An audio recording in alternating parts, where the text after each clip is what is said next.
Give it a few seconds and check them out. Yeah, down at home, I'll leave general. So I have to go straight for work. Yeah. I don't have to do that. I don't either. I just always. You can actually make it go live. I know I read it.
Yes.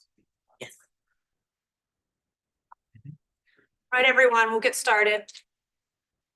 Welcome to the October 24th, 2024 BAR Small Meeting. My name is Lindsay Van Slambrook. I'll be your chair this evening. Fellow board members present with me are Becky Finna, Daryl Cobb, Bill Turner, and Fillmore Wilson.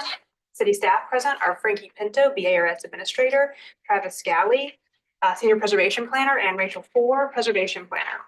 The order of tonight's meeting will be as follows. For each application, we'll hear an introduction and overview of the project from city staff for the benefit of the board and the public. This will be followed by the applicant's presentation. The applicant will have a 10-minute period of time to give their presentation, and anyone speaking on behalf of the applicant, owners, designers, consultants, please speak during the applicant presentation versus during public comment. And please approach the podium and speak clearly into the microphone. By ordinance, the board can ask questions of the applicant at any time. By custom, we do so on the heels of the applicant's presentation. This will be followed by public comment. Any written public comment that was timely submitted has been provided to the board in advance of the meeting and reviewed. If you are speaking as a member of the public, please raise your hand. I'll recognize you. Please approach the podium and state your name first and last for the record. And if you are a neighbor, please state your address as well. Public comment will be followed by city staff comments and recommendations.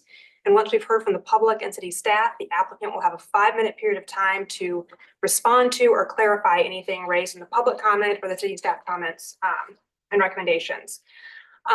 Once the applicant response period is concluded, we'll move into board discussion and a vote, and the results will be posted online at the city's website. No items have been withdrawn or deferred from the agenda this evening. If there are students present, welcome. Once you've stayed for your allotted period of time, please approach Rachel and Travis over here and they can sign anything that you need. Please make sure your cell phones are turned off. And also please remember that the purview of this board is architecture only. So any concern related to zoning, livability, stormwater are not within the purview of this board and cannot be voiced here. All right, we'll get started. Agenda item A1 is review of the minutes from the October 10th, 2024 meeting. I make a motion to approve. Do I have a second? Yes. Thank you, Daryl. All in favor? Aye. None opposed? Motion passes unanimously. Agenda item B1, 175 Peach Street. Frankie, if you'll give us an introduction and overview of the project, please. 175 Peachtree Street is in Wagner Terrace, Council District 6. It is not surveyed circa 1958 in the Historic Materials Development purview.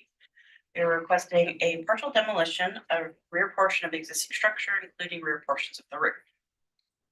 This is the property's location on Peachtree Street. Existing site photos.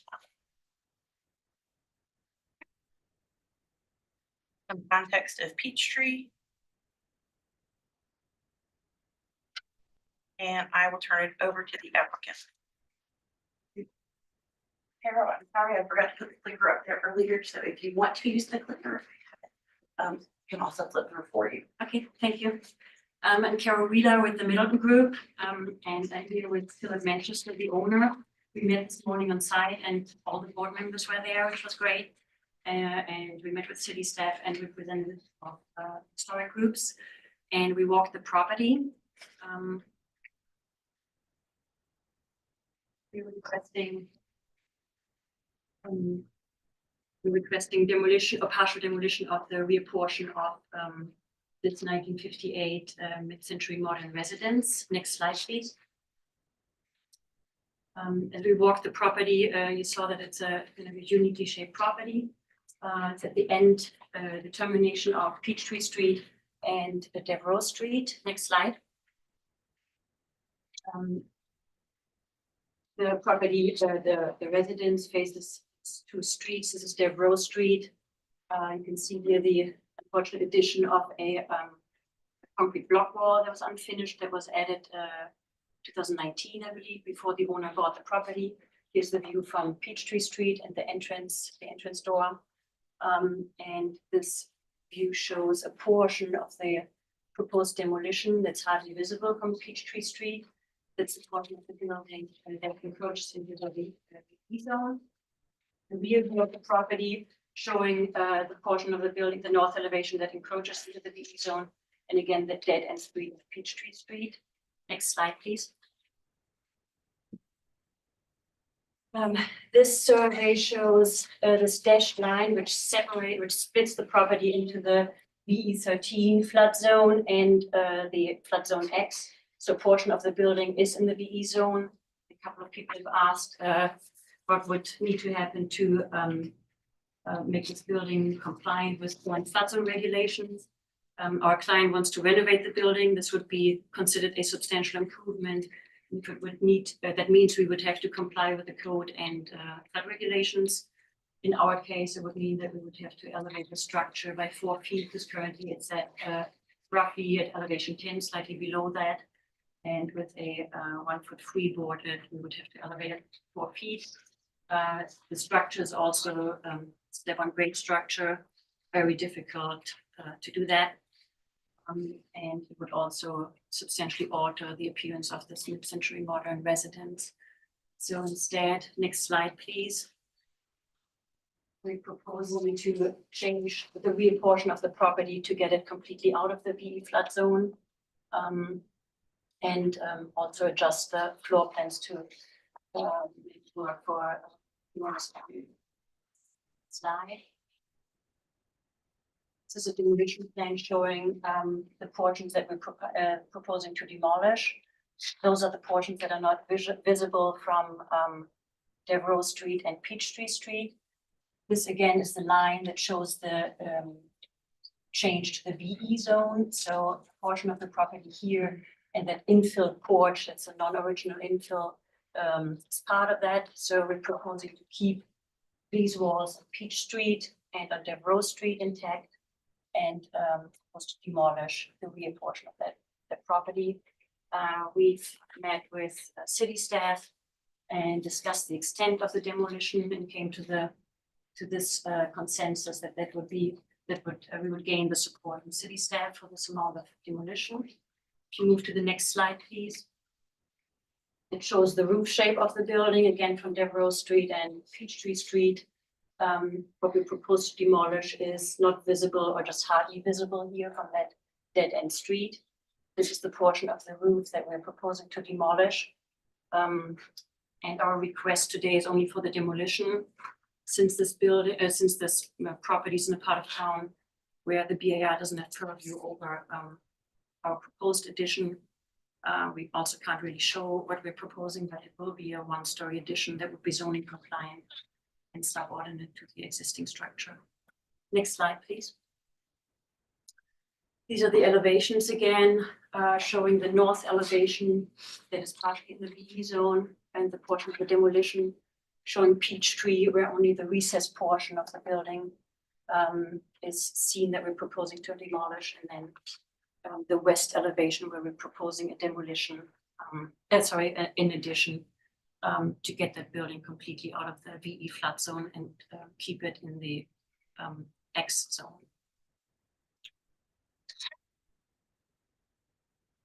As I had mentioned, we met with some of the neighbors. 2 of the neighbors came to the site visit today as well. We have shown the additional plans, and the neighborhood was generally in support of it.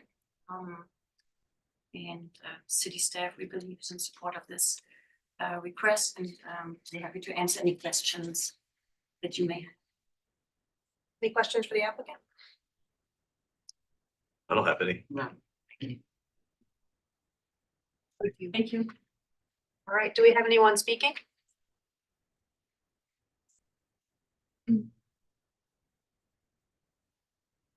Laurel Fay with the Preservation Society Charleston. The PSC appreciates the applicant reaching out and reducing the scope of demolition from the previous proposal. This house is an exceptional example of residential mid-century modern architecture in Charleston, and the continuous low sloped roof with deep overhanging eaves and the distinct fenestration patterns are important character defining features. While we are sensitive to the need for resilient design solutions in this location, we ask that more of the existing roof and masonry wall along the highly visible west elevation, the elevation facing the Ashley River, be retained to preserve as much of the building's original form and character as possible. However, the south wall and the southwest corner that have already been impacted by later porch infill offer opportunity for flexibility to achieve the desired program. We ask the board to deny the proposed demolition of the west elevation and roof form as submitted. Thank you.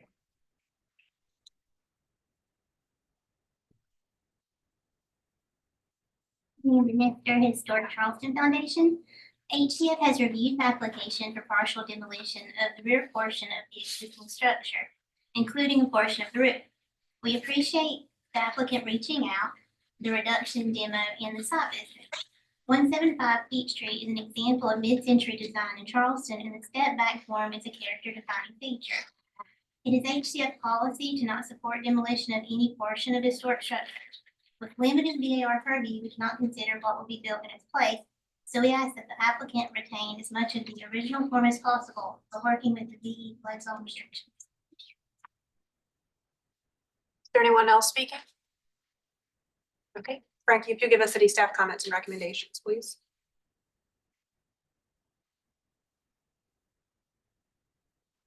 Staff had some observations. One, that due to the corner of location and the angle of the trees, all sides of the structure are visible from public right of way.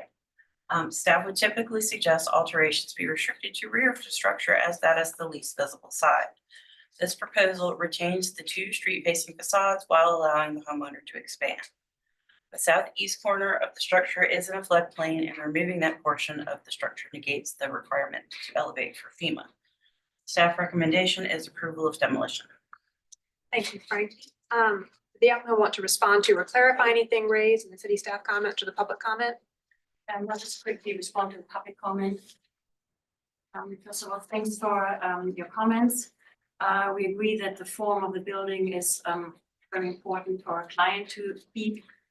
So the eave overhangs that were mentioned, they will still be visible from Peachtree Street and Devereaux Street, even though we're proposing to demolish a portion of the south and the west. Thank you. So what are you saying about the roofs? If we go back to the roof plan, maybe, Elevation of roof. the roof plan. Yeah. So this is Peachtree Street and Right. this is Devereaux Street, Right. so we believe that if we demolish this portion of the building, you would still maintain the form of the building seen from Devereaux Street and also the main form of seen from Peachtree Street. Okay. I understand that this portion is, there is a demolition there, but it's hardly visible. And this is necessary in our case, our hardship to keep the building and to get it out of the VE flood. Carol, I mean, I think I know the answer to this, but if at the top of the page, Yeah. if you extended that inset, This here, right, if you extended that over. Yeah. And just took that portion off, would that get you out of the flood zone or not? we still- extended this over, No, to this direction, sorry. we extended this over again. Let me see. If you went from, I think I know that. If you just continue this. over, Yeah, it would You would still be in the V. still be in the flood zone, correct. Thank So you. you're really reducing the mass. You're bringing it in to get it out of the new B flood zone is what you're proposing. And they can do whatever they want to do. That's right. Thank you. All right, public comment to the applicant's presentation is now closed. We'll move into board discussion and vote.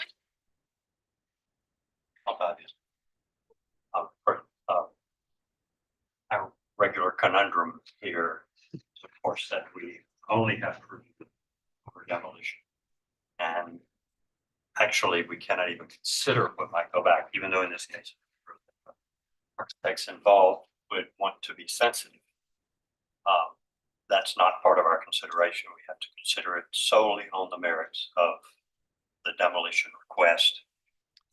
And if the principal object here is to remove that small portion of the building from B zone, so, which of course is a huge, I understand that, I'm sympathetic to that, it's a huge savings in flood insurance cost. And also for theoretically future alterations or renovation. For the building, that might be 50%, it's them out of the problem. of meeting an elevation, because the rest of that building is in X zone. And from my perspective, if the goal is simply to remove that little corner from the B zone, that the perimeter of that roof is visible from all sides. And it's that roof is a defining architectural feature of the building. And it is that building is really a great example of mid-century modern architecture. And the roof is a significant part of that. I think there's a more sensitive way to accomplish that task, if that is the principal goal here, is to remove that small portion that's in the B zone. I think there's a more sensitive way to do that and still maintain the integrity of the bulk of that roof form without removing that significant chunk. Because conundrum, as always in this area, is we have no purview over what goes down. So I think there's a more sensitive approach to this to be thought out. So you, from your position, it's visible, it's pretty visible. From Devereaux. Yeah, it's visible from, if you go down Devereaux, you Right. can see on that side, you can see virtually the entire overhang. You can see the eave virtually all the way down. And of course, from Peachtree, you can see the Peachtree side and virtually all the way, and you can see all the way across the back. And the eave of that building is in my eyes, is a defining architectural feature. And so I'm not saying to you that there's not an avenue to modify that. I just think there's a more sensitive way, simply taking that chunk of roof off. I'm leaning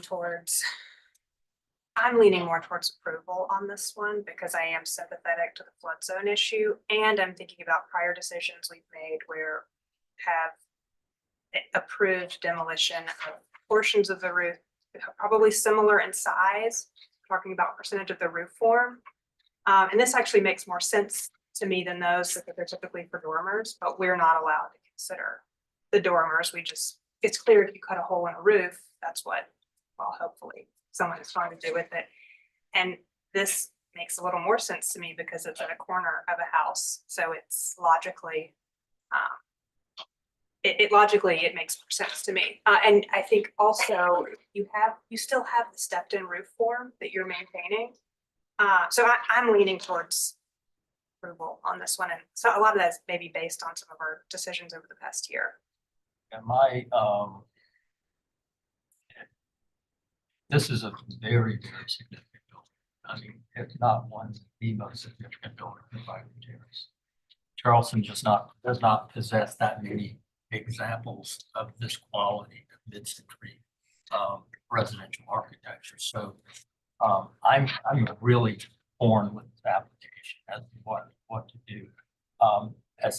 As far as I would fully support something to get it out of the B zone portion, but there seems to be so much more that's being removed, so many more walls that are being removed that I know this is probably not our purview, but I suspect that a lot of this is not just to get it out of the B zone, but also to do some sort of expansion to gain more square footage.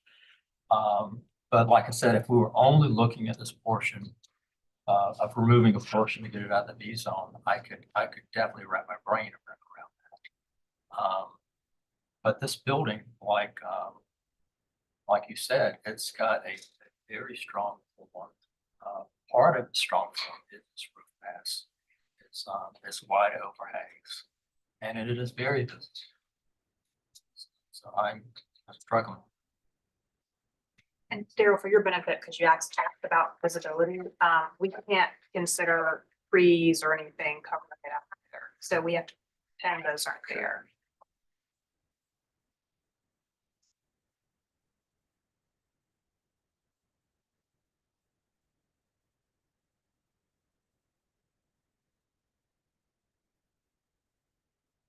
What do you think? I mean, I'm similar to Fillmore where it's an architecture versus reality of doing your project dilemma. Where I also think it's very visible and it's a good example the mid-century modern. I'm very, very sensitive in the practice to the need to be able to renovate and to do a project. I think I'm on the same wavelength with Fillmore, which is if the goal is to get it out of the BE and preserve the architecture, I would be looking for a more sensitive, minimal impact. I was a little surprised at the meeting that which way am I facing here? That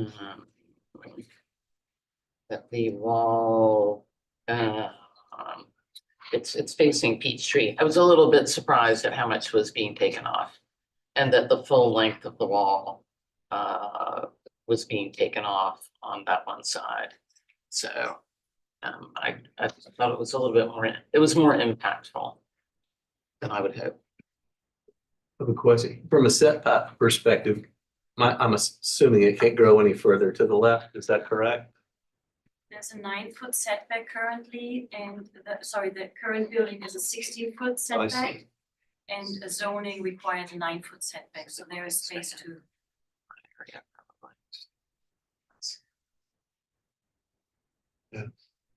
And I'd also like to say, I mean, the owner's got a very reputable company for this architecture firm. And I know that whatever they do is going to be done well. But, one thing is, once we have no say so on what goes back. So even though we have a firm that we know will do a good job, who's to say that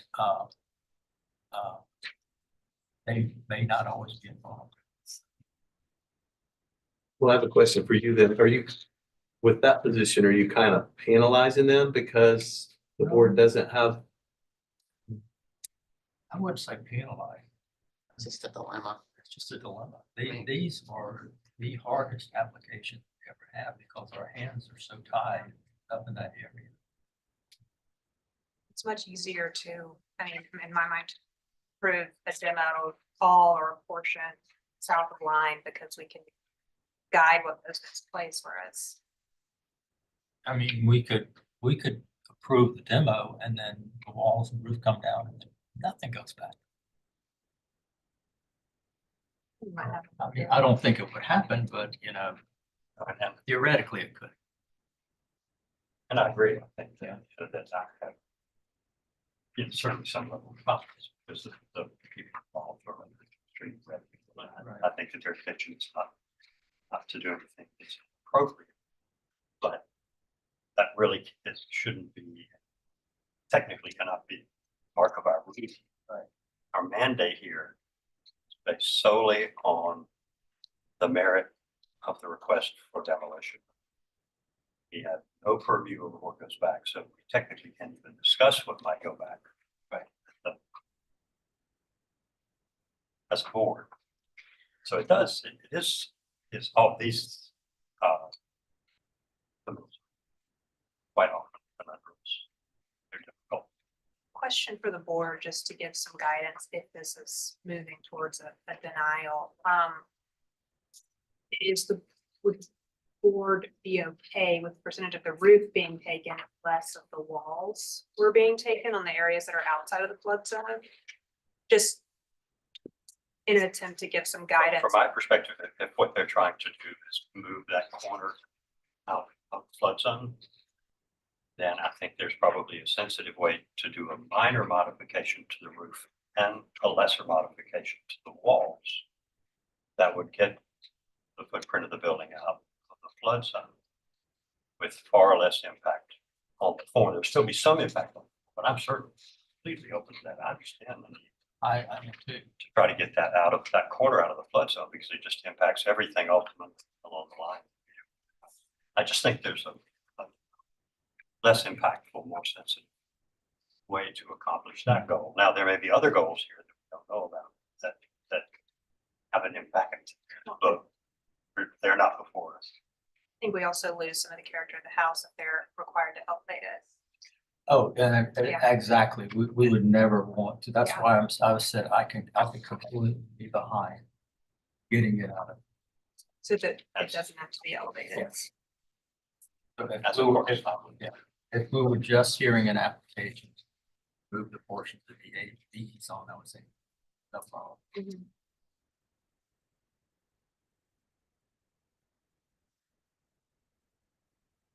Let's go vote. If anyone wants to make a motion. Bill, you want to? Make- Well, I think we're thinking the same thing. I think I can go ahead and demolition, denial of demolition as presented. Until, I'd also like to add, keep the door open that and this doesn't need to be part of the motion, but keep the door open that we would welcome the applicant to come back with something that was a little less impactful. You want to deny this or defer it? You could defer it. Let's not, okay, I'll make a motion for deferral of further study of demolition.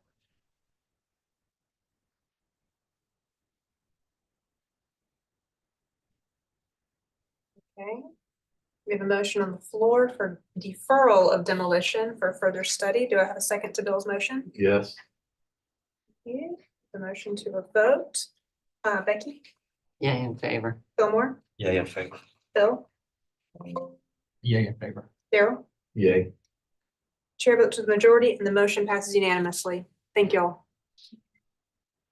Agenda item 2, 18 Orrs Court. Frankie, if you'll give us an introduction, overview of the application, please.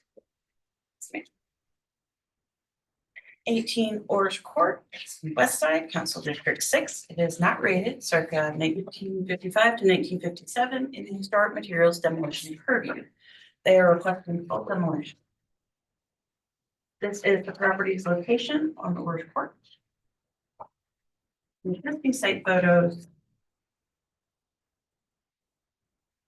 The context of Orrs Court. In a sandboard map. Showing a portion of the structure. And I will turn it over to the applicant.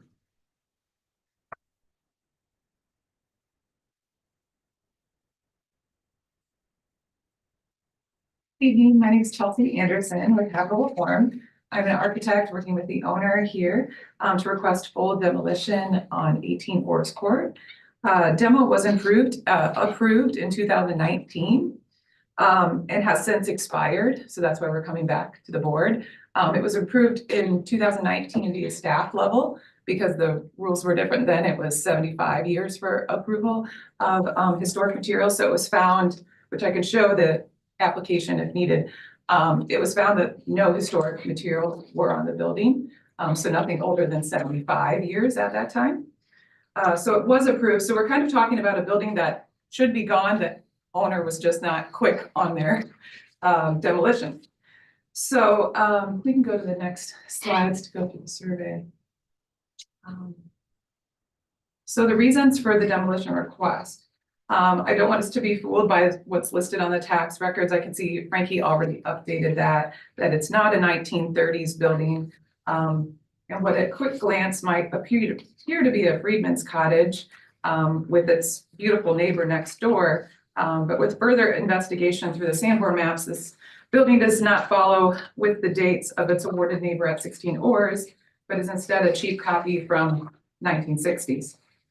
This can be further proven by the cheap modern materials used in constructions, such as the nominal lumber, OSB, vinyl siding, and windows. The closest typology we could find in Charleston County area would be a trailer home, I would say, to the south. So now that the BAR has to make a judgment on what mid-century buildings are worth preserving, like the last case we saw, I would argue that it is those that represent its time of the mid-century. Unfortunately, this building is not a good representation of the mid-century like applicant one, but instead a cheap copy of the early 20th century architecture, which is misleading, in my opinion, to the public.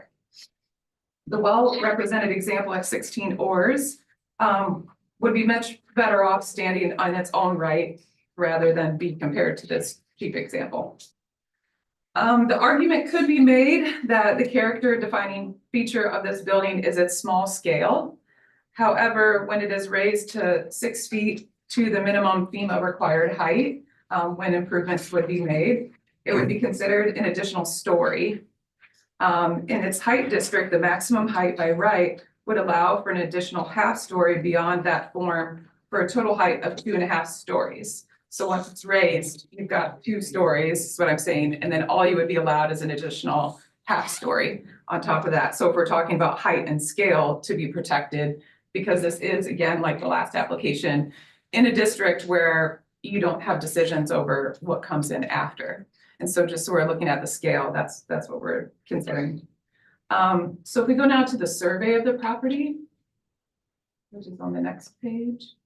So you can see here it's a large lot, zone DR2F, which could support 2 homes for Charleston families, in which historically 16 Oars has supported 2 homes, which we can see in later slides on the Sanborn maps. I'll point that out. The next slide showing the FEMA flood zone. So we're in AE10 here with an average ground elevation of about 6 feet and a design flood elevation of 12 feet. So the building would need to be raised a minimum of 6 feet. And for consideration, who was at the site visit this morning, its neighbor, 16 Oars, which we keep pointing to because it's a great example. It's a beautiful home. It is not meeting those requirements. It is too low. We've looked up its flood certificate and it's only at 11 feet at its finished floor height. So it would be taller than that to meet current FEMA requirements. So now, next slide, going to the Sanborn maps. This is where we can really see the trajectory of it. Hopefully it's clear. This is 1955 showing a small structure there. I don't think this has any part of the current building because you can kind of see it's hard. Now we're in the historic aerials. We don't have the Sanborns to go up, but you can see that same shape is kind of there. It might be slightly different, but it's not until 1973 that you see the form that we see today. So it's sometime between 1957 and 1973 that this true form is built that we saw today on site. So now going into some of the photos. Oh, wait, back to the Sanborn. One thing I wanted to point out was the 2 homes at 16 Oars. I found that really interesting. So right now we see this current Freedman's Cottage, but there was one behind. So there was a higher density in the past. So going to the photos of the home. So that's a tax map, yeah, showing that 1930 date, which is inaccurate, showing that aerial of what is there today.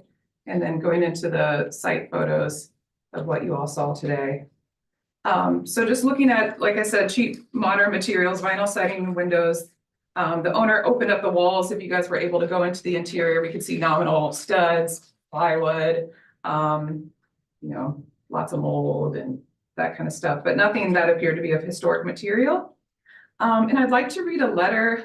It wasn't in time to meet the public comment, but I will submit it later for the record, and I'll just read it for you all today. Dear BAR staff and BAR board, we are the adjacent neighbors to 18 Oars Court and have lived next door to 18 Oars for several years. 18 Oars Court is not a historic structure. It has all vinyl siding and windows and appears like a newer cheap structure built in the 1970s.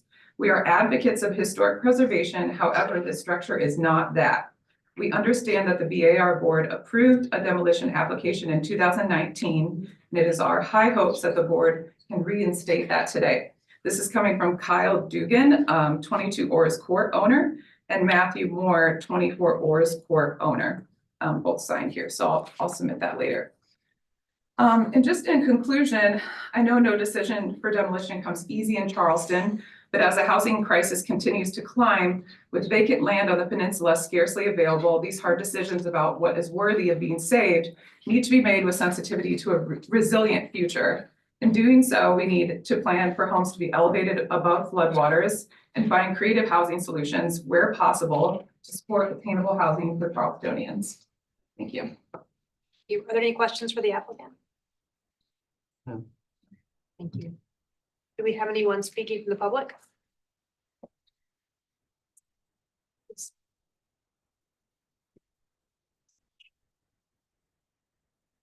Good evening, Madam Chairman and board members.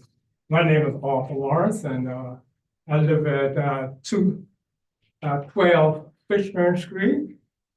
My back gate is practically facing 18 Oz Court. And I was in this location over 76 years living there. And this is not the first time the marshman came before this board. And the previous time it was turned down. And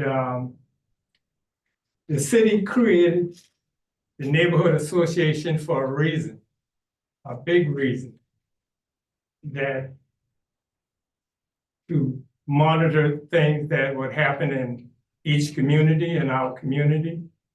And we were doing so. And 18 Oz Court, you know, when you know how a person loves their neighborhood and love their community, they keep the grass cut, maintain the property, and look out for the community. The city shouldn't force the owner of a property to keep the grass cut, keep vagrants out of the property. And all this were occurring at 18 Oz Court. You can check the police department record, EMS record, to see they were coming back and forth to this particular property. And most of the neighbors on either side are rental property. They're not owners, they're rental property. They're just renting there. So this came before the neighborhood association for approval or anything. The association is meeting tonight at 6:30. And it's a problem in our community. The other day, the neighborhood is in mourning right now.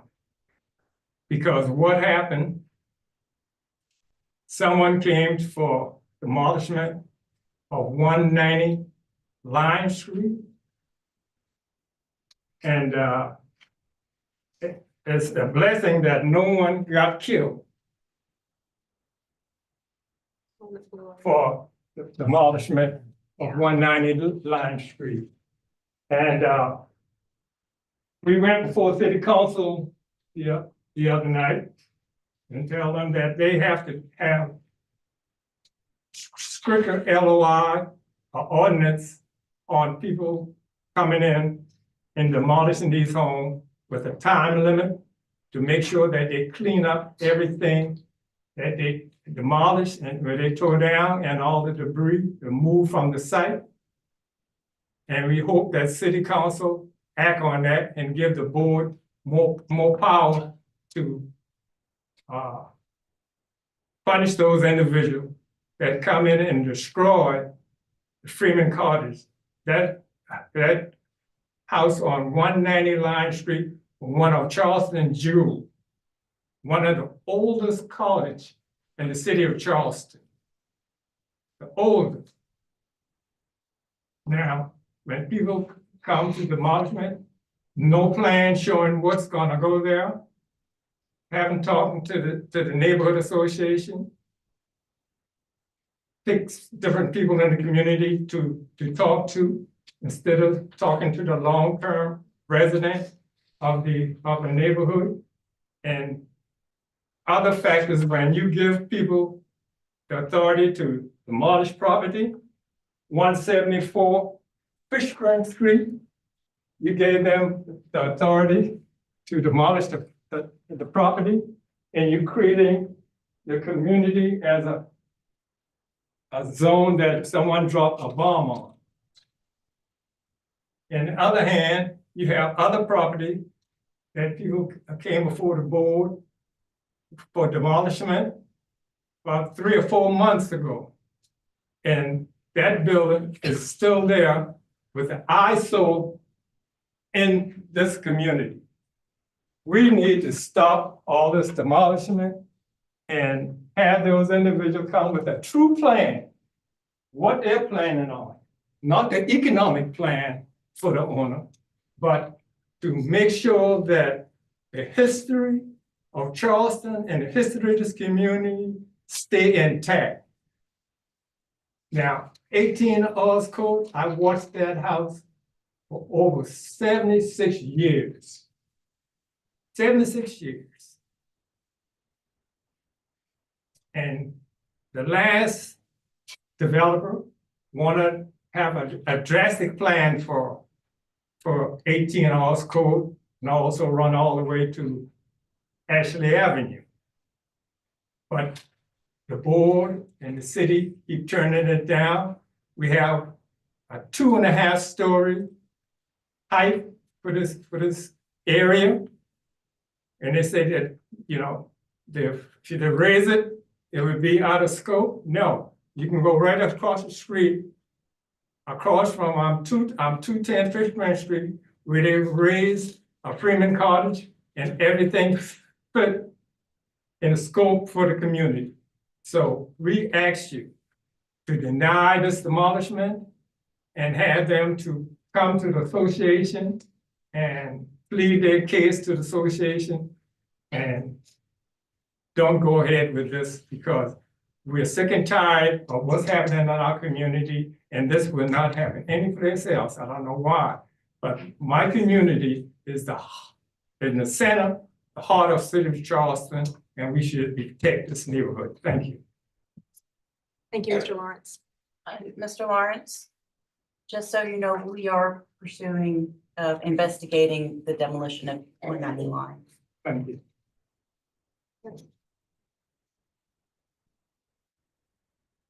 Hello, my name is Chamberlain Chestnut. I am not the applicant. I am the listing agent for the property owner. This property owner owns 18 Orrs Court, 20 Orrs Court, and 313 Ashley. What you heard was misinformation from Mr. Lawrence. This property has never been in front of a board for BAR approval and has not been denied so. It has been approved in 2019 at staff level. What he is referring to was a height change of what the original developer was trying to build 10 homes across these 3 properties. That developer got denied on a simple height rezone, not on a BAR demolition rezone. Again, this property was approved for demo in 2019. Also, that developer abandoned his plans and is selling off 18 Orrs and 20 Orrs, which are 2 lots side by side. The BAR has approval on historic materials. It says that over and over, historic materials, but there are no historic materials on this piece of property. Mr. Lawrence is correct. There have been flagrants living in there and EMS and fights breaking out, police going back and forth. That's why this developer has decided to sell this property to another builder who's sitting here in the crowd and wants to rehabilitate these 2 properties. When I was representing the builder in the rezone request, I went 3 different times to the West Side neighborhood. I've been to the West Side neighborhood other times as well for other projects. And each time they told me no, because they don't want to see any development in their neighborhood. If it's even a single family lot, I got cursed at, I get screamed at, so we don't go back anymore. Because that's all it turns into is a cursing fight towards any builder or developer trying to do the right thing. The right thing for this property would be to demolish the structure. He was also incorrect. The 2 people that wrote letters are indeed the property owners next door. Directly next door is Kyle Dugan at 22 Orrs Court, who would love to see this property go. He referred to this home as looking like a trailer, which in his opinion, I think he's pretty much spot on with that. 24 Orrs Court is owned by Matthew Moore and Rachel Ellen. They agreed that this is a complete eyesore and has no historic materials and would love to see this project demolished. If this project would have to be raised, you could imagine the front staircase that would have to protrude when that house goes up 7 or 8 stories. That would be 12 to 14 different risers getting up to that, and it would look like a trailer in the sky with vinyl windows and vinyl. I hope that you can approve this application on behalf of the seller and also behalf of the future builder who wants to do an award-winning small project here. Thank you. Anyone else speaking?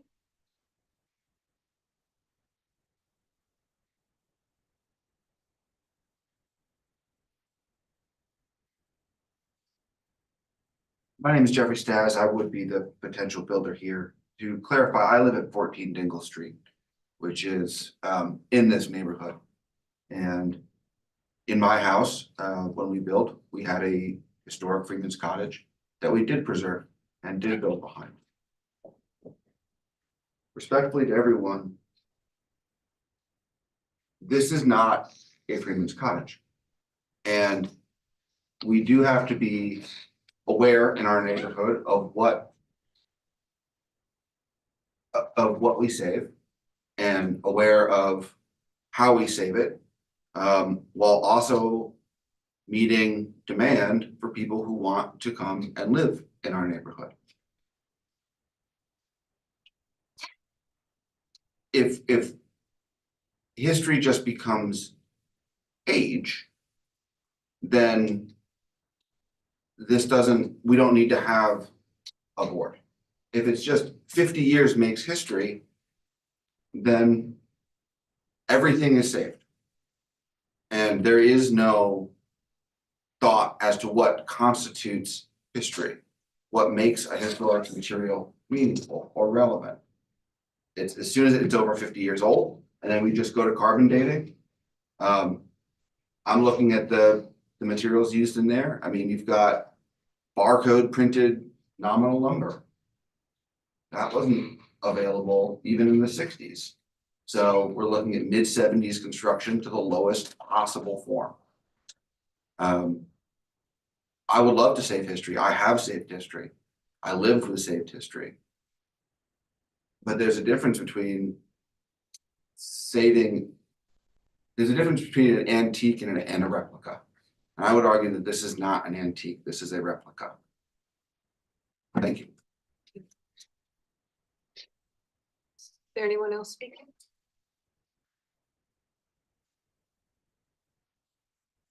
Hi, I'm Michael Hicks. I'm a carriage tour guide here in Charleston.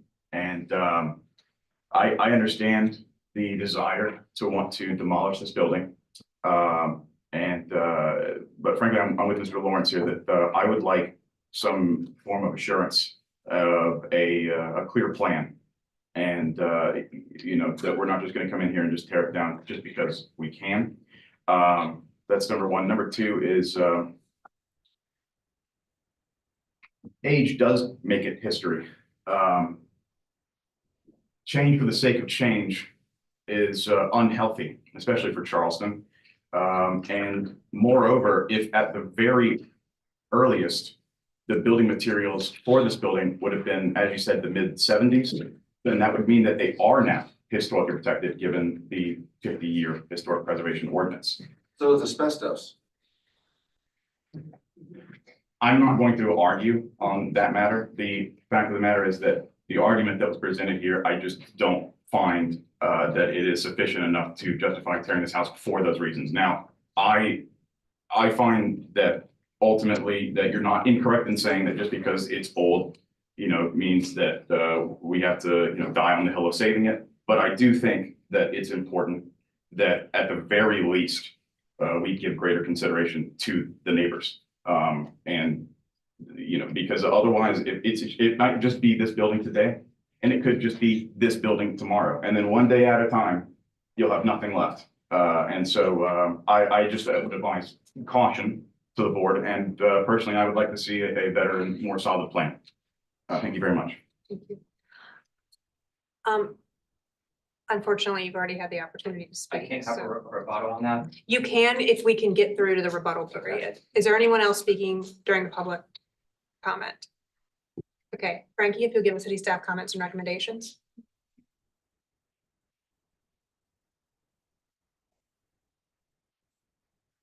The date of construction of this property is in question. The existing footprint does predate the 1973 historic aerial. While the structure itself is not rated, it is important to retain the context of the existing streetscape. And since this is demolition purview, BAR would not have jurisdiction over any new construction. Staff recommendation is denial of demolition. Thank you, Frankie. Okay, now you may rebut. I'm a little bit confused on what we're saving here.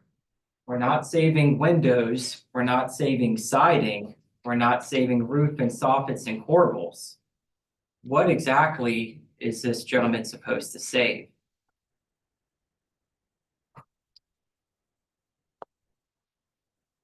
This is your rebuttal period, So I so was asking the board what he's supposed to we say. don't answer questions. We ask questions, but I just, we just don't understand, you know, there's a difference between a historical house with original siding and single pane windows and wrought iron gates, et cetera, and metal hand cramped roofs. But this is basically a Walmart and Lowe's from the '70s. That's where our confusion is coming into play here. The neighbors saying the same thing. So that's what and it's already been approved for demo one time. You know, it's the context of the streetscape. Once that house goes up 7 more feet, the whole streetscape's gone, because that house is gonna have to sit back from the street even further to allow for the staircase to come out, you know, protrude 5 and 6 feet into that step back. So that house would have to be picked up and moved probably 10 feet to the rear, if I had to guess, in order to save, but we don't know what we're saving. Thank you. Thank you.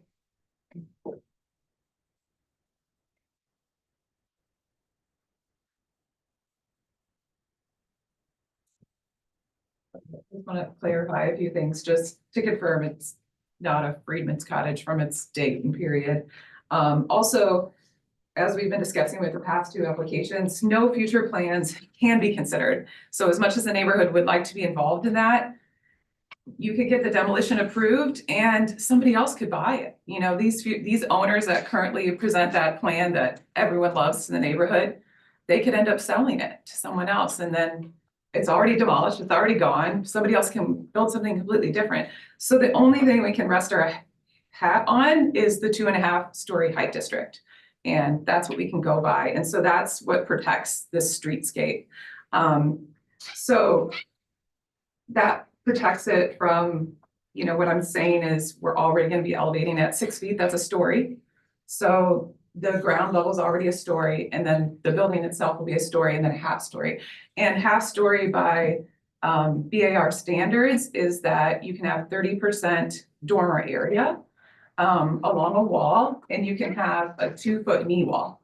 So we'd be considering relatively similar height to what the building is, but with the addition of a 2-foot knee wall and some dormers and that elevation of 6 feet. So we can all feel comfortable with imagining what that final product will be by what's allowed by zoning.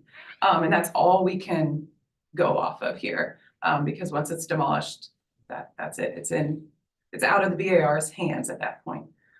So that's really all I have, unless there's any more questions from the board. Thank you. All right, public comment in the applicant's presentation is now closed. We'll move into board discussion and a vote. I mean, just to be clear, when we look at things for demolition, we look at a variety of things. I mean, age is one thing. We look at the architectural merit of the building. We look at the condition of the building, how much original fabric is left. So there are a lot of things that we look at, and we all were out on the site this morning, so we've been through the building. A lot of you probably have not.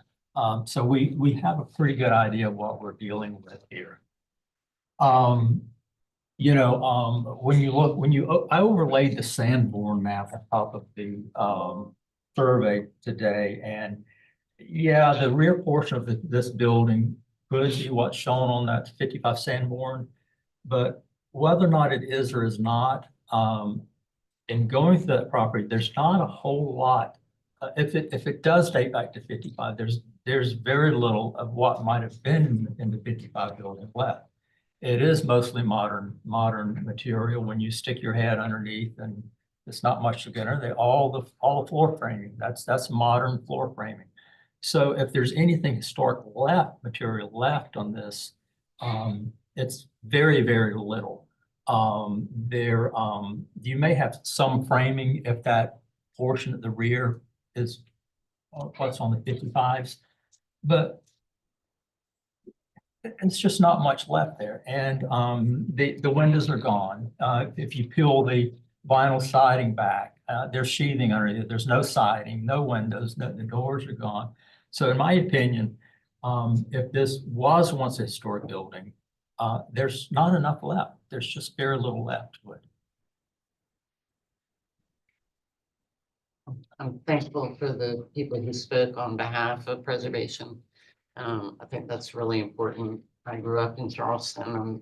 very sensitive to I love the fabric. I'm sensitive to it. And I think the pressures of development, you know, you're seeing that in your neighborhood firsthand. I expected when I went to the site to see, I thought the form was there in the photographs, and I expected to see more of it when I went. Just the scale, and I could kind of envision where the old main house and porch was.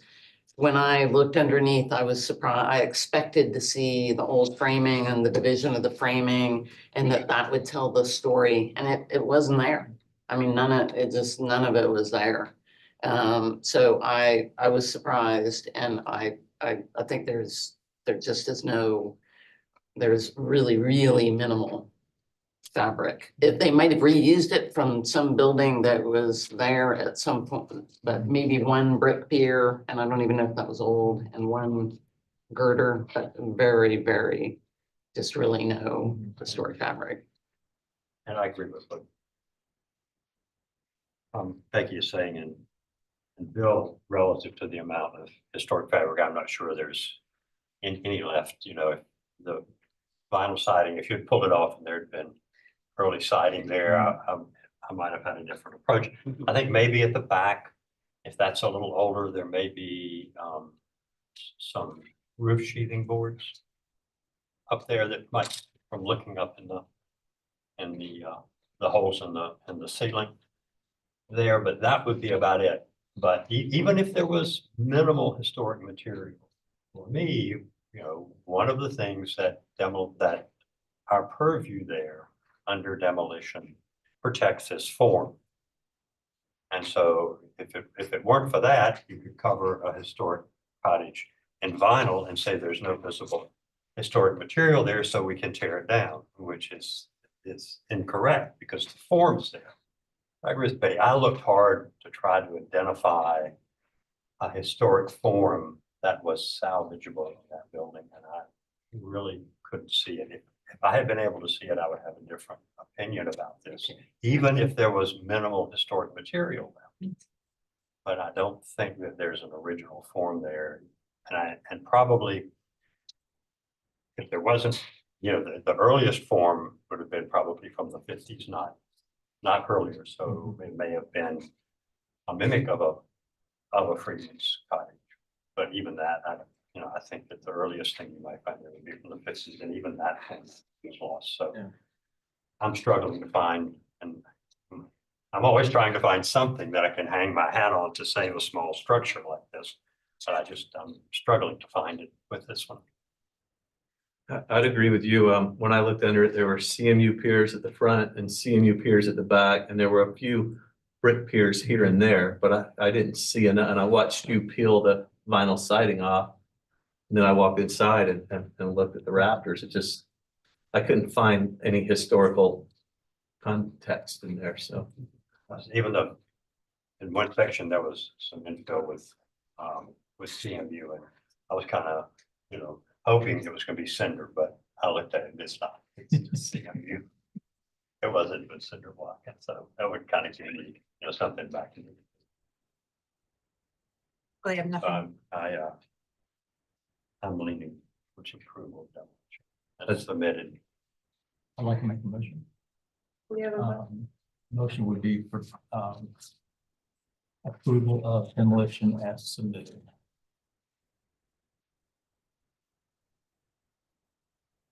We have a motion on the floor for approval of demolition as submitted. Do I have a second? I'll second. Thank you, Thelma. It's a motion to a vote. Becky? Yay, in favor. Daryl? yay. Bill? Yeah, in favor. Fillmore? Yeah, in favor. Chair votes with the majority and the motion passes unanimously. Thank you all. Okay, agenda item 3, 1 Magazine Street. Frankie, if we give an introduction overview of the project, please. Yes, ma'am. 1 Magazine Street is in Charleston Village, Council District 8. It is not rated, circa 1890 in the Old Historic District. They're requesting after the fact approval for shingle roof with skylights on a 1-story piazza roof. This is the property's location on Magazine Street. An existing site photo. context of Magazine Street. Sanborn map showing the history of the structure. And then some photos showing the skylights in place. And I will turn it over to the applicant. Thank you very much. Chair and members of the board, thanks for the opportunity to speak to you today. We're requesting both Diane and IR as the owners and as our speakers, no one speaking for us here. We're requesting after effect approval of the asphalt shingle replacement and skylight installation at One Magazine. As homeowners, we did not act with intentional disregard for the bar requirements, and we've sought to comply along the way in good faith. Unfortunately, at no time were we ever informed that the permit was placed on hold until now, until last month, basically, 1 year after the work was completed. The contractor, Baker Roofing, pretty solid contractor, did some great work. They did as they were requested. They actually submitted a bar application with full disclosures, with pictures before the work was completed. And we can go to that submittal further on. I think Frankie is coming up, and it's that's the old picture, by the way, of what it looked like before. So that all that siding's been replaced in the new in the revitalization. But if we may go further, please. This was part of the application that the contractor submitted to bar for the permit. Thank you. They noted with the submittal of the permit, in full disclosure, replace asphalt shingles, position the skylights not visible from the street. They proceeded and completed the work in September of 2023. What communication the city had with the contractor, we don't know. As explained to me thus far by the contractor, they did not receive any notification from the city as to denial or the fact that its application is on hold. And the contractor, while I can't speak for them, experienced as they are in this work, seeing it as standard maintenance with the additional skylights, probably were not actively checking the portal, if indeed that's what they're supposed to do. But no notification received by us or by them that we know of. They'll never informed. We as homeowners are now accountable, and we understand that. Perhaps you can imagine how surprised we were when the enforcement officer informed me of non-compliance last month. Ironically, this notification was triggered by my complaint about some work across the street. Otherwise, we probably still would not even know about the violation, and I wouldn't be here in front of you. You simply don't know, but I'm glad I'm here. Allow me to provide a brief and a little context on the work that was done, demonstrating that we've acted in good faith and throughout the process, and I believe the facts demonstrate the improvements made align both historical context and practical needs. On the necessity of repairs, the replacement of the roof, the shingles, that is, the roof was not replaced, only we had to replace the shingles, was a necessary action, not an elected change. And I don't understand why this is subject of discussion and factored into the fee for this appeal. And that I'll come to later. Our new insurance provider mandated the replacement of the roof shingles in April of last year, 2023, citing a 30-day deadline, or else the policy would be canceled. The shingles that were replaced were 10 years old, similar in appearance. Yet this repair was required to maintain the structural integrity of the home and to comply with the terms of the insurance policy. It's crucial to understand the roof replacement was driven by an urgent external factor that I disagreed with, but we had no choice in the matter. Either that or no insurance, or find another insurance company. Everyone knows that's increasingly difficult these days because the previous insurance company withdrew from South Carolina. The skylights and the need for natural light. The skylights installed were not a frivolous addition, but a well thought out improvement to the non-original section of the home. The lower piazza roof, where the skylights are located, covers the kitchen and dining areas, spaces that previously lacked adequate natural light. These rooms were originally served by just one standard window and two small windows, making the space dark and less functional. The installation of skylights was done to provide light, natural light while maintaining the aesthetic integrity of the home. Furthermore, in our view, the skylights are largely not visible from the street, and you'll see some of those pictures there. If we can move forward, right, and I've taken similar pictures to those you've just seen. We can move forward. Thank you. There's a streetscape again. Let's move forward as you walk down the street. There's again, there's a picture from the side. There's another picture from the side.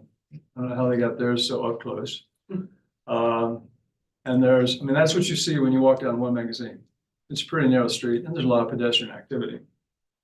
They've been designed and installed in a way that reflects the historical character of the house and the surrounding neighborhood, preserving the historical nature and integrity of the house. While the residence is historically significant, with the Coral Office Award in 2012, at the time that we purchased it, the modifications made do not compromise the historical value. The skylights were incorporated into a section of the house that is not original, and the roof repairs were necessary for structural safety of the home, balancing preservation with practical realities for modern living. In closing, respectfully, we request that the board grant the approval, the after-effect approval for the roof replacement and the skylight installation at One Magazine Street. We acted in good faith. We had no awareness that there was a problem with the permit. Perhaps, well, I'm not sure the contractor did. Perhaps I should have acted. I don't know what transpired there. How the communication was handled by them was not transparent to us. We relied on the contractor to manage the permitting process, and that was part of the scope. The lack of any notification to the homeowner seems a break in the process, and is a cause for this after the fact appeal. Otherwise, we would have been here in front of you a year before, not now. The changes made were essential for both safety and functionality. Improvements do not compromise, and if you go one picture further, please. Yes, sir. Oops, sorry. This one? The next one, that's the front. And those are the pictures I wanted to show you of the actual skylights.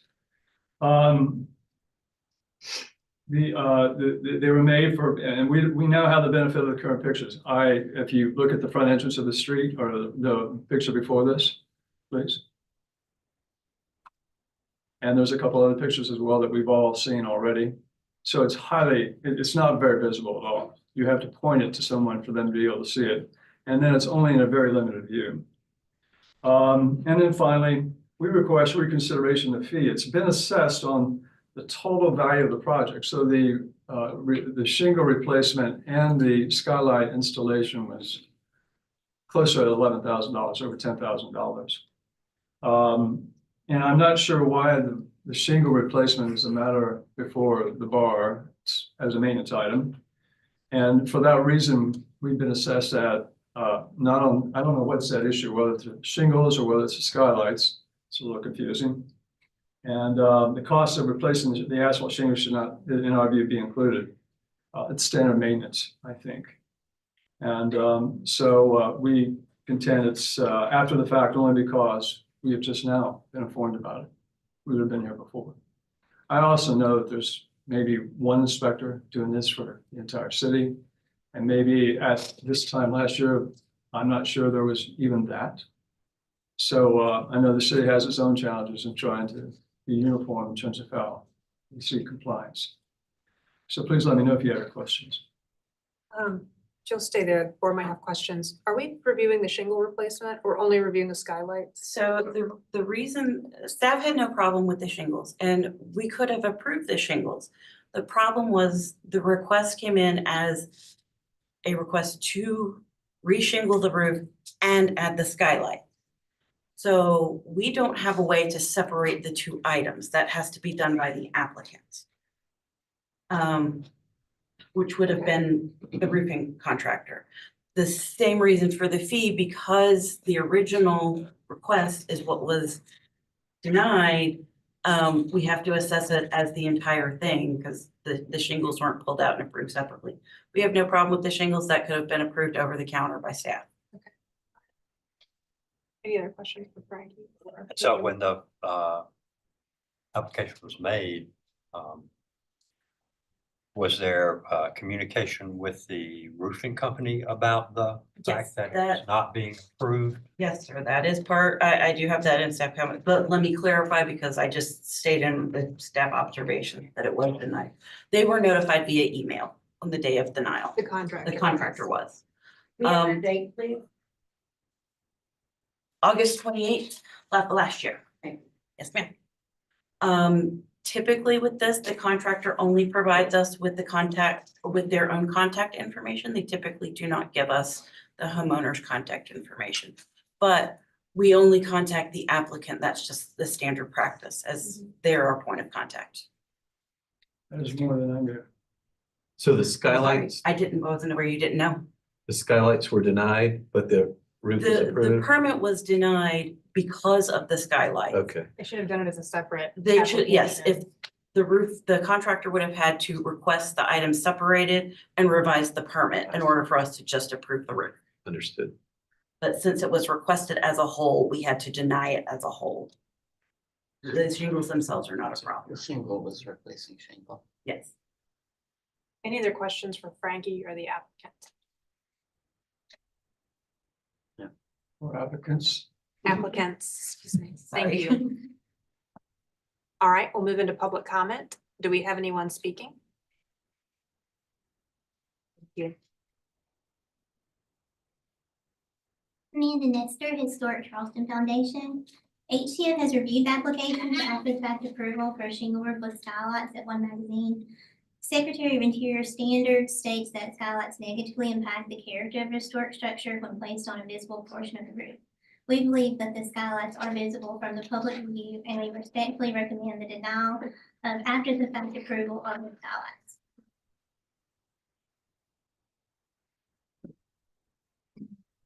Laurel Bay with the Preservation Society of Charleston. The PSC appreciated the chance to speak to the applicant about this request. It is clear, sorry. It's clear that there was no ill intent here, and it isn't positive for anyone when review happens after the fact. Had this request been presented before construction, the PSC would not have been supportive, given the skylights are out of character with Charleston's historic districts. The Secretary of the Interior's guidelines on rehabilitating historic buildings also specifically discourages adding skylights on primary roof elevations. We do acknowledge that these skylights are minimally visible from Magazine Street, and as the board weighs how to mitigate the impacts of this alteration, we encourage consideration of opportunities to further reduce the visibility of the skylights' profile above the roof line or reversal. Thank you. Anyone else speaking? Okay, Frankie, if you'll give us city staff comments and recommendations, please. Okay. With this, since it is after the fact, these are based on the initial denial of the permit, and that is why the recommendation is as is. Staff, the roof permit was denied due to visibility of the skylights on August 28, 2023. And there was a note in the permit later by staff confirming visibility and that work had already been completed. I apologize, I don't have a date for that, but I'm happy to provide, look it up and provide it for you later. And part of our reasoning for denial was that we typically do not approve skylights, especially in a piazza, as this is an inappropriate alteration. Staff condition for approval would be that the piazza roof be returned to previous condition without skylights. And our recommendation is denial of after the fact. Thank you, Frankie. Before we move into board discussion of Mr. and Mrs. McGee, did you want to respond to or clarify anything raised in the public comment or the city staff comments? Yeah, the Secretary of Interior recommends, there's a recommendation, it's not a preferred thing to do with historical property, so there's no explicit denial that can be done. And it seems to me the chief purview of the bar is to assess whether it's visible from the public right of way. I want to argue that if you get in the right view, in the right spot, you may see it if you're told what it is. But otherwise, you don't know what it is, you won't see it. As you've seen from the front pictures of the house and even the side pictures of the house. And I think the other thing is disturbing to me is the process. I didn't know. And so I've talked to the contractor twice. They don't have record of an email so far, but you know, I don't know, we can't that on that. So how are we to take action and how are we to be compliant? When we're not even informed in some way about non-compliance. Thank you. All right, public comment in the applicant's presentation is now closed. We'll move into board discussion and a vote.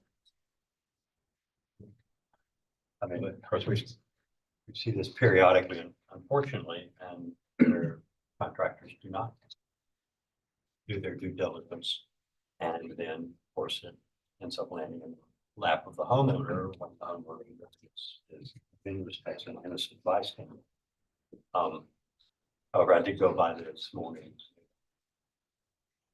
and walk down Magazine, and the skylights, while they don't jump out in your face, are certainly visible. And so our purview is over items visible from the public right of way. So we have purview.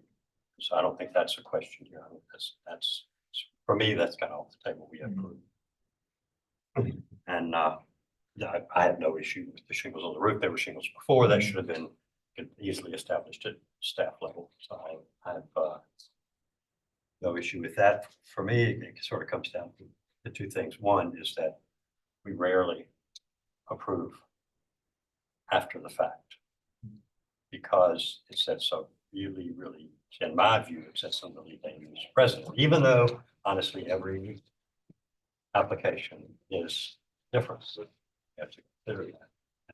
This one certainly is sympathetic. I think the homeowner is, and like as I mentioned before, sort of an innocent bystander here, but that does not diminish the fact. So we have purview. If this had come to the board in an appropriate manner, or to staff, and it came to staff in an appropriate manner and was denied. And of course, if it had come before this board, I believe, in my view, it would be denied. We just generally do not approve visible skylights on prominent roof features in the historic district. And so I'm, again, a little bit in a conundrum here. I also walked the street yesterday and they are visible. They're not highly visible. And I agree if I were just a passerby, would I even have noticed them if I wasn't looking for them? Probably not. But when I look at these things, if this were something that had come to the board wanting approval for these, I always ask myself, these after the fact requests, would we have approved it originally? And in this case, I don't think we would have approved it originally. So I am also sort of in conundrum here. I sympathize with the homeowners. I liked your term, innocent bystander. I think they were innocent bystanders. I think the ball was dropped by the roofer. So I'm struggling.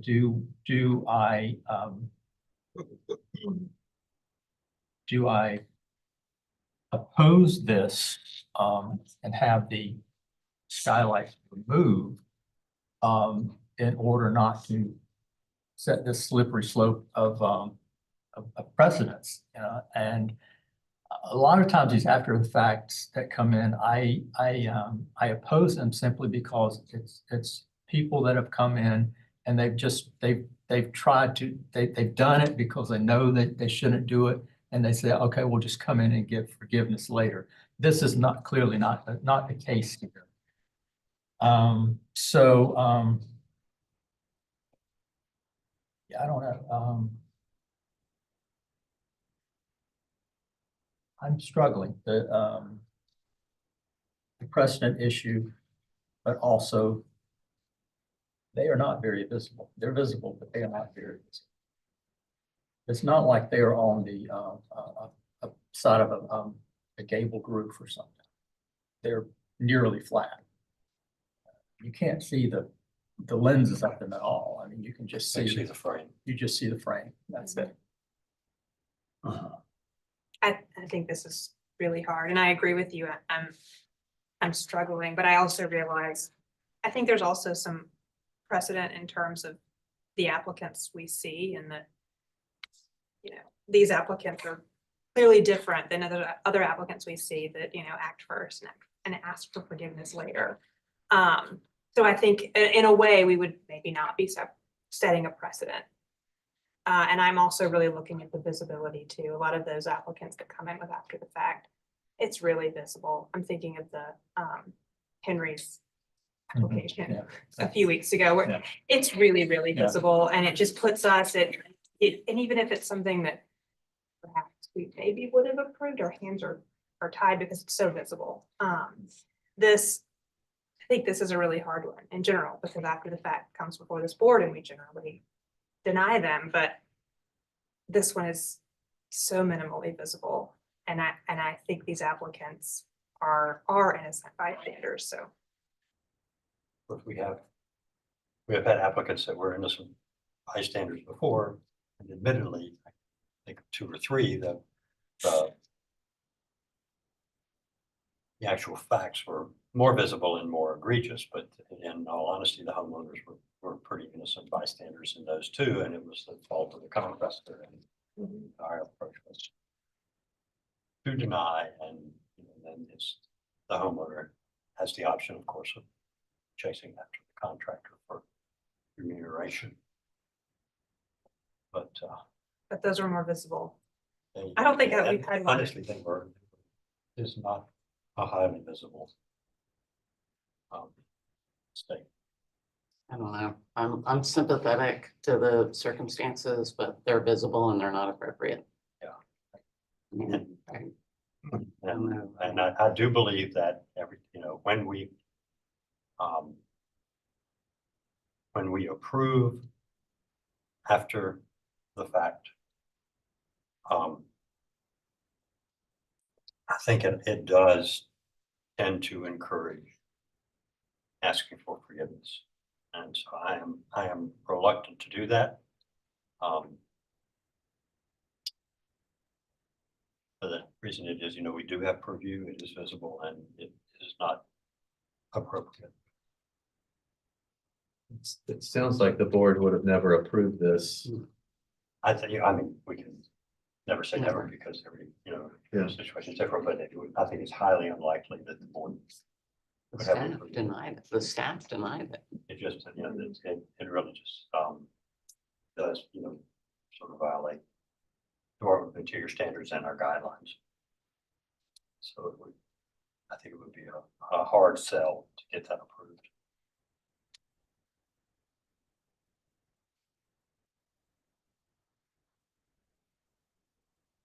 And And then this is against my argument, but if we are approving it, are we then encouraging contractors to keep their clients in the dark and to do things? I know, and ultimately, from our perspective, if I'm certainly sympathetic to the homeowners who don't get me wrong. I don't think they've done anything appropriate. But ultimately, the relationship between the homeowner and the contractor is not for us to decide, just for the contractor and the homeowner to decide.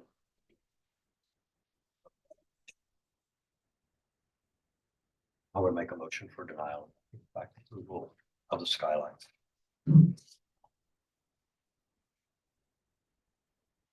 Should this be a denial of after the fact approval or denial of after the I fact? just didn't, After the fact, There was no approval. there was no approval, so yeah, after the fact. Frankie, your recommendation? I guess it should say denial of after the fact alteration. Approval. Okay, we have a motion on the floor for denial of after the fact alteration. Do I have a second? Yeah, Okay, put the motion to a vote. Becky? Yay in favor. Fillmore? Yay in favor. Bill? Yay in favor. Daryl? yay. Chair votes nay, and the motion passes 4 and 1 against. Thank you all. If I may, there should be some culpability to the city here on notification. For all parties. Okay, agenda item 4 is 16 Haygood Street. Frankie, if you'll give us an introduction overview of the project, please. 16 Haygood Street is in West Side, Council District 6. It is not rated circa 1925 annual city district, requesting conceptual approval for a new 2.5-story, 3-bedroom affordable housing residential unit. Sorry, cannot read my own notes. This is the property's location on Haygood. Site photo. The previous, I believe. Context of Haygood Street. And I will turn it over to the applicant.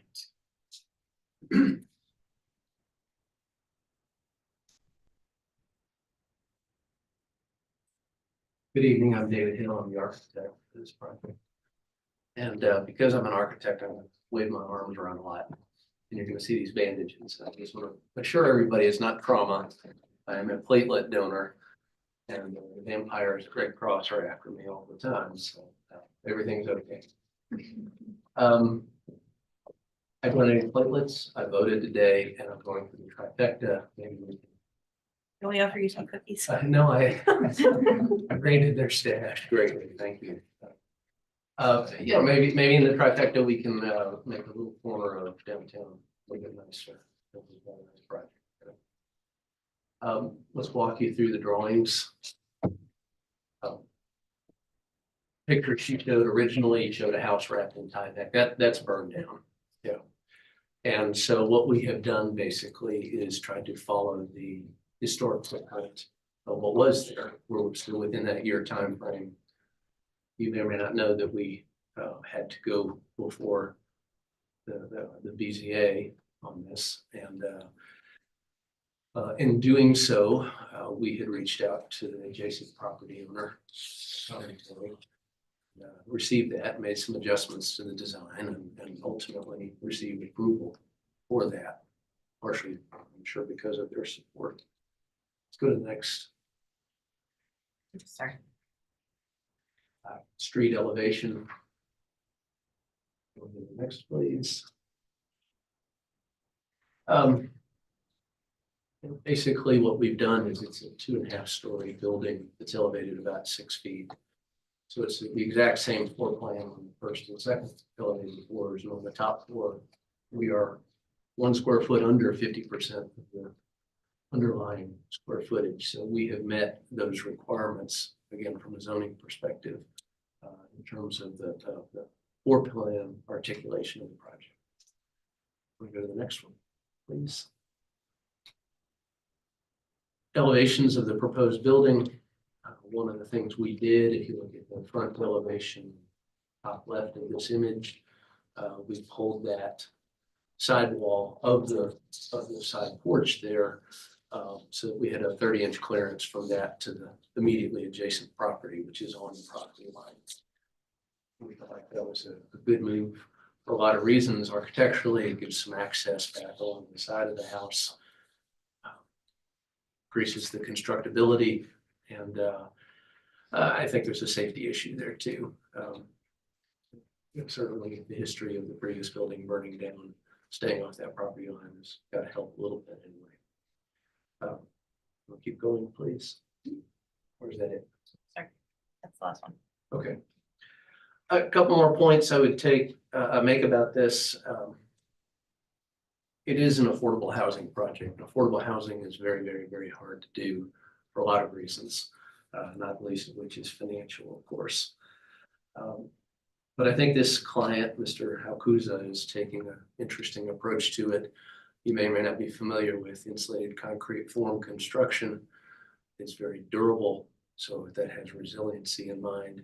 It is not flammable, which has the history of the project. And I think he's really trying hard to do the right thing, and we've tried hard to express all of those sort of technical features within a proposed structure that I think is consistent with the character of downtown.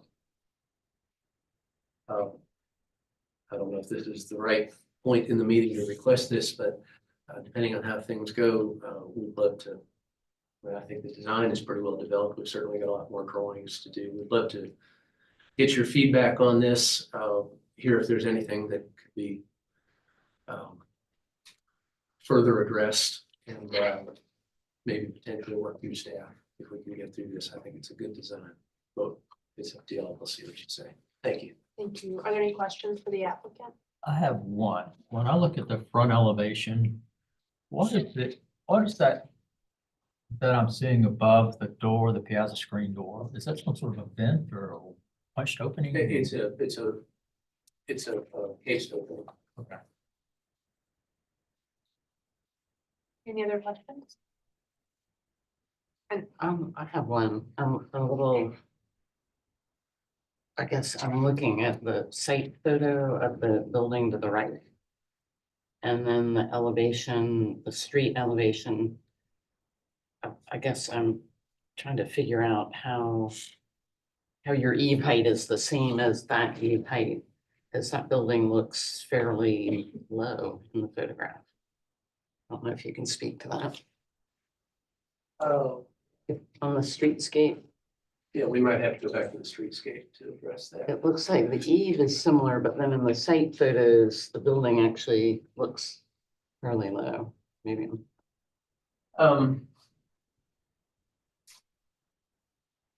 That was, I didn't do a historic inch by inch measurement of it. That was a close approximation of it.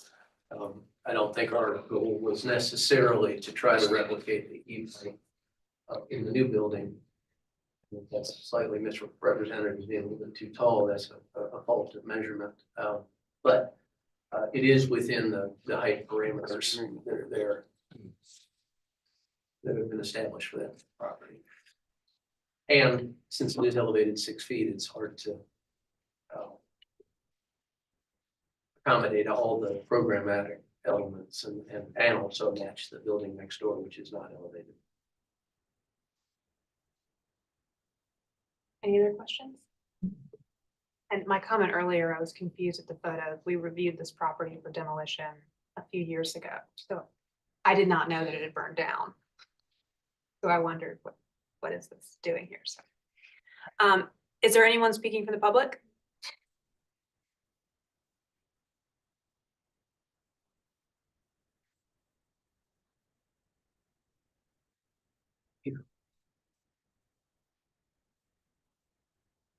Good evening, ladies and gentlemen. I'm James Randolph. I'm the owner of 14 Hagan Avenue, which is next door to the parcel property at 16. And I've been in discussion with Mr. Hill in regard to the proposed new building to go at that particular site at 16. I've owned 14 for about 25 years. And in that 25-year time period, 16 Hagan was allowed to be demolition by neglect. There was an eyesore to my building, subsequently was leaning on mine. At some point in time, the previous owner sold to the Mr. Hill's client. But anyway, to make a long story short, I'm in agreement with the proposed new construction that Mr. Hill and his client is proposing. I think it would enhance the neighborhood and help that corner out, which has been an eyesore for 25 years. And it pleases me that somebody's finally doing something with that particular corner. And affordable housing, which of course we don't know what affordable means these days of time, but we think it'll be something good for the community, at least from my standpoint, and everybody in that particular side of the highway who's living on that particular block. So I'm in agreement with what they're doing to make that corner look much better. So thank you for your time. Thank you.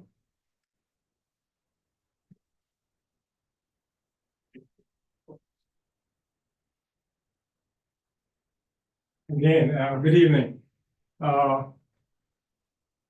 It's time for that corner to be developed. But one thing I have to start all the building and here a two-story.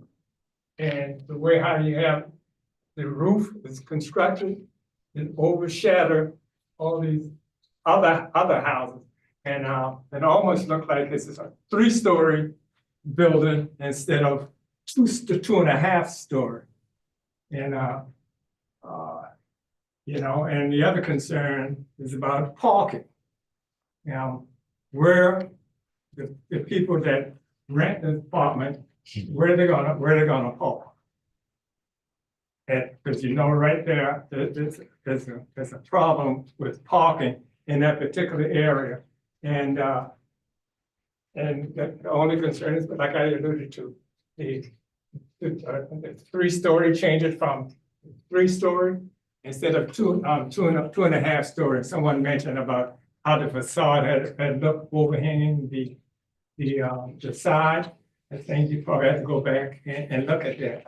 And it's on the neighborhood agenda for tonight, on the West Side Neighborhood Association agenda to look at it tonight. So I just bring those points out to you. And I think it would be a great thing, but parking, and don't change how the neighborhood look in this particular area. And if you look, the mass of this building overshadow everything.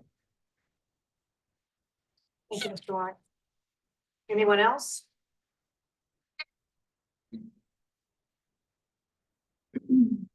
Laurel Bay with the Preservation Society of Charleston.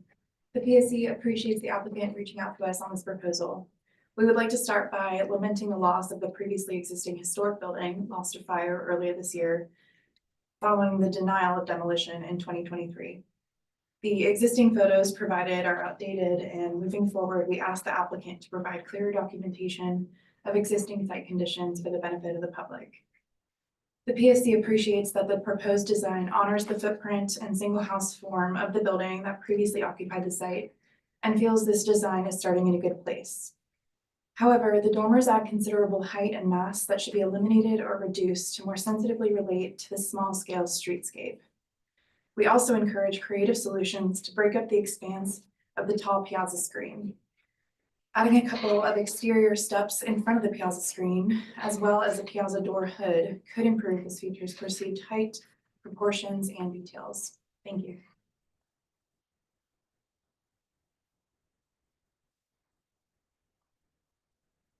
Amanda Nestor, Historic Charleston Foundation. HCF has reviewed the application for conceptual approval for a new affordable housing unit at 16 Haygood. We appreciate and we're excited about the addition of affordable housing in Charleston. We previously opposed demolition before the structure was destroyed by fire. The Charleston standards state that new construction should respect significance of the surrounding historic context, and that new work should respect materials, features, size, scale, proportions, and massing of the setting. We believe that the proportions of the front facade and the piazzas should be restudied. Window sizes should match and suggest removing the dormers entirely to reduce the overall scale and massing to better align with surrounding architectural context. Thank you. Any other comments? Okay, Frankie, if you give us city staff comments and recommendations, please. Okay, we had an observation that the dormers did feel very large, and some of our conditions for approval are to pull the dormer down from the roof ridge. We were suggesting, if allowed by zoning, to remove the inset of the rear mass, creating a straight rectangle. Proposal shouldn't create a false sense of history by mimicking a rear addition. Dormer windows should align with the windows below, and proportions of smaller windows vary throughout the structure. We recommend reducing the number of window sizes. Staff recommendation is a deferral for rewriting. Thank you, Frankie. Mr. Hill, did you want to respond to or clarify anything in the public comment and city staff comments? Sure.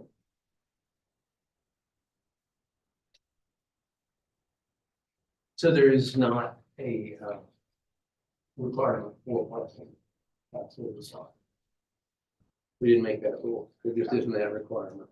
That being said, there is an existing curb cut. And we intentionally laid the site out so that somebody could use that curb cut and could park there. It's not gonna be an official parking spot, but one of the coordination items we have. So, preservation of the alleyway that runs behind this lot. And so, I'd like to do more. We don't have to, but we were trying to preserve that and at least have a one spot that could be off there. That's number one. One thing I would say about the dormers, Frank, you made a comment about pulling the roof line down off of the eave. I think that's a good suggestion. One thing I would encourage you to think about, Mr. Lawrence, I'm happy to show a sketch of this, but can we show the front elevation? One of the problems with architectural drawings is that your eyeball never really sees it that way in real life, right? So the front facade actually has this shape roof. And there's one of the things we were very cognizant of was to pull the dormer back and off of that front facade. They're not invisible, but they don't define the front elevation. It's that classic gable shape that does define the front elevation. I think that would be more clear in a three-dimensional drawing, but that's just the way it looks when you have a two-dimensional drawing. From an affordability standpoint, Mr. Randolph, I agree with you. What is affordable housing? What word are we using now? Workforce, whatever. But I can tell you that the client is committed to meeting the income levels and rent amounts that do define affordable housing. So we're not just throwing that term around loosely. It's going to be a conforming financial scenario. The comment about the tall piazza front wall, I think on one hand there is some precedent for that, but on the other hand we're not opposed to some discussion or the suggestion piazza door hood. This is just at the conceptual level, so we'd be willing to talk about that and see what else we could do. I think that the dormers,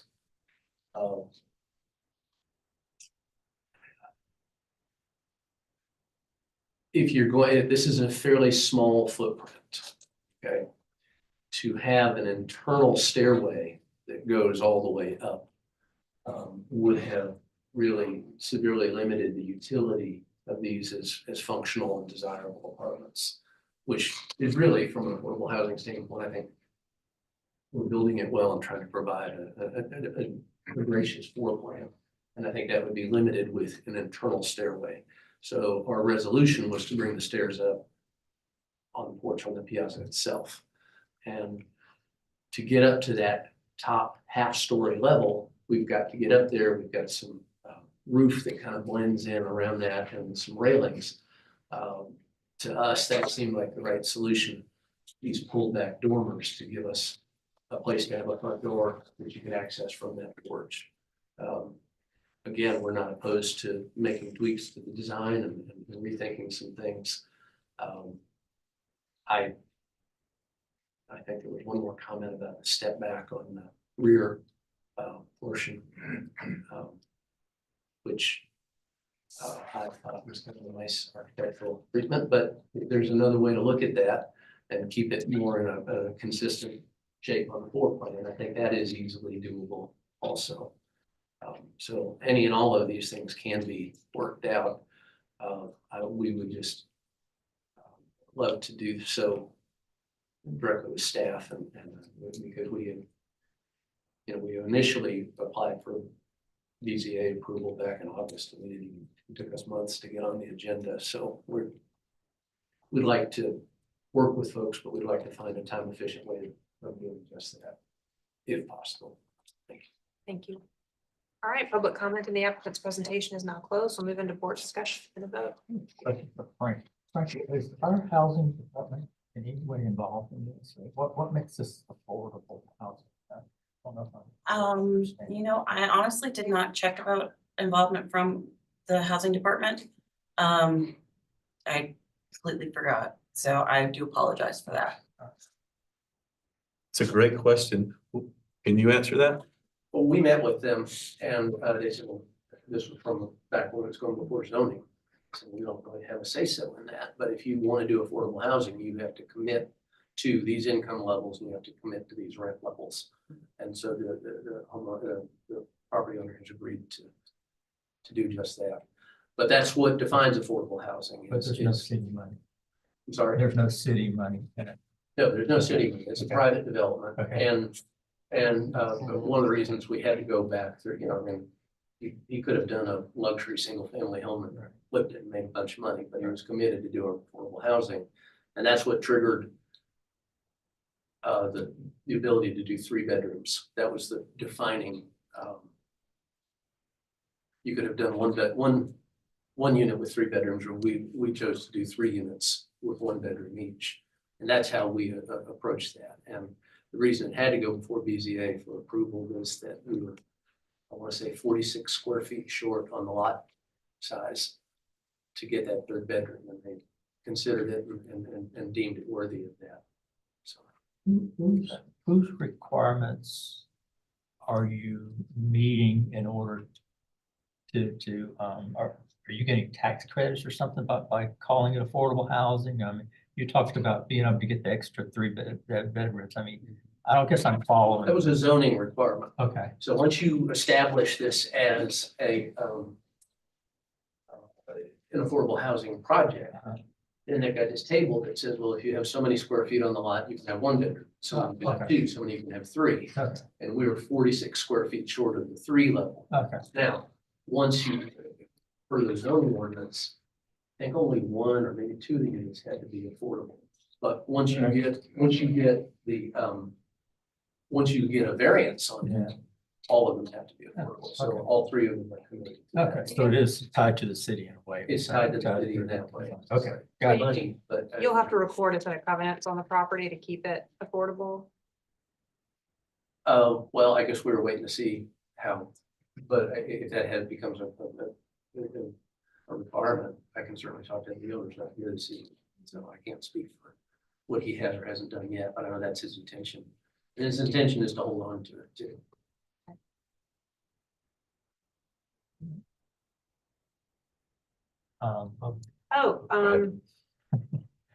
We're in board discussion. Oh, okay. We're just asking so many questions. Yeah, really, I kind of lost track here. Well, I'll go ahead and start with, I think the, overall general high scale and mass is probably okay. There's, this neighborhood here, it's all over the place as far as architecture goes. I mean, look what's across the street. You have the job again, office building. So I think as far as general high scale and mass, I'm comfortable with that, but with some exceptions. But I think there's a lot in the way of details that need to be worked out. And in some of those details, and I'll kind of mention some of them, such as the front, the foundation vents in the front. They should probably be recessed, put into the punched openings. Maybe you introduce a masonry sill for those. The piazza screen. I agree with Preservation Society that that needs considerable study. You do see high piazza screens like that, but what would help scale this down would be a transom window, maybe a taller than normal door, transom window, and then a hood above that. I think that would go a long ways of scaling that down. I would like to see you get rid of that odd little punched opening up above, and I'm not sure that you would need it after you maybe stretch the door a little bit. And, maybe you go with an 8-foot instead of a 7-foot door, transom window and hood. So items like that, and you get going down maybe the side of the building. If you look at this as a traditional Charleston single house, maybe you envision that normally you would have a pier that aligns underneath each column. So maybe those get a little narrower, and then eliminate that masonry above that's below the porch level and those vents, because that's not typically a condition you would see on a Charleston single. So more or less a series of piers underneath the piazza, And then the rest of it would be infilled with your louvers or your lattice or whatever, such as that. I don't know if I have the same heartburn to staff about the L. Yeah, typically, if you're treating this using the Charleston single formula, it would be bumped over to the side street. So I could go pretty much either way on that. And then other little things are like, introducing bases and caps to your columns, But to me, it's mostly in the details. Flushed out. I agree with everything Bill said. These are pretty minimal drawings. Yeah, they are. Even for conceptual, there's not a lot of information here. I think that the general architectural direction is going in the right way. And if this really is affordable housing, I think that's incredibly positive. And I thank you for it. If it turns out actually to be affordable housing, I think I don't have quite the heartburn about the scale of the dormers as I think maybe staff does, but I think that they need to come off the ridge a little. And I agree with everything Bill has said. If I was a screen, you could get a couple of rises to it and then get the door up a little bit and all the other things. So I think I agree. I think it's in the detailing. I would like to see an accurate streetscape where we have a better idea for the height of this building relative to the rest of the street. I'm not sure we actually have that. I think we have a drawing, but there seems to be some confusion as to its accuracy. So I would like to see an appropriate streetscape drawing. But yeah, I think in general it's going in the right direction. For me, I think it needs enough work, and the drawings are minimal enough that I would struggle a bit to give a conceptual, but I think a quick comeback with more information. Yeah, I agree with you on the content of the submittal. There's not a single notation on the elevations. There's not a single convention. So this is very, very thin when it comes to being a conceptual submittal, because we should be here discussing some of the materials, but there are no notes. We don't know.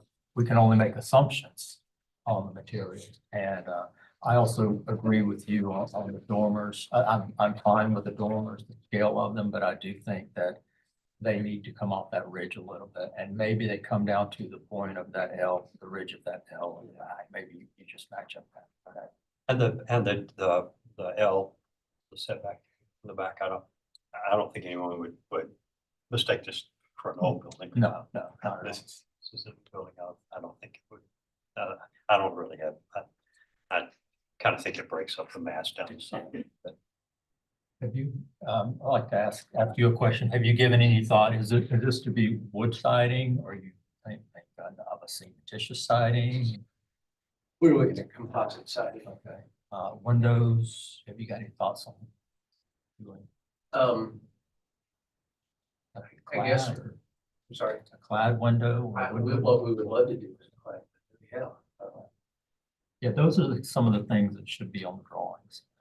And the windows in general need a little vacation. I think the way they're made out. I'm not going to be specifics, but I think it's a great start. I just think, for me, conceptual, I think we need a little more information. Would it be an agreement? Yeah, I think there's a lot of detailing. I'm struggling a little bit with that parapet on the third floor too. I know it's the walkout ports for that, but that's again just a little out of character to wrap that around. But maybe that depends on how that gets detailed. Also, the change in window, the 6/6 and the 2/2. Just not sure. And the Haygood, I think the Haygood Street elevation, that's going to be so visible. I would be looking at the window types, maybe even the small windows should have shutters. And the dormer, maybe the dormer windows shouldn't try to line up with the windows below, but the dormer should like look good on its own. And then maybe everybody would be comfortable with it. It's just a thought on that, just, it looks like it's trying to line up with the other, but it makes the dormer look like it's a little. Or, and I know you can't lengthen it, you know, if you could center the dormer on that. Columns of windows or something just there to make, give that break. Just that elevation is gonna be so visible, the whole length of it. So, and then I have the same comments on the base of the building and the piazza screen. I had the same thought about the enclosure on top of the piazza. I've struggled a little bit with that as well, the parapet. But I guess, I mean, I'm a little willing to kind of let that go, knowing that that's gonna be a little one-bedroom affordable unit up there. And I think you can detail that to a parapet that actually doesn't look quite so out of place. Still make it work. But I think it certainly meets the details.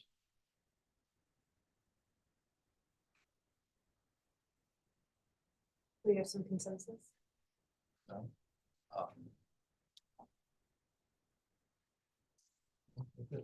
Oh, yeah, I don't know.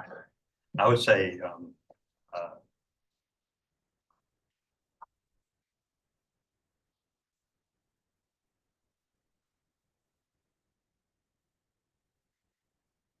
we want to get some more comments in there. I mean, I think it should be deferral for restudy. But I think you can say addressable and stuff. yeah, I would say deferral for restudy based on board discussion, and our discussion, of course, will be in the record. During the staff comments. I think staff comment 1 and 4. I'm not sure that the dormer windows need to align. About the setback, but I'm. But for you guys. We have a motion on the floor for deferral for restudy with board discussion, and with staff comments 1 and 4. Do you have a second to fill more? I'll second. Thank you. The motion to a vote, Daryl, Yes. Becky, Yay, in favor. Fillmore, Yeah, in favor. Bill. Yeah, in favor. The chair votes to the majority and the motion passes unanimously. Thank you, Mr. Hill. Thank y'all. We always look at this as a discussion and I appreciate everybody's thoughts. So. Okay, agenda item 5, 25 East Battery. Frankie, if you'll give us an introduction overview of the project, please. Ever do that.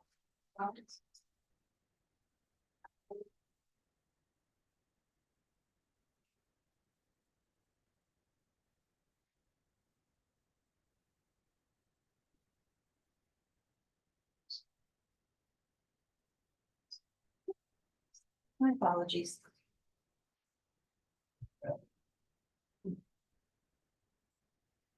Okay, 35 East Battery is in Charlestown, Council District 8. It is a category 1, circa 1885 in the Old Historic District.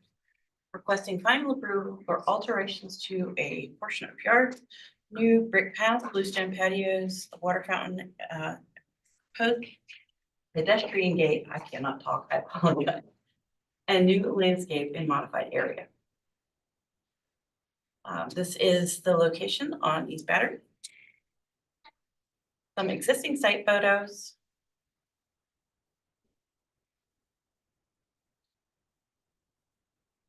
And I will turn it over to the applicant. Thank you. My name is Anna Gonzalez. I'm working with Rob Honecker, owner of this property. Project has been under development. He's been remodeling. He's doing a beautiful work inside.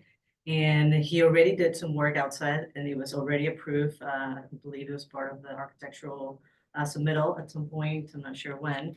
So right now we are submitting for approval for a portion of the yard, which is, and it's not the whole front or side yard, it's just a portion of it. And I do want to mention that this is for final approval. Another presentation was done, I believe, a month ago or 2 months ago for the conceptual plan. And it was requested to further develop the design. So in this set, we'll be showing the existing conditions what we're planning to remove and change and what we're keeping. So you can go to the next. Page. Or the next one. Here you can see the existing house, and the area that we're planning to change. You can see a line in here in red, kind of showing where we're working or or the elements that we'll be changing, and then the rest we're pretty much keeping. There's already some existing brick paths that are going in the back, some existing landscape, and this driveway and the structure. The structure we're proposing to move back, but we're planning on keeping this driveway. We're just basically changing a little bit of the material. Right now it's just gravel. We're changing it, and then we're realigning this portion of the drive, but also keeping the kind of same design with the brick border that the current driveway has. The wall in the front was previously approved. It's already there. So those modifications will make sure that it doesn't damage any of the work that has been done already. There's a fence that's going to go in, a gate, pedestrian gate, and a drive gate that's going to go in here. And there's an existing brick apron in here that's going to be removed and replaced with also brick, but a different material. The finish that will kind of match what is going on for the rest of the yard. You can go to the next one.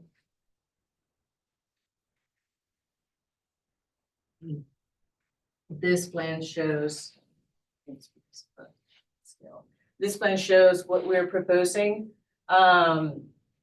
We are removing there's an existing patio that we're removing, but we're keeping some of the bluestone, and we're planning on reusing the bluestone on this patio. So what we're doing basically is making the patio larger and making it part of the drive. So now you would drive in some of this bluestone. So that makes the space feel a little bit bigger than it currently is. There's a water feature that we'll be removing. That way there's a more space now on this area.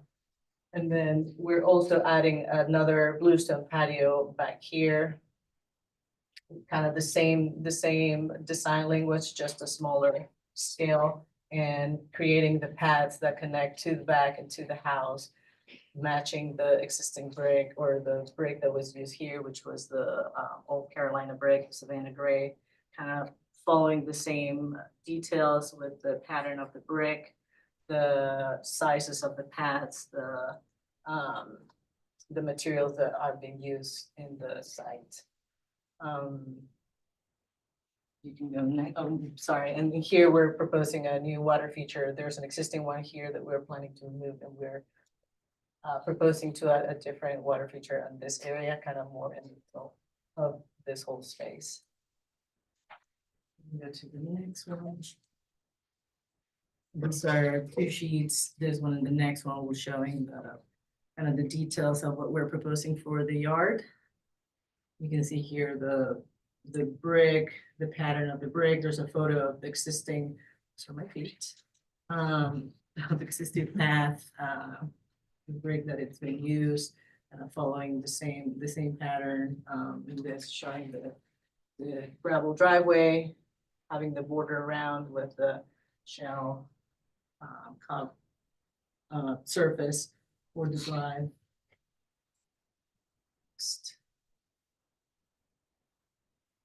And in this one, I'm showing the specifications for the proposed fountain and for the proposed gate, the pedestrian grade gate.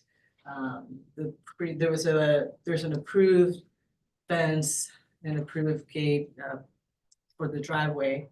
What we are showing is a modification to the pedestrian gate, and in here we're showing a proposed plate with the name of the Drayton house. And I believe the last page shows the architect's drawing showing that elevation that we overall for the site. For the landscape. Sorry, was I on the wrong one? I thought. No, you're good, yeah. You can move to, the previous one. Yes, and for the landscape, we're following some of the existing plant material with the boxwoods, the ferns. We're keeping the plantings basically on the side that we're not improving or changing. But we're incorporating some of the same plant material, the same language. You know, next. Next. For the lighting, there's an existing lighting uplights in the property. We're thinking that we'll use, there was a company that did some of this work, we'll use them again and kind of fix some of the fixtures that were gonna be basically damaged during this whole through all of these changes and adding a couple of more path lights for the vehicles. It's showing the specs for the lights. Video next. Video next. Sorry, when I submitted, there were like 2 pages that repeated. It's okay. Yeah, go back, go next. Next. And this was the plan that was previously approved, showing the fence, the wall in the front, the gate, and I think here there was a proposed pedestrian grade that we are changing or proposing to change. Approved. And I believe that's it. I appreciate it. Any questions for the applicant? The elevation of the additional height of the knee wall that's already. Yes, that's all. Okay, we did not remember that, so I had a comment on that. I apologize. No, you're good. Sorry. Yeah, I remember that was part of the presentation. Last time was the raising of that knee wall. And I think it was for flood control purposes. I do have, while we're on the subject of the wall and the gates, do you know the age of the gate and the fence that are there? I believe there wasn't a pedestrian gate in the property. So the one that the pedestrian gate, and I should have walked by there, I apologize. The pedestrian gate that was proposed on the architect's drawing, the very last one, are you saying that that was being added into an area where there was no gate before? Or? I believe so, yes. Okay. The access was there, but there wasn't a gate, pedestrian. So what he was proposing was a new design. It was not reusing. Right.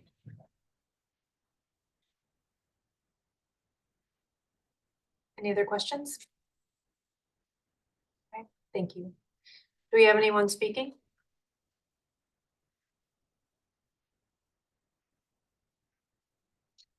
Mr. Historic Charleston Foundation. HTF has reviewed the application for final approval of alterations of portions of the yard at 25 East Battery. We appreciate the applicant reaching out, and we are thankful for the tremendous amount of rehabilitation being completed at this time. We extend our support for this application. Thank you. Anyone else? Okay, Frankie, if you give us city staff comments and recommendations, please. I apologize if I've got comments on things we already approved. I didn't find that when I looked at previous comments, so. Property is category 1 in architecture inventory, so any alterations must be approved by board. BR typically does not approve uplighting. It's generally reserved for specimen trees, 1 light per tree. That's just from staff conditions. I'm not making that a condition. I'm just providing that for the board. Staff does not. You said the open wall is already approved, so I'll that.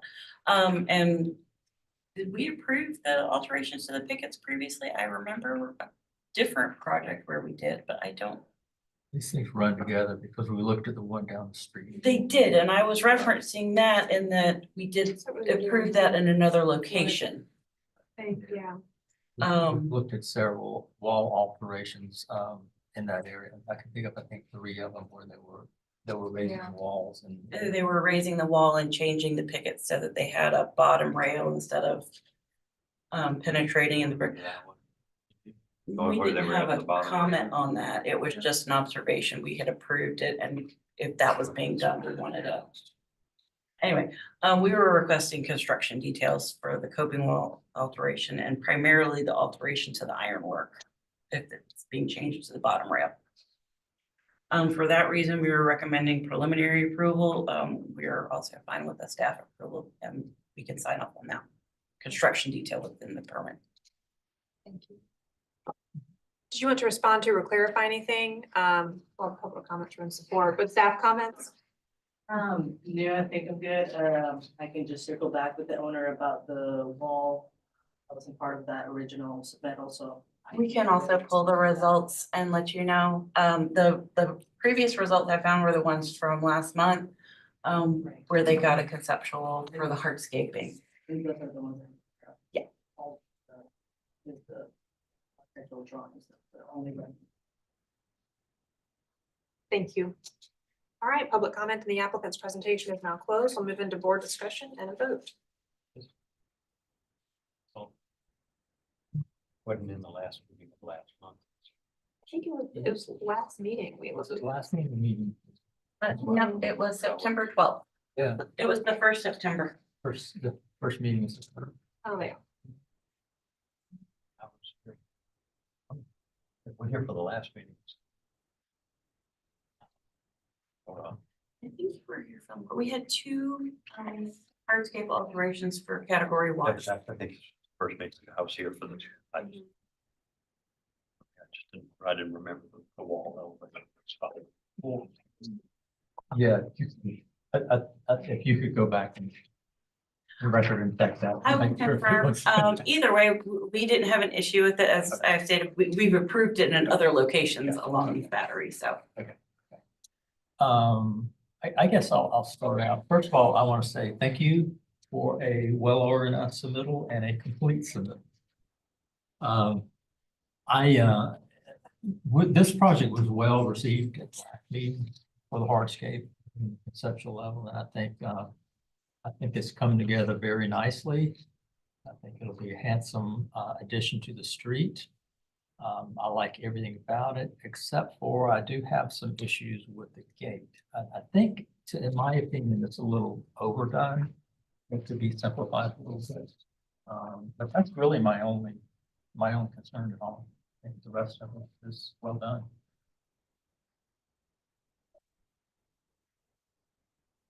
I have nothing to add. Even the pedestrian gate. The pedestrian. It's been proposed. It is, of course, it's a pretty high style house, but it is pretty high style. Thing. But it's Especially because not. the rest of it is, Hmm? the rest of the It's- fence is pretty. Yeah, I think to me, it's a little high style and, but yes, for the property, but more so for the rest of the fence. It's almost like, you look at the driveway gates are designed as part of the fence, they all relate. And then you've got this sort of element that you're gonna know that was introduced. So I think it just needs to be simplified. I think one way you could do is just take the plaque out of it, and then it could be inserted into the wall next to the gate if chosen to, but just sort of tone it down a little bit.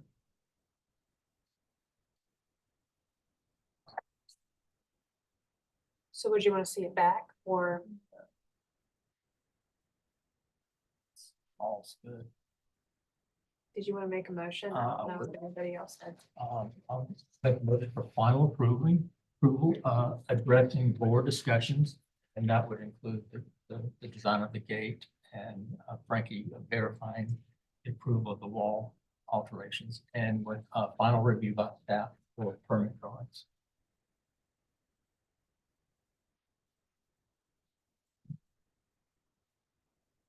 Okay, we have a motion on the floor for final approval, addressing board discussion and final review by staff, permit drawings. So I have a second. Yes. Right, the motion to a vote, Fillmore, Yay in favor. Becky, Yay in favor. Bill, Yeah, in favor. Daryl. Yay in favor. Chair votes to the majority and the motion passes unanimously. Thank you. Okay. We'll take a small break after this one. Okay. You would take one now? What, you wanna do one more? And then we'll take a short break. Let me just say something. Okay, Right. agenda item 6, 61 King Street. Frankie, if you'll give us an introduction overview of the project, please. 61 King Street is also in Charleston, so District 8. It is not rated circa 1840 in the Oldsmobile District, requesting final approval for replacement of existing metal auto and pedestrian gates with new wooden gates. This is the property's location on King Street. Some existing site photos.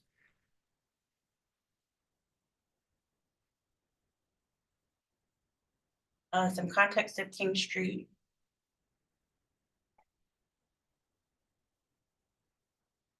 Sanborn map showing the street's property. And this is addressing staff concerns, which I'll discuss in our comments, but some samples of Phillips Simmons Gate. And I will turn it over to the applicant.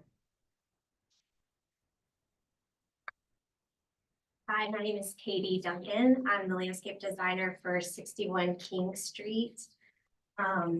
This property has new homeowners, and they have asked me to help them with the gates in the front. Mainly for 2 reasons, but the main reason is that they do have like 3 little tiny dogs that they want to enclose in the property. And these gates just don't function for them. The gates also need a lot of repair, and so it was time to look at them as a project. There's a little bit of history on this, and I can see my paper with my glasses, but I have to take my glasses off to see the screen, so I apologize. Sorry, I don't know what's going on with our presentation. It keeps Flipping around. Just flipping. That's okay, it can flip on, and I can talk at the same time. no, I need it to stay put. I need to just- Is the clicker over there? Do you wanna try this? Is one of It the might have buttons just on it flipped over stuck? and pushing something, yeah. Okay. Oh, still going? Is it good? Okay, We'll just do that part of the process. so we would like to remove the existing gates. There's a driveway gate and a pedestrian gate. I know so I'll try and talk a little bit about what I've been able to find out about the history of these gates. In 2009, there was approved design for the addition of the pedestrian gate. So that gate is not original. There was a solid brick wall there. And in 2009, a different landscape designer asked to punch that hole there and create the pedestrian gate. It's flipping, but you guys can see What's that. going on? I'm so sorry. That's okay. It is apparently. The driveway so I have a couple of surveys, a survey from 1963, which shows the brick columns and the solid brick wall, but no gate. I've also been able to find a photo in 1986 that shows driveway gates. However, that only dates them back 38 years and not older than that. And again, in 2009 was when the addition of the pedestrian gate. So we know that that gate is not older than 50 years. We have had a blacksmith, Abraham, I think I wrote this down, Party, the professor of blacksmithing at the American College of Building Arts on Meeting Street. He has come over and assessed the gates for us.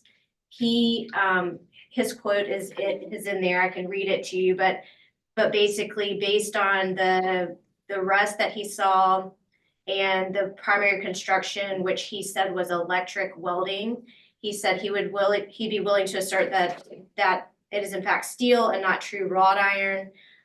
He would also suggest that, in his opinion, they do not date back past the 1950s and may very well have been made in the 70s and 80s. maybe even later. So with that being said, we would like to remove the auto gate and the pedestrian gate and replace them with wooden gates that are, we can see lots of examples along King Street in this neighborhood of gates that we would like to do. So these are pictures here of just the existing gate and their existing conditions. These are some tiny photos up here that you can see behind this car from 1986. There's no pedestrian gate there. Also in this photo, you can't see that either, but I think we blow it up somewhere and you can look at it in more detail. The auto gates weren't even present in the photos at all. These were site photos from 2009. Oh wait, I'm sorry, in 1986, we could see the gate here, but in the site photos from 2009, the gates weren't even hanging. So I'm not sure what happened to the gates and where they've been, or if they are the same exact gates or replicas. It's very hard for me to tell you exactly how old they are. I can't prove that they're 50 years or older either. So what we would like to do, if you want to go to the next slide. We would like to replace those gates with wooden auto gate and a wooden pedestrian gate to match. We would like to have them painted the color of their shutters, which is one of the Charleston approved colors. Down here is a sample with really simple black hardware and hinges. You can get to the next slide. These are examples. I've got up the addresses listed of gates that are very similar.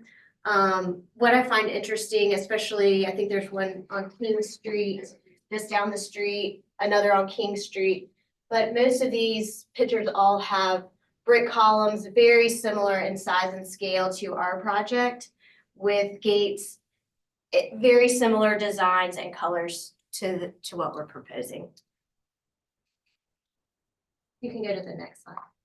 I don't know that I have anything else. There's a lot of information in there included, I think, throughout that submittal package of the past submittals that we could look through, but if you have any questions, I'll be happy to try and answer them. Any questions? All right. Thank you. Thank you. Do we have anyone speaking?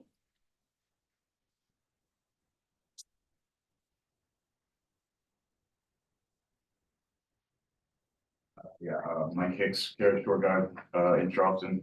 I know that it's not explicitly allowed, but I wanted to clarify, Ms. Frankie showed a picture of Philip Simmons gates. Are these Philip Simmons gates? We don't know. That was a concern of staff, and that was why we wanted the board to review it instead of just us. Okay, It's similar to some of his designs, but we wanted them to study the project and see what they thought. thank you for clarifying. If it's Philip Simmons gates, no way, dude. Like, no chance. I mean, like, she mentioned that it could be, steel, the guy, or, not true wrought iron. But Philip Simmons, I can't understand what a god he was with, this stuff. I mean, his works are in the Louvre. He convinced Europeans that Americans had caught up on blacksmithing. And, this is and I'm sympathetic to the dog thing, but there are other ways around that getting rid of this gate. Don't really care about the pedestrian one. Apparently that's from 2009. But, if this is a Philip Simmons gate, then please don't. Yeah, thank you.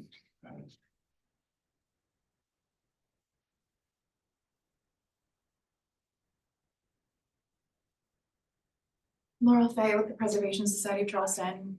The PSC appreciated the opportunity to visit the site this morning. This gate clearly has substantial age to it and is a good example of craftsmanship that contributes to the character of Charleston's historic streetscape. Given the outstanding questions about the gate's origins, in particular whether this could be the work of Philip Simmons, we encourage restoration rather than replacement and feel confidently that this is a viable path forward based on the quality and condition of the gate. For this reason, we ask the board to deny this request. Thank you. Anyone else? Okay, Frankie, if you give us any staff comments and recommendations, please. Okay, staff just had a few observations. One, that we were concerned about the age and the fabricator of the gate, as the design is similar to that of others designed by Philip Simmons. The pedestrian gate is not historic. It was approved, its approval is in the VAR vertical files, and that references the reattachment of the driveway gate at that time. Staff recommendation is denial for the driveway gate due to the historic nature, but approval for pedestrian gate. Thank you. Ms. Duncan, did you want to respond to or clarify anything in the staff comments or the public comments? Sure, I'll speak. It's true they look similar, but there's no proof that if you could prove that the gates were Philip Simmons gates, or if you could prove that the gates were 50 years or older, the problem with the extensive study that we've done is that we can't prove that at all. And they look very similar to the new pedestrian gate. And we know that that's not older than 2009. So it would be great if they were Philip Simmons gates and we all agreed and we wanted to preserve them, but you just can't prove that. Thank you. Thank you. Okay, public comment in the applicant's presentation is now closed. We'll move into board discussion and a vote. Thinking, I think they, that you determined that they were on the 73 survey, the I photograph. believe we found it on the 73 survey. We didn't have it in here, but I thought that was where we got the original. Does that sound correct to you? I discussed it with someone. I couldn't remember if it was you or not. No, Okay. maybe you. It might have been with the city architect. But it seems like we found an earlier photo that confirmed the 50 years. Thank you. As far as them being Philip Simmons gates, I don't think they would be, just because of the craftsmanship. The weld joints are a little, I don't want to say crude, but they're not as high quality as I think if they were Philip Simmons gates. So I felt pretty comfortable they're not Philip Simmons gates. However, they are nice gates, and they are, I do believe that they are much older than 2009, just by looking at them. And if they were cleaned up and straightened, they could be a beautiful set of gates. And there are ways to get around issues like the dogs. You can tack weld some sort of a wire mesh behind it, a heavy wire mesh. So there, and then there are other things too. You can keep with the same type of cloth that's on the back of them too.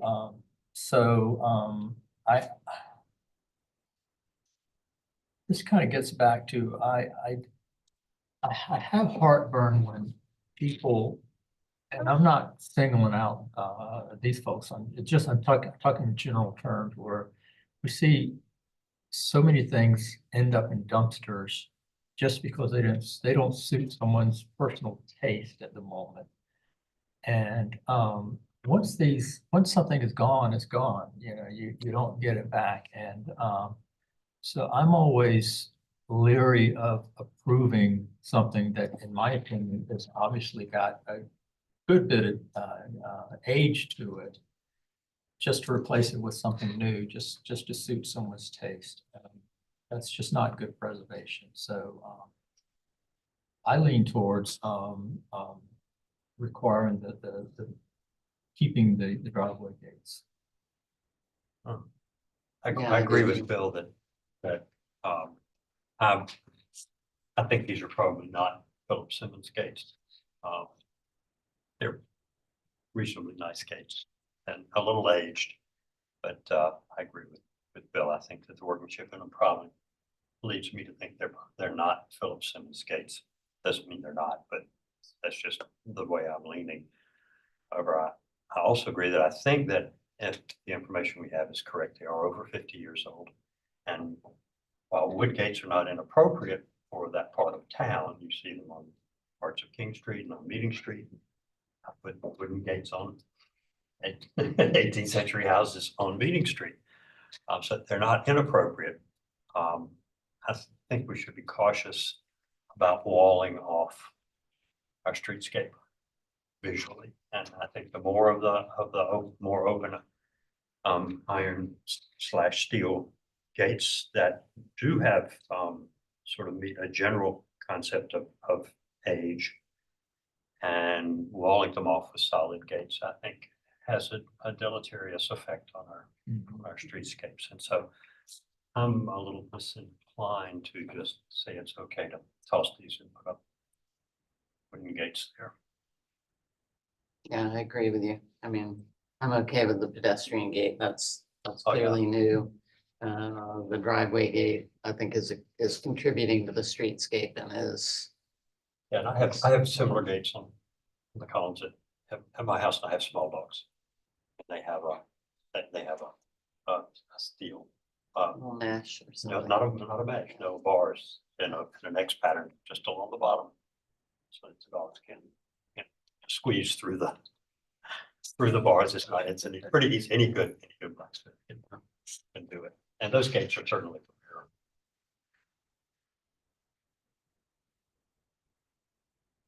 Are we considering the pedestrian gate too, or just the driveway? Or have we ruled out pedestrian? The original request included both. We included both for that reason. We have no issue with the pedestrian gate going away. So that could be handled at staff easily. Our main concern was the drive gates and our lack of knowledge when first reviewing them. I'd like to make a motion. I'd like to make the motion for approval for the removal of the pedestrian gate, denial for the removal of the driveway gate. However, I want to say this, I want them to be able to work with staff to do some modifications to be able to accommodate dogs, be it a mesh or crossbars. I'm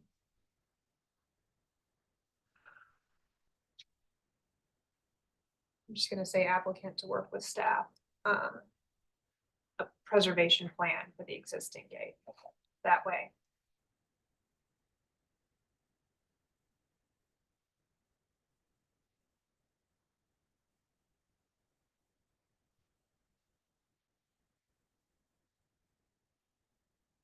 All right, we have a motion on the floor for approval for removal of the pedestrian gate, denial of removal of the driveway gate. And the applicant to work with staff on a preservation plan for the driveway gate. Do I have a second? Yes. Put the motion to a vote. Becky, Yay in favor. Fillmore, Yay in favor. Bill, Yeah, in favor. Daryl. Yay in favor. Chair votes to the majority and the motion passes unanimously.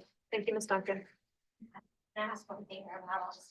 Can I get Ricky to send me that, because she had a survey from 1973 that she thought she had. Oh, yeah. Information, but that was I'll find it it. sounded like it was a maybe. I I'd will like that find it. for, to be able to show to the client. Sure. Thank you. Thank you. Okay, we're going to take a 10-minute recess. We will reconvene at 7:13. Like you said, we were taking a recess right then. That's fine. Oh, yeah, no, I know. Sorry. I'm brain dead. First ones.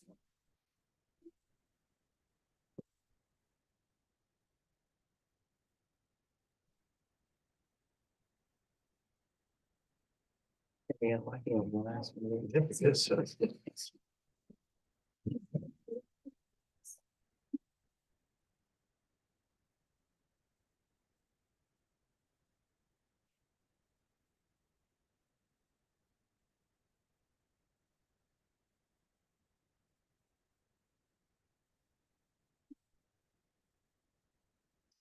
After you. Okay.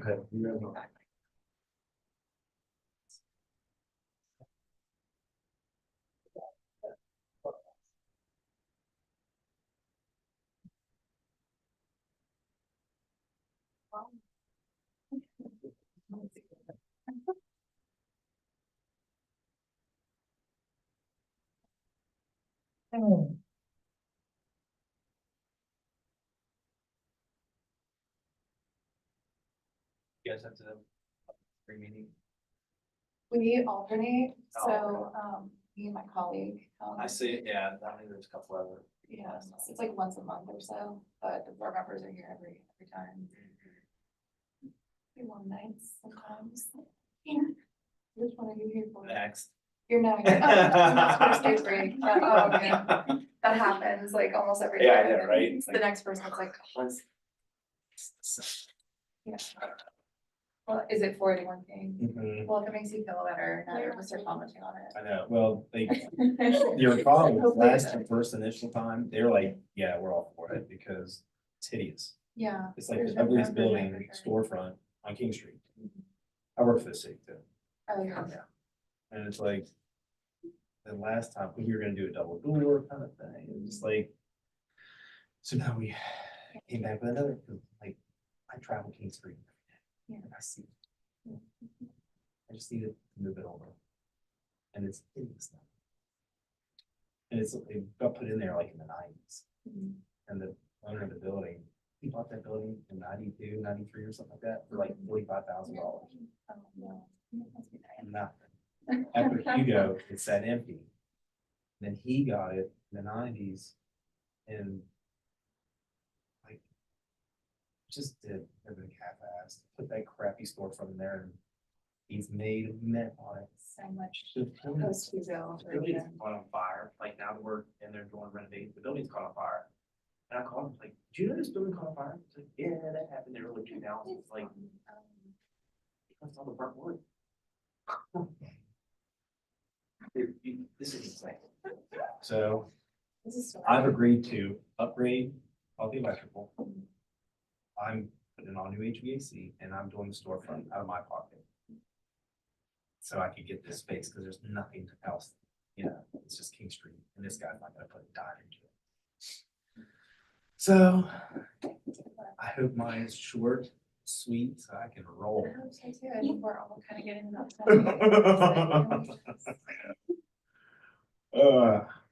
I really thought this was gonna be a bit of a shorter meeting, and I think I said that and I jinxed it, and so I would like to apologize to everyone. A little longer than I thought, but it's okay. What I'm reading. Yeah. It'll be fine.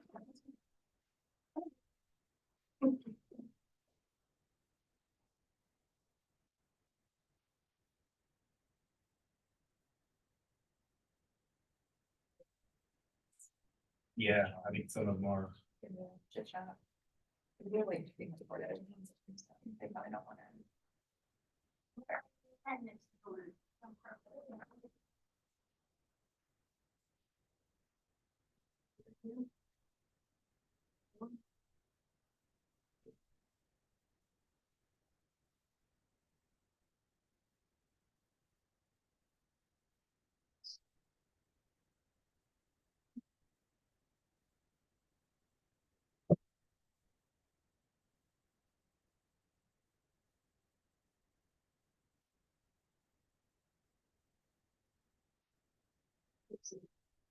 Like.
Right.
I guess they go through all of that. It doesn't resonate.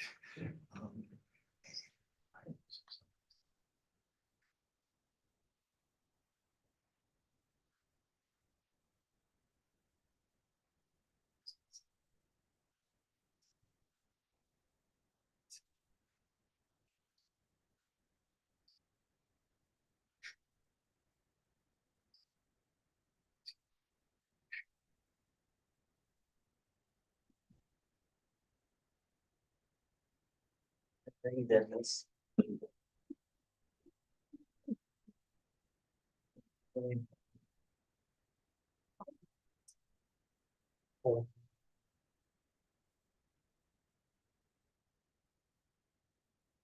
Where's the product cost?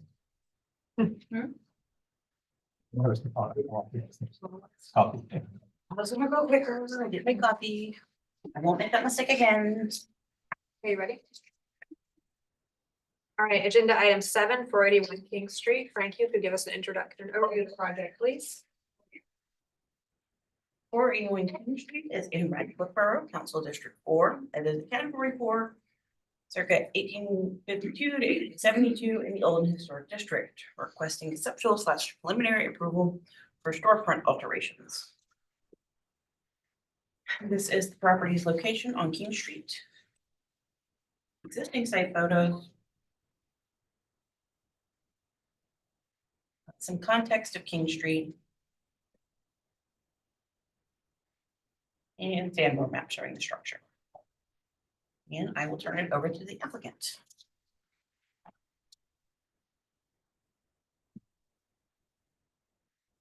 Okay, I'm Neil O'Hara, the applicant, I'm the owner of Kilwins, and I'm back again to play a new model for this storefront. We went back to the drawing board, eliminated the double doors, and went down to the single.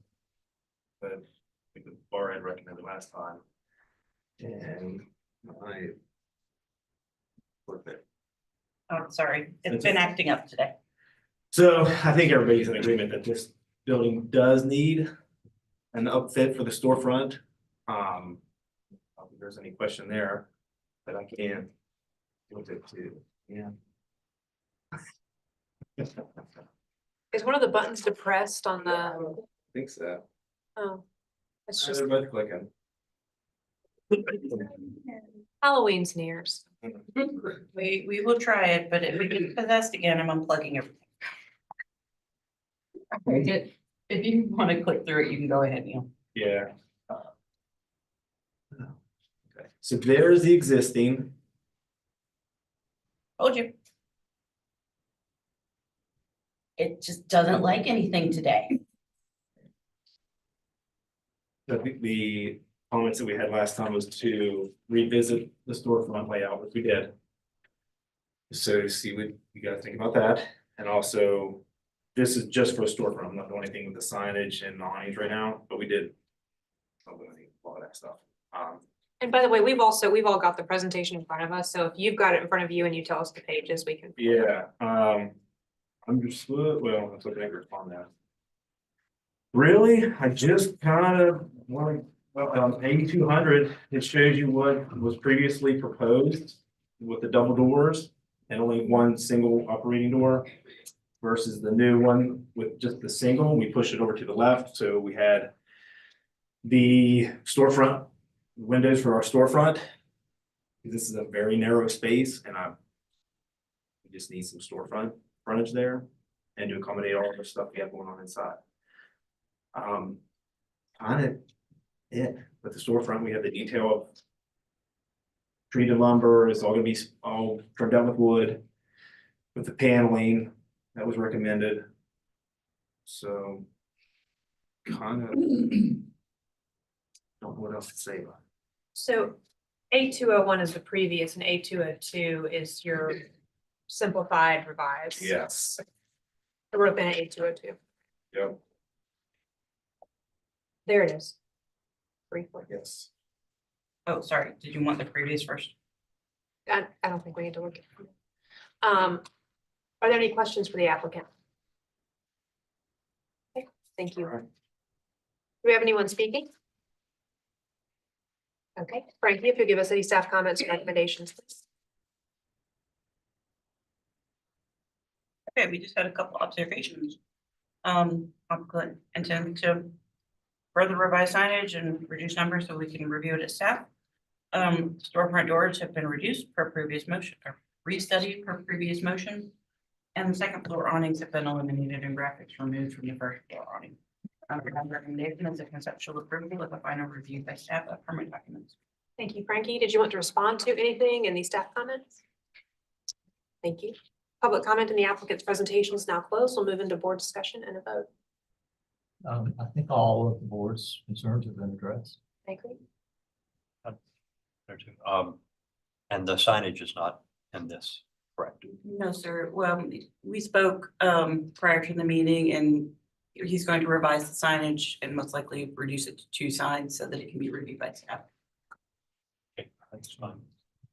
If there's nothing else, I'll make a motion. Go ahead. I'll make a motion for nothing else. Second. It's getting late. Whatever you say. Preliminary approval, with final review by staff of permit filings.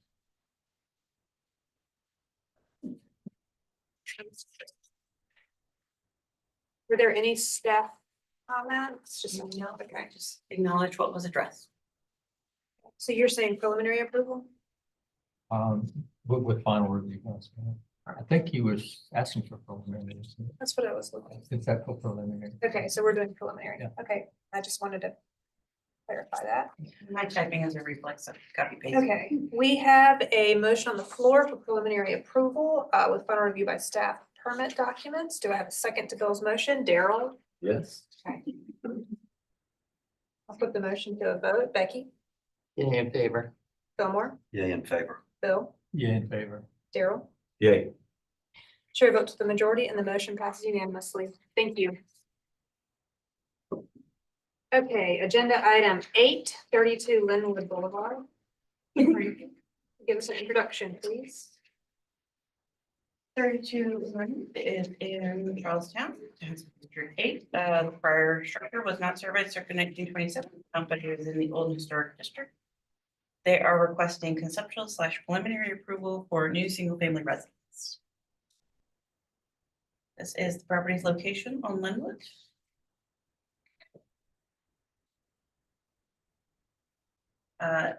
Existing site photos and Sanborn maps showing the previous structure. And I will turn it over to the applicant. Thank you. I'm Oliver Freundlich. Frankie, this doesn't work, right? No. Okay, so I'm gonna, just because this is a lot of previously proposed and newly proposed, I'm gonna ask you to toggle back and forth quite a few times. That's fine. I don't know why it's possessed, but it seems the safest thing to do. Okay, great. So we were here a month ago and after board discussion, which included some positive support for the quality of materials, the quiet nature of the current design. And actually, Frankie, would you mind toggling forward to the first rendered elevation, just so we can look at while I'm talking? Next. There we go. The quality of the materials, and by the way, not every one was here last time. I intend to focus on what's changed from the last presentation, but if there are questions about the overall design, which is somewhat dense, I'm happy to go into it. So we returned to the drawing board to try to address some of the weight of the mass and look at ways in which we could make the fenestration pared down a little bit more consistent and find ways to tie the 3 distinct volumes together while maintaining their distinction for breaking down the overall scale of the building. So next slide. The first move that we made was to move away from a gabled roof and go to a hipped roof. And one of the major impacts that had was giving a consistent eave line around all sides of the building and taking from the gabled end reducing the gabled end's highest ridge point by 4 feet. So at the short end on the west elevation of both the north volume on the left and the south volume on the right, the roof line is now set back and 4 feet lower along the front edge. There were also some comments about does by any chance the pointer work? Yes, great. About the right-of-way view. This is from the end of the driveway and street. This is what is mostly seen from Lenwood by passersby. And a reworking of the proportions of this. This was previously, and if you don't mind toggling back, Frankie, previously 3 distinct punched window openings, and toggle forward. We ganged those windows together, trying to relate the scale of this opening in the facade to some of the larger elements on the central elevation, and giving this a little bit more of a singular appearance to maintain verticality but simplify the overall composition there. The other changes on this elevation are at the southern volume, and this is where most of the conversation has been focused in terms of addressing massing. And the changes here are a reduction in the overall width of glazing, as well as at the top floor of the building, the introduction of an infilled porch language. So this plaster building from grade up to this horizontal architectural band reads in a light color plaster. And then for this portion of the building, it is now a wood panel and glass system. And just creates a break in the reading of the elevation and reduces some of the weight of that mass. Next slide, please. So that was last time at the east elevation. And next slide. And then the revision over here, mostly seeing the same triple gang windows, the hipped roof, and then this new elevation at the east facade here is attempting to create a bit more of a glazed bay at the kitchen level on this end. And we'll see in the southern elevation, this roof has been pulled back 5 feet away from the edge of this balcony. Next slide. Okay, so previously the southern elevation was not rendered, and this is one where we were focusing most of our efforts in conversation with neighbors. So glazing has been reduced by way of both lowering window headers and reducing the width of windows. There was a double gang window at this end, and some of the composition has been cleaned up by reducing that to a single window. And then trying to soften this elevation, next slide, by adding shutters to all of the windows here, maintaining the rigor of the alignment of windows, pulling back the previous gabled roof, which was out to the edge of the building here, setting that back 5 feet, introducing the gable, and then, so this is sort of carving away at some of the mass on this end. And then on this end, although this is occupiable space, trying to similarly carve away a bit at some of the heavy plaster and introduce that porch moment.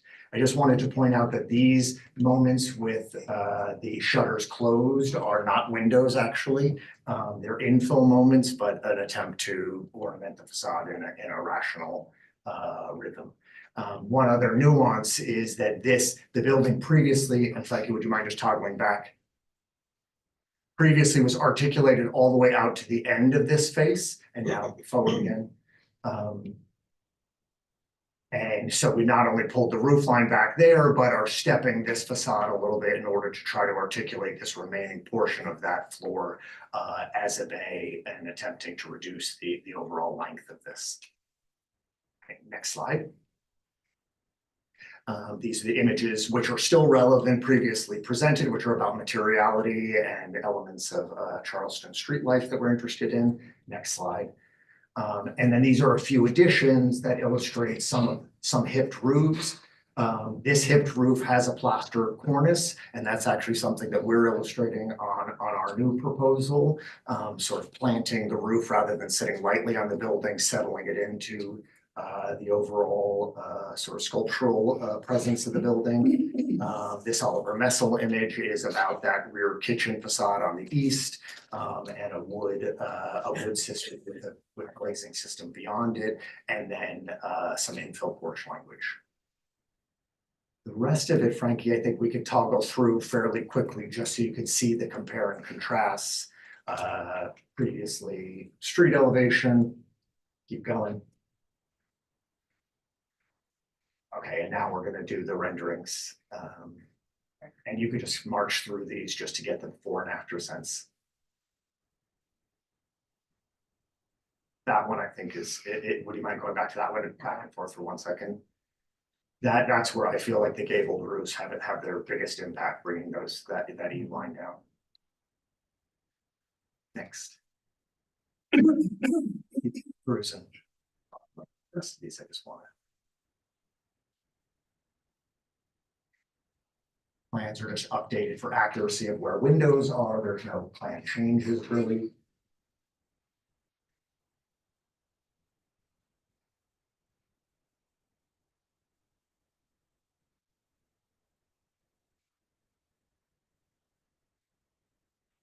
The roof line here, I just want to point out, when moving to a hip, this roof line, which used to be out here, is reduced by, the ridge line is reduced by 15 feet overall by pushing this hip back and pulling back from that end. So the highest points of the roof have been reduced. Keep going.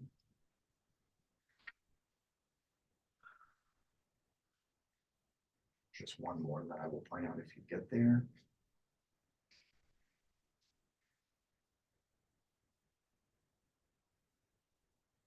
So it's this next one. This is the view looking, go back one.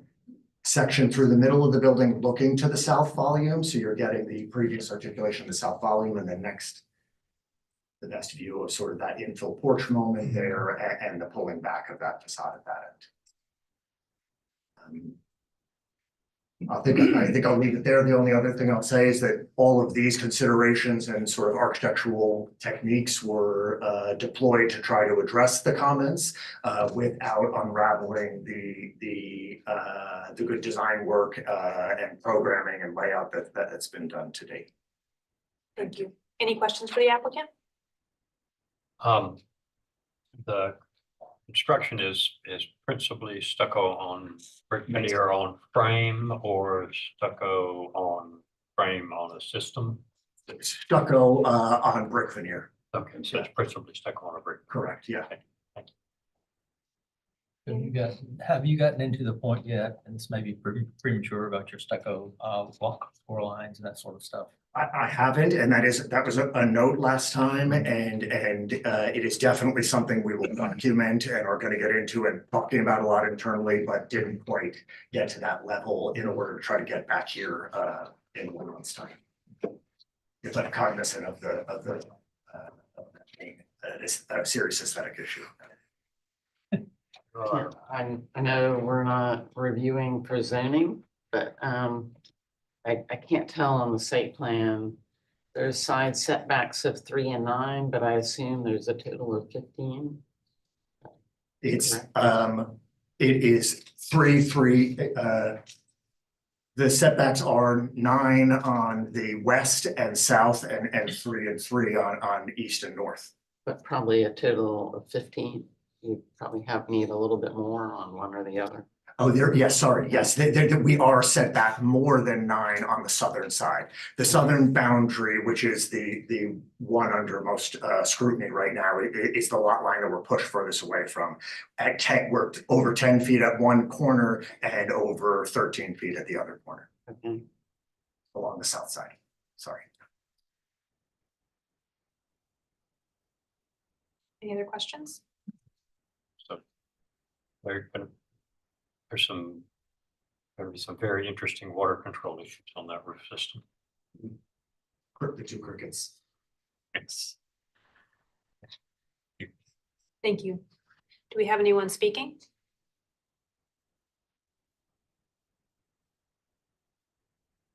All right.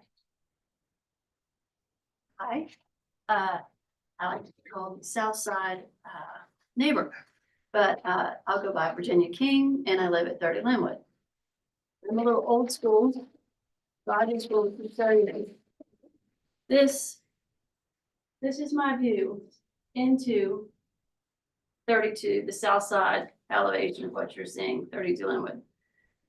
Just want to remind everybody that we're all 2-story buildings, and this is going to be a 3-story building. And this is what's currently here. So the height on our side and the weight of the building and everything that's been laid out, we are, I think, the most inconvenienced with this layout. And I think the last time we all met a month ago, the concern was we have a wall of windows. I feel like we are living in a fishbowl. We've had privacy. I've been there my whole life. We've had privacy up to this point. I mean, what is being presented is the problem we had last time is the same problem we're having now. You can soften the roof line, but the same amount of windows, if not more, have been added.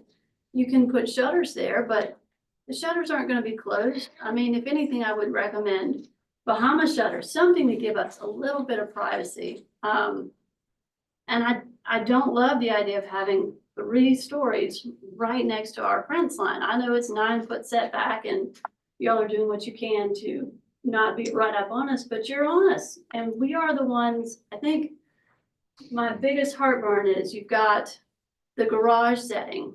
I wouldn't have any problem with this setting if the garage were on our side and you had that tiered up. I'm running out of words to say, but if we had more of a step up versus it just all 3 foot. And I do hear you, you've got an elderly couple that wants to have an elevator, they want to go all the way to the 3rd floor. What I would say to you there is move the elevator. Give us, if you were to put just 2 stories up so that we're not over top of these palm trees right up on us where we're living in a fishbowl, and then have the middle of your house be 3 stories and have the elevator in that section, then you would give us, you wouldn't be so up on us. But I feel like you've considered all the other neighbors, and I know Ava Ravenel, you didn't want to cast a shadow on her, and but I feel like we are the ones that are just taking this on the chin a little bit with how this directly affects us and our privacy. And it's just very hard to go along with this plan the way that it is right now. It's difficult for us.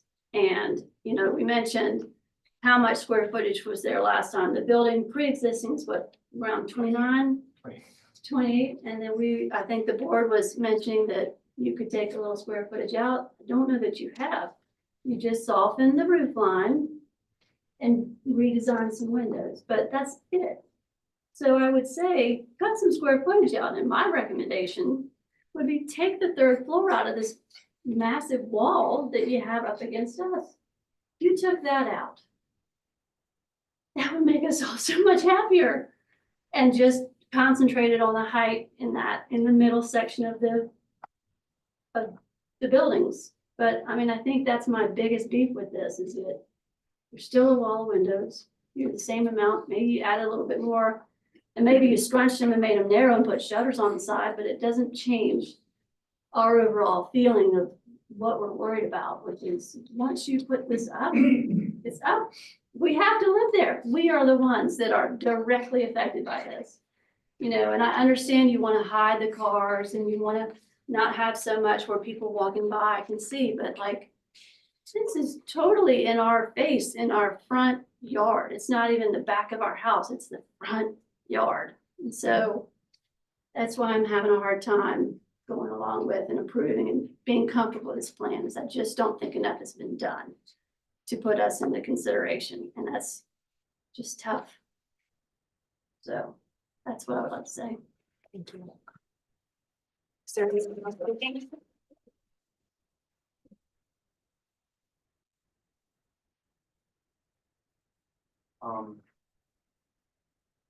Hi, my name is Andrew King. I'm 16 years old and I've lived at 30 Linwood for as long as I can remember. This house has meant a lot for me for all the time that I've lived there, but something that has become a problem is our privacy, or more the lack of it. What I've lost track. My window is right next to the property. I can hear pretty much everything they say whenever they're by their pool. It's especially been a problem whenever I'm studying because of the constant interruptions. And I don't personally blame the family for having fun on their property. But this would never have been an issue for me in the first place if they didn't build that pool on the property line. I hear now that they plan to build another house, but this time it's directly on the property line and I have a problem with it. I think that this is another effort in violating our privacy and that house should be further away from the property line. I'm aware of the changes in the blueprints, but they do not address our problem. I know that this house, I know that this house is going to be built and I know it's elevated for flooding. I just wish that we didn't have such a massive house on the property line and I would like it to be moved further away. I've spent my whole life living in this house and it would be great if you please consider my wish. Thank you so much for listening. Thank you.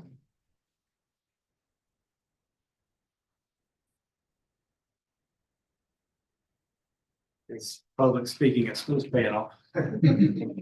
I'll be brief. I know it's late. My name's Zach King. I'm at 30 Southside. I think what my son was getting at was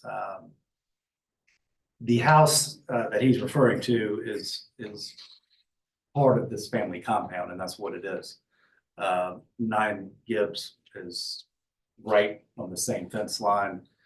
They're on Gibbs, and they had 50 yards that they could have built the pool up, but they built it right on our fence, tore down all these beautiful magnolia trees, pool house, pool. And what's interesting is this house, they were renting it. They bought this house and it's for their parents, which is great. But they built it in a way, right where that pool is. So they can, if you look at the back of this house, it flows right into this pool. So this is a family compound. Call it what it is. This is the last part of a master plan. And I think that's kind of not being discussed here.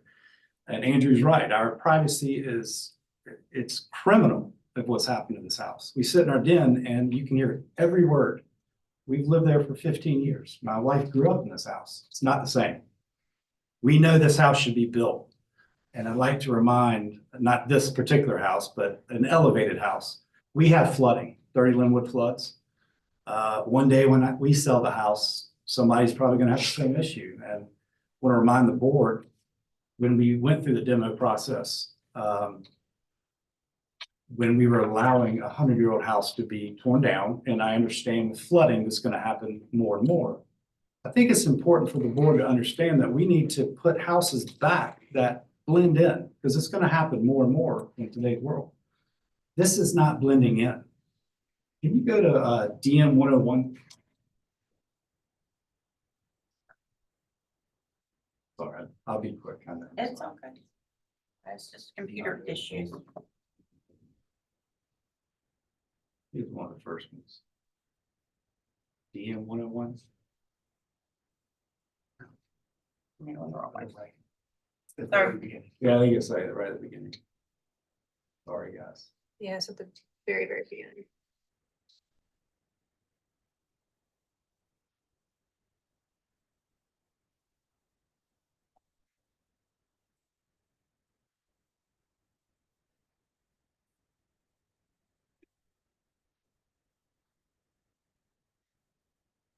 Pictures, yeah, that one.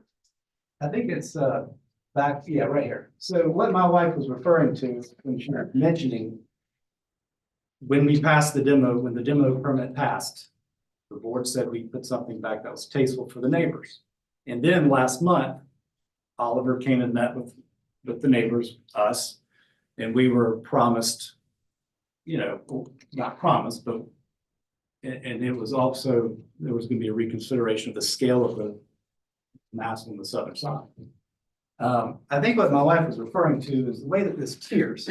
It's right on our line, but it tiers here, and tiers up. I think that's what she was getting at, rather than a massive wall that's going to block everything that we have as far as privacy. It is also important to note in this, as I call it, skyscraper that's going to be on our property line, if you look at the floor plan, in that area is gonna be their master bedroom, their master bath, their kitchen. We have a balcony right there that will be eye level, probably with their kitchen. So it's probably gonna be one of the most used parts of the house. So Oliver, when you went back and you sent me the plans a couple days ago or last week, I didn't respond because I was shocked at the lack of just, reducing a couple windows, a hip roof, some shutters. I don't think that's what we discussed or had in mind. And I don't think that's keeping good consideration of your neighbors, in my opinion. But, one day when we sell this house, somebody's gonna come in and demo that house, and I wonder what your clients are gonna think when they're sitting in that room and someone's building a massive structure right up against their skyscraper. And what are we gonna get into in the city of Charleston? Is this gonna be the new, we start tearing down old houses because flooding, and we don't take into consideration houses that have been there for 300 years, which ours has. So I urge the committee to take a look at this, and I strongly think that we need to take another look at this. Thank you for your time. Thank you.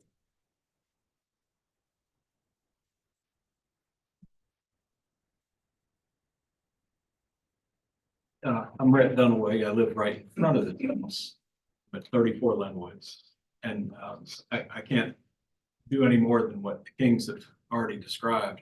But what struck me at the last meeting, and I know this is a different meeting, but when we go back to the very first meeting, the demolition meeting, to me, visually, it appeared to me the board was sort of, well, they either raise up the one that's got flooding issues or put a new one in. And I almost got the feeling there was sort of this going on, I was hoping you all, and I understand that was not the decision. The decision was allow demolition, allow something else to go. But I don't remember the word that was described, tasteful, in keeping something. Fast forward to a month ago, and I remember it was a gentleman, I don't remember which gentleman said it. What's the square footage of the old house? What's the square footage of the new? Thank you for asking that question. And I especially appreciated Oliver's immediate, honest response, because there was a square footage mentioned, but that was of the foot plan or the base of it. The house that's proposed is, 900 square feet bigger than the old one. And I think that's the problem. We understand it has to go up 7 feet, 1 inch. We don't like it, but we understand that. We're not fighting that. What we're fighting is this additional mass. And to me, mass is square footage. And I so appreciated when you asked that question at the last meeting, because that's not been addressed. To me, all these other little things, not to be crude, but sort of lipstick on a pig. It will be beautifully done. They have the resources to use the best materials. I'm very fond of the people who will be moving in here. But it's got to fit in the neighborhood, and this doesn't fit. This is monstrously large. Knock out those 900 extra square feet or something close to it. And, from my perspective, none of it's good, but I feel the king is suffering, and it shouldn't be this way. Thank you. Thank you. Is there anyone else speaking?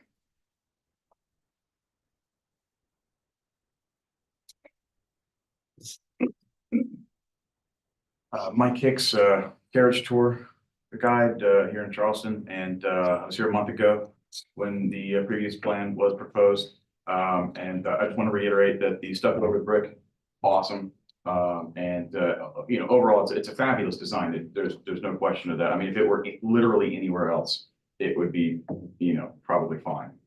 But I'm disappointed by this new design. I feel that it did not address at all the problems that were brought up previously. Specifically speaking, that I believe that it's the southern portion of the house that's proposed now is going to be 3 stories, and it's going to look directly over that wall into the neighbor's yard.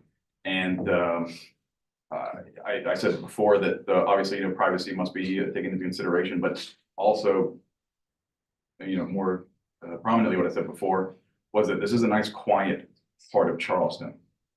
This is off of Meeting Street, off of King Street.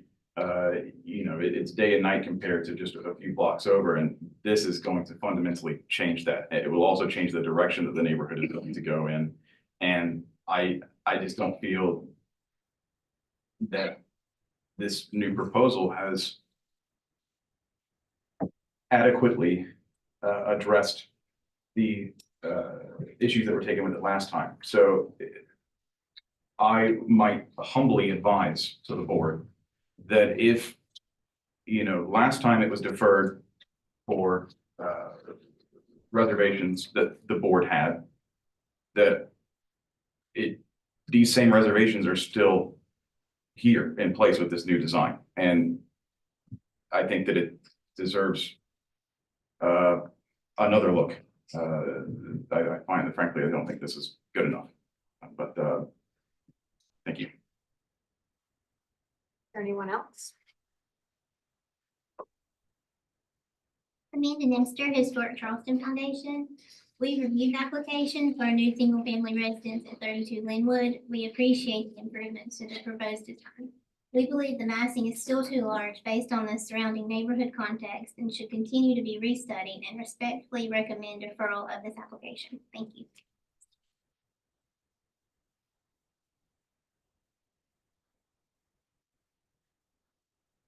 Laurel Fay with the Preservation Society of Charleston.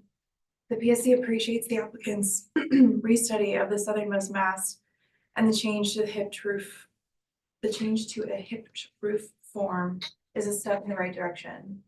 However, the overall height of this portion of the building has not decreased since the last submittal and still feels overly massive. We encourage the applicant to continue studying options to reduce its height, scale, and mass, perhaps lowering the height of the second story across the board, or further recessing the third story on the south wing to offer greater relief to neighboring properties. Given the restudy needed, we ask the board to defer this application. Thank you. Is there anyone else speaking? All right, Frank, you could give us some staff comments and recommendations, please.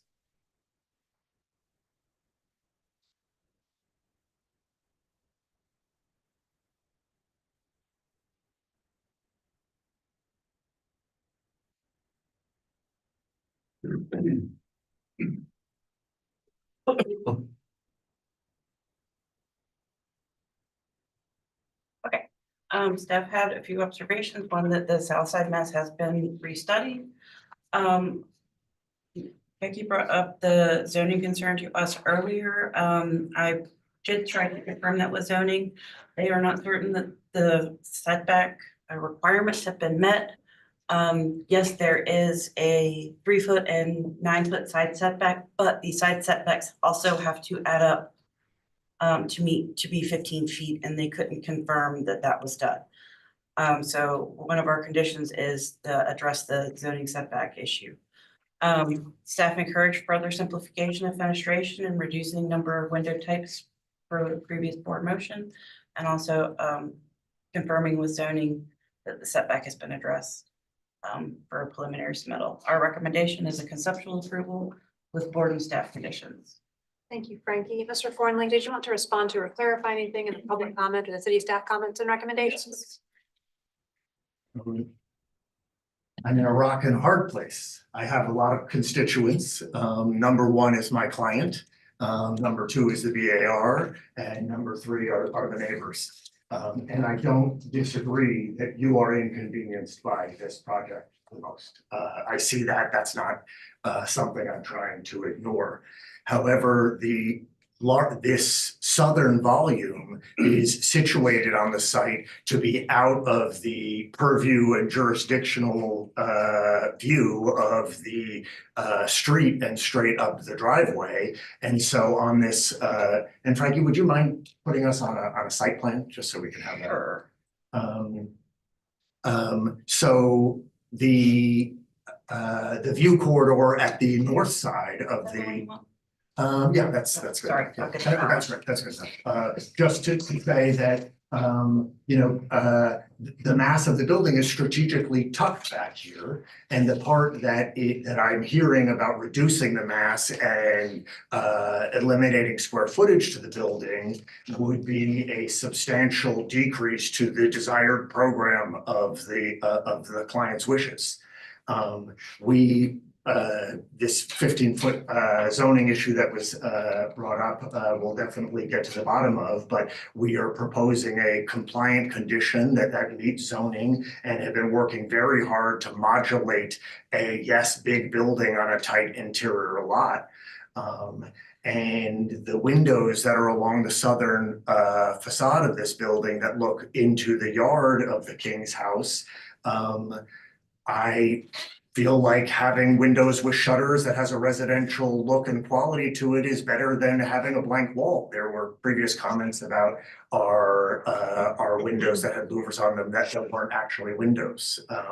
So we were in sincerity trying to animate the facade with a residential familiarity. It is a big change. And the one thing that's outside of the BAR purview that we have been discussing and I have offered to work with the neighbors on are hydrology issues that were activated during the 9 Gibbs project. So we've discussed meeting with our civil engineer to work on that together, and also discussing a landscape screening plan and collaborating on that. That's not part of this presentation. It's not the purview of the BAR, but these are the things I'm trying to offer and do to collaborate with neighbors in on a lot that is having a big change.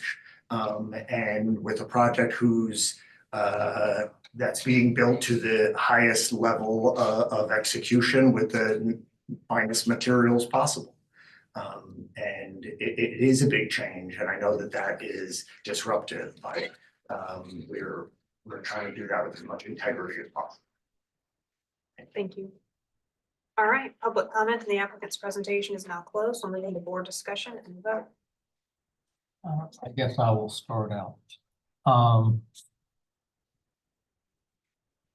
I think I mentioned this at the last board meeting, and that was, when this came through for demolition, we all struggled with this thing a lot. I particularly struggled with it, and I felt like I think I used these same words last time. I stuck my neck out on that demolition, and with the idea that the owners would come back with a design that was going to be sympathetic to the neighbors and would not use this as an excuse to put something really large back.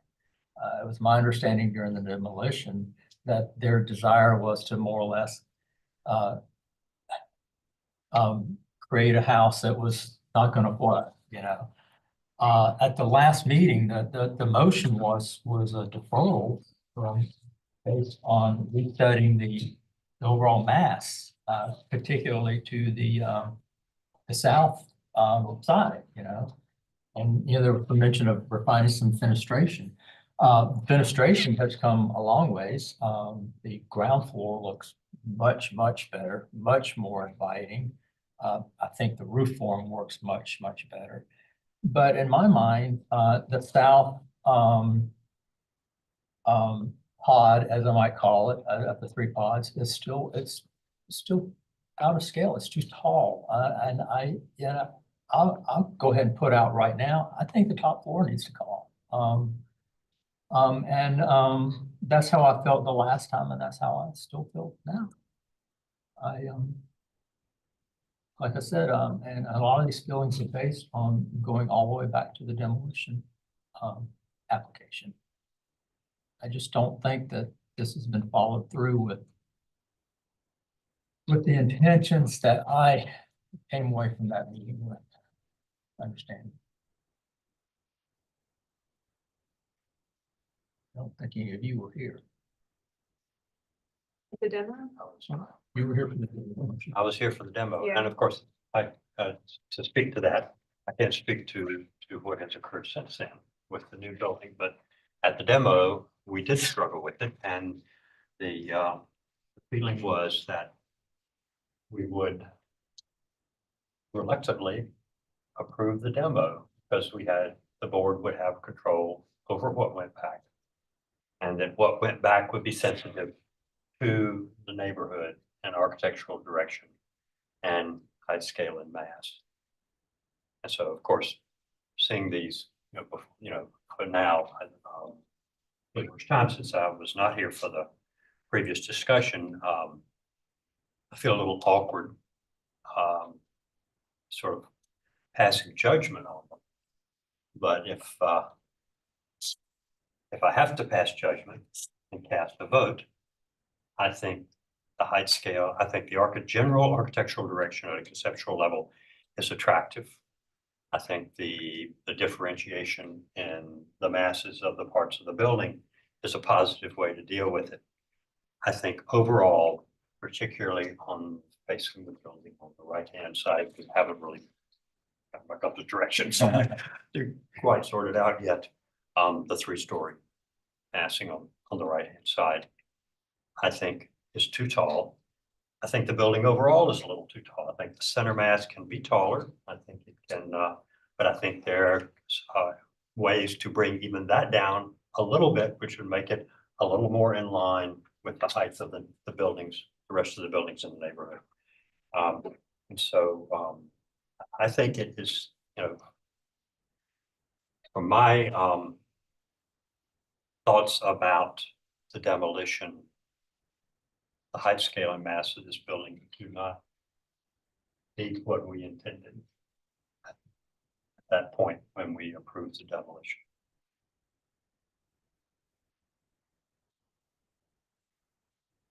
Oliver, can I ask a question? Yeah. Oliver, what is the ceiling heights on the first and second floors? The ceiling, the average ceiling height on the first floor, the primary floor, is 11'2". Okay. Which is the living spaces and kitchens. And then depending on if you're in the center volume or in the southern volume, because the southern volume actually does sit a few feet lower than the center volume. You're at about an 8-foot header height for windows and then roof space. And in the center volume, you're over 9 feet at the header height. So 11 down. 11'2" down in average, down in the on the first floor, in the public spaces. 11, I'm trying to do the math on it as well. Okay. There's pretty deep floor sections because of the structure and mechanical things like that. Yeah, the center and then the section, the center mass looks like it's 12-foot ceiling. Yeah. So it appears to me there's And some wiggle side room in masses are the left. center mass. Even to bring it down a little bit. I'm not sure the center mass is so much the issue. I really think it's the. Oh, I think it's the south. And I think that may have definitely come down. I mean, I don't disagree with Bill. I think that there should be some consideration to taking the story off that. Well, and I agree, and I think it's part of the demo, and it gets into, did we have 2 meetings on that demo application, or was it just 2? And we did have 2 meetings on it. We wanted more information. I mean, we did really, really struggle with that, but the general design, it does give a nod to what was demolished. It's got the 3 separate massings, which that house evolved over time. But we struggled with it. Again, I'm just repeating, thinking that we would get something of a similar size and square footage, just raised, just like you would have to do with the historic home if we allowed that to remain. Yeah, I just want to, I mean, Oliver's done, it's a beautiful building, it's wonderful materials, it's so many good things about it. It's just, to me, that center, that southern mass is too much.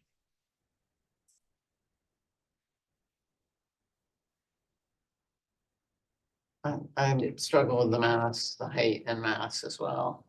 I actually honestly struggle a little bit with that view down the driveway with that big wide opening at the base, but and the 4 and 12 roof on that piece, like that piece is going to be the most visible, and the 4 and 12 slip on that. This one piece there.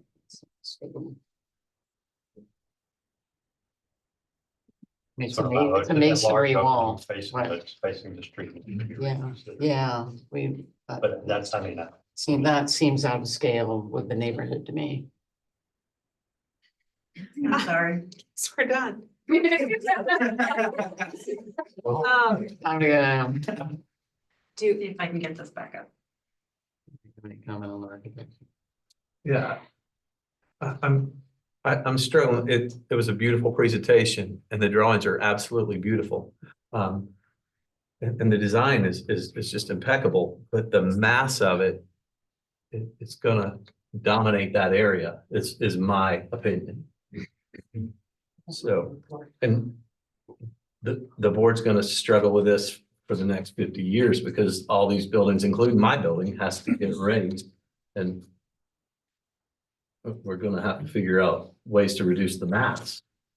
And we do have guidelines for elevations. This is a new construction. Of existing so it's a structures. different- Right. It's a different. To not agree, I mean, I think it's a lovely building and I appreciate the materiality and the fact. It's not stucco on frame, it's stucco on veneer, and I appreciate all of that. I think that in this setting, the mass needs to be refined. And I think most of it is in that southern wing. Yeah. And a little bit in this, a little bit in the center. I think you can find a little bit in the center that would make it, leave it basically the way it is, but just cheat it down a little bit. So to give the applicant guidance, because it sounds like maybe we're moving towards a deferral, is it really just the massing of that southern portion? Or is it massing of the whole structure? I just want to make sure that if this is a deferral, we give some really clear guidance on what. To me, it's the southern portion, that mass. I mean, I agree that, you know, you might take a little bit out of the center. I don't know if it's gonna be enough to visually make a lot of I think difference. the I bet roof you can get actually made a Yeah, difference. if you get 3 feet out of it. You get 2 or 3 feet out of it. I mean, I know people want, 11, 12 foot ceilings. That's lovely, but Yeah. there's a lot of ceiling height on 2 floors. in That building. You give a little bit of that up in order to, and part of the mass is reading because that center is very tall. Mhm. And if you could cheat that down a little bit, and then you could handle the mass on the south side, I think it would go a long way towards ameliorating some of the problems that the community has and making it fit more in the neighborhood. I'm looking at the staff comments. How about the window? I think they've been reducing the number of window types. I don't really see, I mean, I personally don't see an issue with the window types. I don't know how anything else feels. I think when he went from the gables to the hips, that really enhanced the building and adding more windows, it made the architecture nice, but it's freaking out the neighbors. It's sort of like north side manners. I mean, when you're that close, you're supposed to be a little more restrained. Yeah, It's the south side manners. The issue with this particular lot, it's not a typical downtown lot where you automatically practice north side manners. It's a unique situation. So Bill, were you gonna make a motion? Yes, I would like to make a motion for a deferral. With.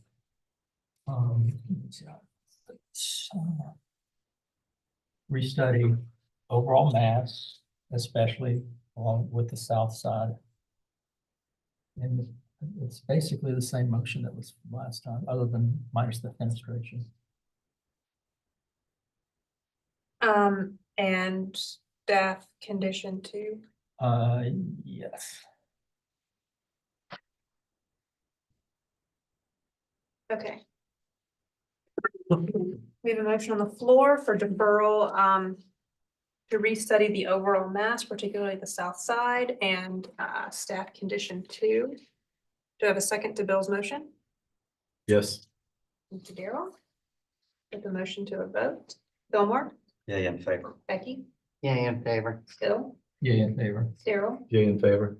The chair votes with the majority and the motion passes unanimously. Thank you. Okay, item 9, 150 Spring Street. Frank, if you could give us an introduction, an overview of the project, please.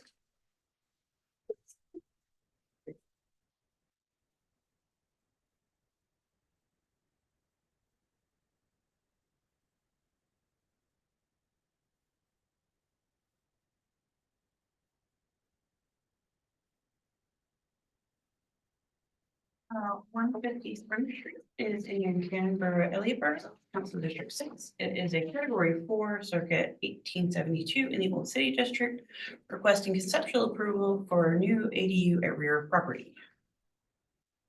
This is the property's location on Spring Street. Existing site photos. Context of Spring Street. Sandboard map showing the history of the structure, the front structure. And I will turn it over to the applicants.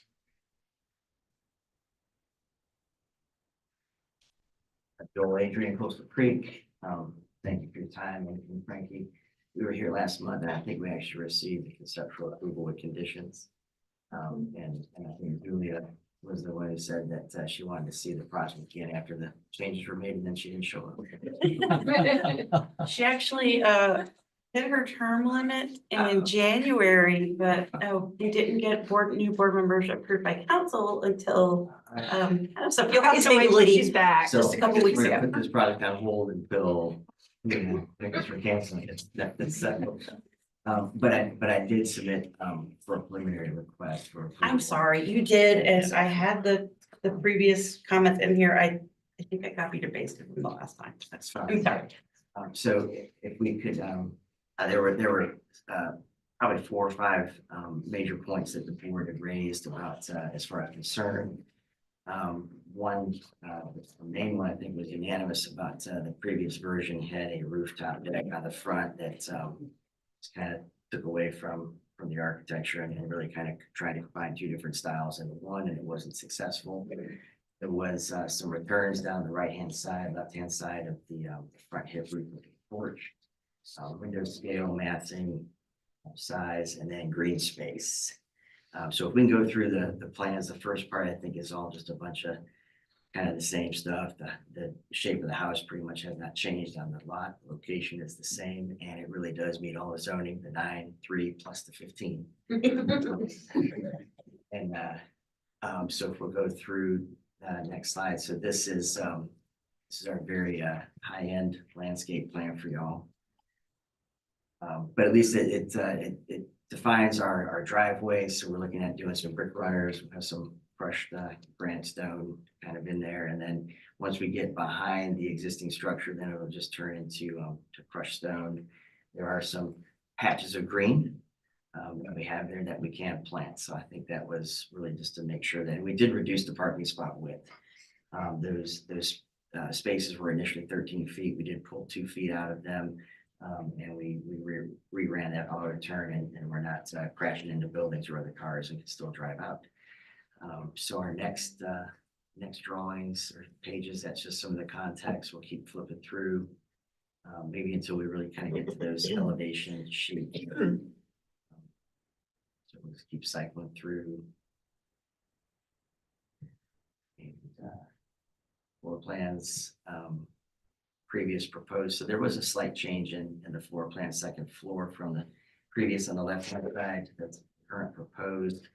And it was just pulling the wall on the right-hand side wall in so that the front hip roof covers the porch and that second story mass where before the porch roof, the return on the right-hand side was just kind of trying to fake it. That there was a step and there wasn't. So we've adjusted our floor plan slightly to accommodate better roof form and purpose and intent.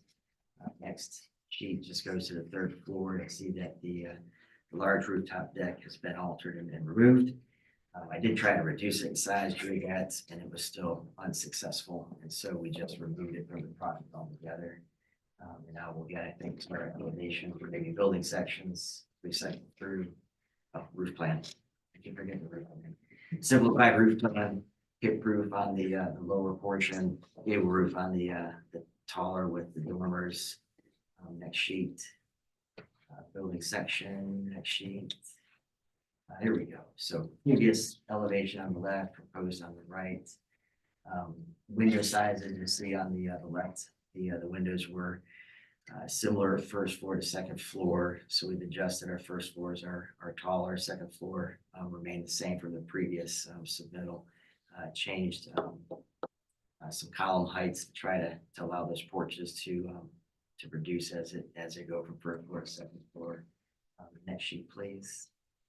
And side elevations, you can see the difference in those with that rooftop deck removed. Pretty simple massing. And, next sheet, rear elevation, and again, just looking at the window sizes really on this, and then the next sheet is the opposite side. So this is the side that has the 9-foot slash maybe 10-foot setback off the property line. We'll have cars parking along this side here. But I think overall, we were able to address the comments that were given, and hopefully you'll find that it was successful. Any questions for the applicant? Thank you. I do have one question. So you're using the cementitious siding, are you gonna use like a 5/8 or 5/16 or? So, obviously I'd like to use the 5/16. It's the most affordable, it's the cheapest, but I prefer to use like a roll product really for the whole exterior of the house. It would look much better. So if that was requested by the board, I would have no issue with it. Don't they have to use That's a a long, yeah, artisan or something? I'm sorry. It's not a requirement that they use a thicker, the artisan or something thicker. If they're I- using the. I prefer they can. make Yeah, it I think requirement. we've always, We're usually we've always pretty required consistent. the thicker one. the thicker, Mhm. the thin part is really hasn't been acceptable. We've always required the thicker end. But for a while, you couldn't get the hardy of the thicker size. I don't know if you Yeah. can now, but you can get the true exterior, the Boral You can, products. so yeah, Hardy decided that it was time to start making money again, I Yes, guess. they started making the thicker stuff again, I think. Any other questions for the applicant? And Boral, or true exterior, I think it's called now. Yes. Makes it even nicer product, I think. Then you'll keep with the smooth siding, not the. It'd be smooth, yes. Thank you. Anyone speaking? Okay, Frankie, if you give us any staff comments and recommendations, please. It's come a long way from that first application. So if I could address those comments that I didn't get. It's first. So when we did take that first drawing of the first design, we crumbled it up, threw it in the lit that sucker, so it'll never be seen again. Thank you. Frankie? I've just had some observations on the things that have been restudied or removed. And we are recommending preliminary approval with staff comments and final review by staff of permit drawings. Did you want to respond to anything? No. Thank you. All right, we are in board discussion, and for the benefit of Becky and Daryl, the board didn't like anything about the first design. And just told him to scrap it, and he was kind enough to come back with a completely different design. And No, I wasn't here for the conceptual. This has already gotten conceptual. Yeah. I wasn't here for that, but certainly look at the drawings. It's architecture has improved from meeting where I wasn't. I mean, this is a project that's made a giant leap every single submittal, and Joel has been pulling it off, I tell you. But anyway, I think all of the changes he's made is he's addressed the board's concerns. I think he's addressed them very well. I have one concern, and I still think that some of the windows look like they're perched a little low, the window heads. Wondering that too. And the wall sections don't show a window in the wall sections, and neither do the building sections. So it's kind of hard to tell why they're at the level they are. Could they go up any higher, Joe? Actually, for Yeah. code, they might have. Yeah, because I've got 9 foot ceiling, I set 7-foot head height, so I can certainly. Yeah, I think that they just look like they're kind of settled low. But I think everything looks good. Just one public comment on the site, just work with staff on getting them some details. We'll probably need like a paved driveway apron adjacent to the public sidewalk, like you've done on some of your other ones. And find some way to contain the loose gravel parking, some sort of an edge. Yeah. But other than that, I'm very happy. Bill, do you want to make a motion? Yes, I'll make a motion for, let's see, you were asking preliminary, correct? Yeah, they already have conceptual. All right, so preliminary approval, addressing board discussion, use the 5/16 smooth siding. So 5/16, right? Yeah. The thicker, You said use 5/16. yeah, use the thicker. Right, so you. That's the 5/8. 5/8, I'm sorry, 5/8. And I'm getting tired. And then provide all, construction detail for the site for staff's review. With Is final that- review by staff. They already have that. Do we need to? No, it's part of the board discussion Okay, and then final review by staff. all right. So we have a motion on the floor for preliminary approval addressing board discussion, particularly use the 5/8 smooth siding. And final review by staff. Do you have a second to Bill's motion? Yes. Okay. Put the motion to a vote. Daryl, Yes. Fillmore, Yeah, in favor. Bill, Yeah, in favor. Becky, Yeah, in favor. the chair votes to the majority and the motion passes unanimously. Thank you. So much. Agenda item 10, 1100 King Street. Franklin, could you give us an introduction overview of the project, please? Sorry, you got possessed again. I think we're gonna have to perform an exorcism on the laptop. I don't know why. Let's see if we can do this. Okay. 1100 King Street is in North Central Council District 4. It is not rated circa 1973 in the Historic Corridor District. Requesting conceptual approval for renovations and addition to existing two-story mixed-use building. This is the property's location on King Street. Existing site photos. Some context of King Street. And I will turn it over to the applicant. Thank you. Good evening. My name is Kevin Hertzberger, architect for the owner. Does this guy work? No. No. If I do that, You're it breaks driving? out. Okay. Sorry. No worries. So just to give you a little bit of background, this has gone to the board previously. I've included some renderings and elevations to reflect that, just to give a little bit of context. But if you want to start going probably to the site plan, it is actually 3 separate retail storefronts and 3 separate pieces of 3 different properties. It does have an existing courtyard in the back, and then that kind of extension all the way out to Simmons Street, which, as you'll see, or if you looked at the Sanborns, was where the rail line went. When there was a rail line that went all the way over to Hampton Park. Next slide. And then the proposed footprint, which this building, as you'll also see, has been pieced together and piecemealed.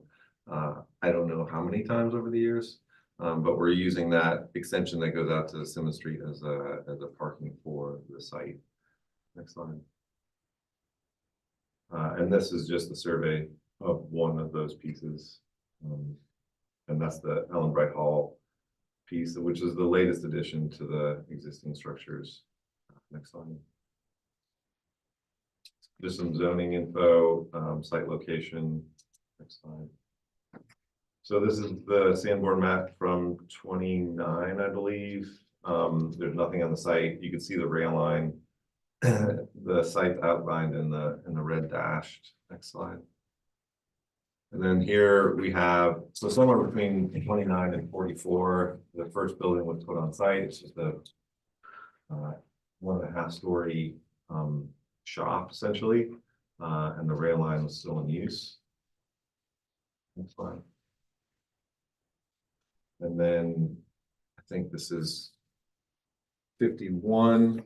The addition of what's now the Ellen Bright Hall was put in. It's labeled as a bakery, single-story concrete building. And obviously the rail line is no longer in use. Next slide. And then 55, there's really no change to what's there. Next slide. So this is just an aerial of what's there now. You can see just how kind of piecemeal and pieced together and hodgepodge this is. I think the next few slides are just perspectives of the existing building. There's really a lot of just cut and patchwork on this. The windows there's a lot of deterioration of the building. It's in a severe need of rehabilitation. It's been in severe need of rehabilitation for at least a dozen years. And at one point, there's still 2 stories on the middle storefront. There is an attic space on the storefront to the right as well that's tall enough. Somewhere somebody decided along the way to put this little western storefront. I have no idea where it came from or when it was put on. I couldn't find anything in the historical records. But it's obviously not, doesn't fit into any character of Charleston at all. So, next slide. And then with more kind of context. Next slide. There is obviously history with the fabulous Ellen Bright Hall, both with the function that was there and just the signage that was there. And that'll be reflected in what we're proposing on the overall project and kind of honoring that as a separate piece from the other 2 storefronts. Slide. So demolition plan of what is existing. Next slide. And then obviously removal of the attic and the 2nd floor and the roof just to do what we are proposing. Next slide. So this is the proposed storefront floor plan, keeping the 3 storefronts. The one on the top is where the Ellen Bright Hall is located now. It's actually now a tool shop. And obviously the idea is to have 3 separate retail spaces reflecting what was there historically. Next slide. And then the upstairs residential units. Next slide. Roof plan showing mechanical units and rear trellis. Next slide.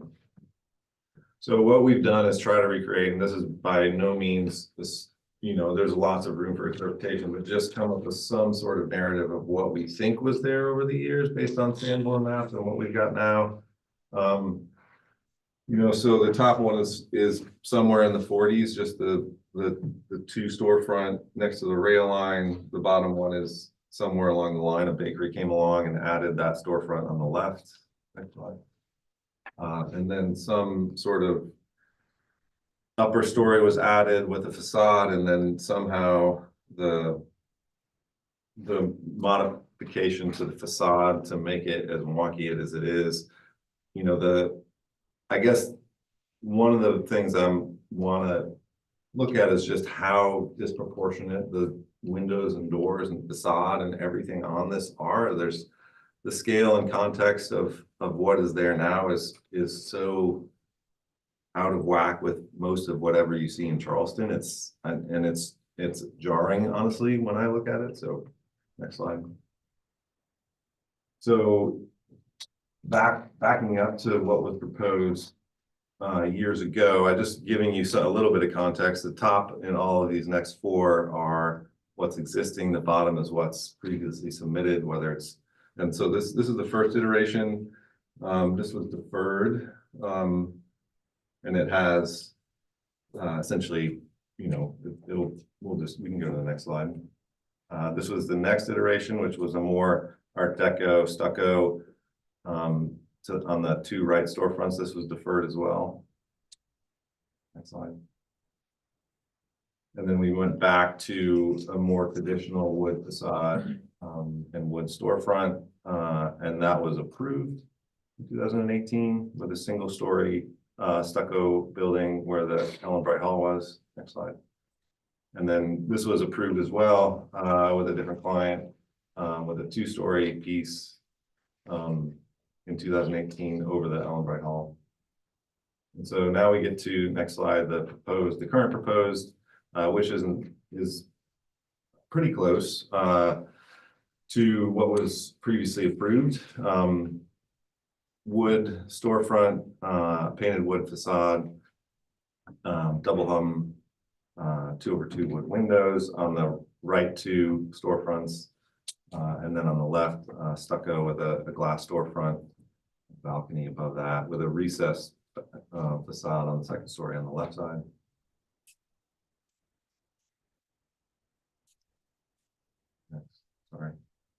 Next slide. And then so this is the elevation on the north side, which is mostly covered by the building on the corner. Just kind of continuing that narrative with the Ellen Bright Hall piece, the stucco on the first story and the wood lap siding on the second story. Next. The rear facade, which is, I don't believe any of this is visible from the public right away.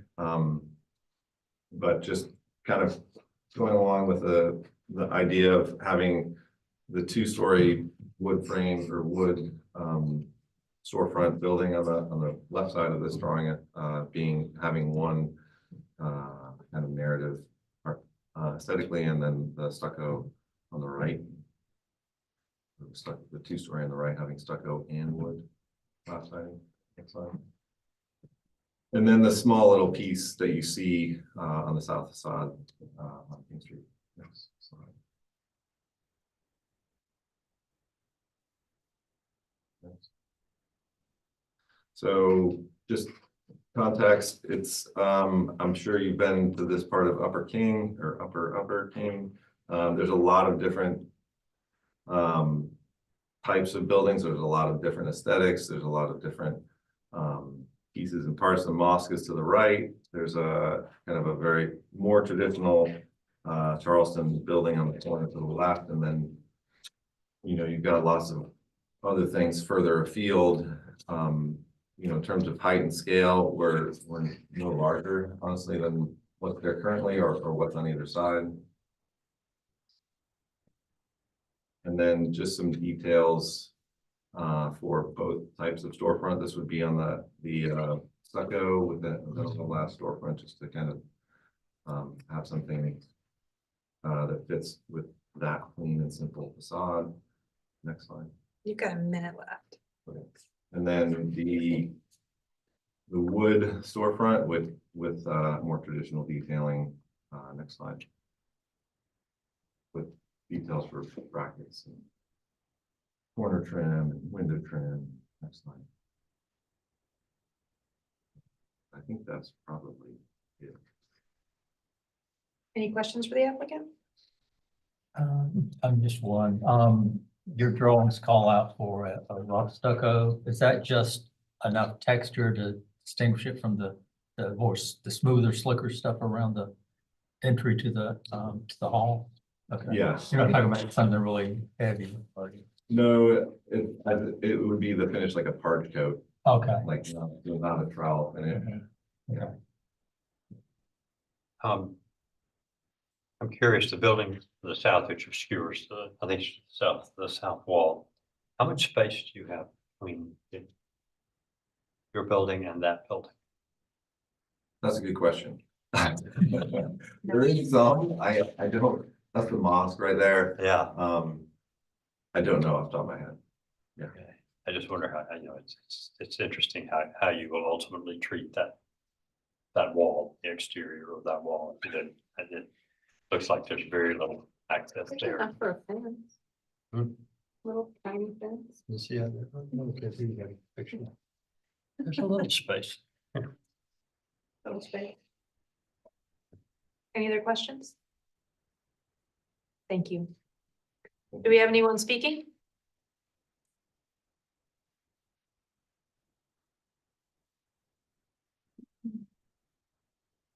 Laurel Fay with the Preservation Society of Charleston.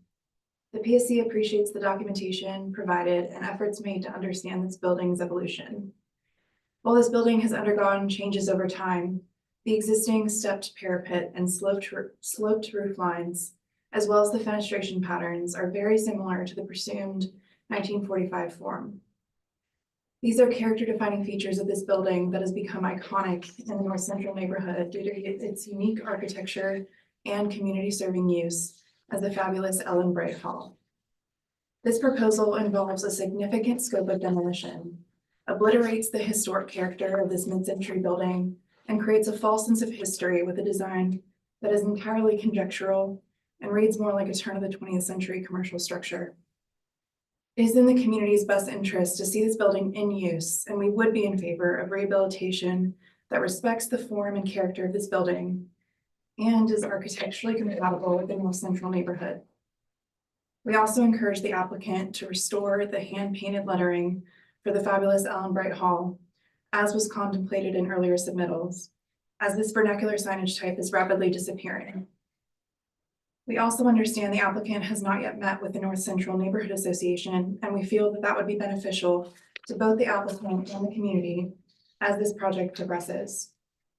The BAR is empowered to consider the historic and cultural importance of a building, in addition to its architectural integrity. And for these reasons, we ask the board to deny this proposal as submitted. Thank you.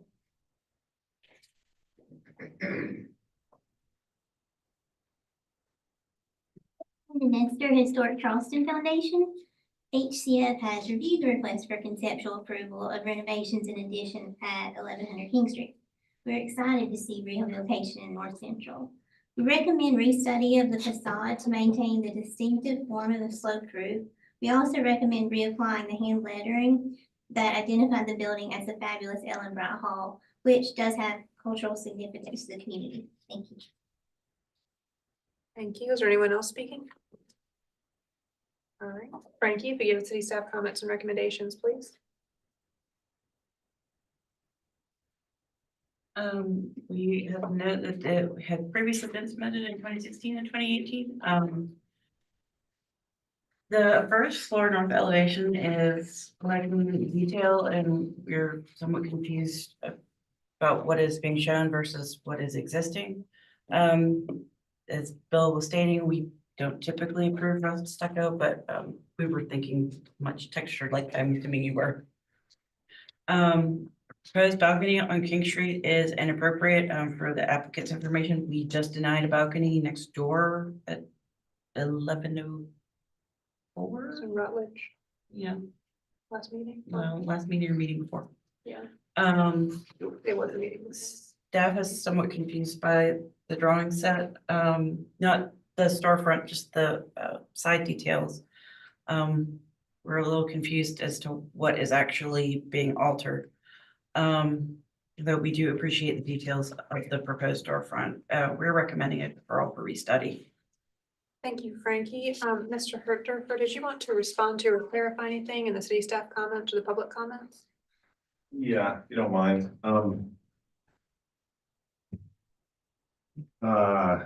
Can we just go to the slide that has the, like the streetscape or just the street perspective showing the building?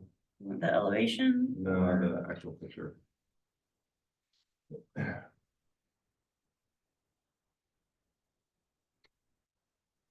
Oh, that's good, right there. Actually go back one. One more. This guy. So I guess when preservation and HCF are talking about the slope storefront, they're talking about this piece. And I'm not sure when that was applied or if that's original or what. And I guess I'm even more confused by how it relates to Charleston and the context of Charleston, because I really have a hard time finding that, especially with the stepped roof and just how hodgepodge it is. That being said, I wholeheartedly agree with the signage, as was on the previous proposal or applications. I would have liked to include it if I could. I think that would be a great piece. And I think the design as submitted pays homage to what is existing in terms of its use and its context. And I think that is shown in the aesthetic and the storefronts and why they're separated. Back when we submitted, however many years ago, 6, 8 years ago now, I do recall reaching out to the neighborhood association with no response.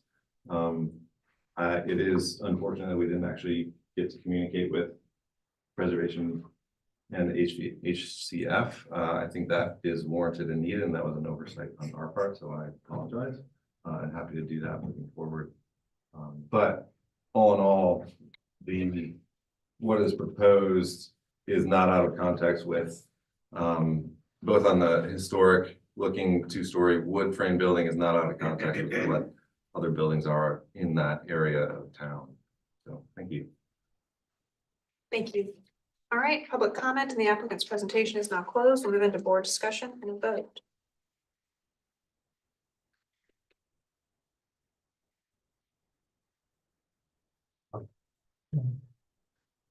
I'm still because I was, I looked at this and looked at it and trying to figure out sort of what do you do? Where is it going and what do you do with it? And I just made some really quick notes, which I will just both lines, which I will read when I was typing up my notes. That is, first thing was that the rough stucco is odd, but I think he addressed that, and that it's really not, they're not putting like pebble dash stucco or something on this thing. And the second thing is, what are the historic details or forms that exist and have value for preserving? That's a question mark. These are mostly questions. Is this reinterpretation appropriate for the structure and the location? And what is the most important consideration? Is it returning or interpreting the structure historically, or is it interpreting it historically or returning it to a contributing element in the community, or can you do both? And so I really don't know where I stand and think about this. You didn't I answer was the sort of questions. totally lost about how to think about this. I'm honestly kind of the same way. I mean, the main building, not the Ellen Bright Hall. I mean, that thing is a freaking mess. I mean, it's just, that roof form, I don't know who thought that up. Back behind the weird character too. So I'm pretty comfortable as what's happening with that building. I think the storefronts detailed pretty nicely. Yeah, as a design, Yeah. it's a nice design. Yeah. And what I can't get my head around is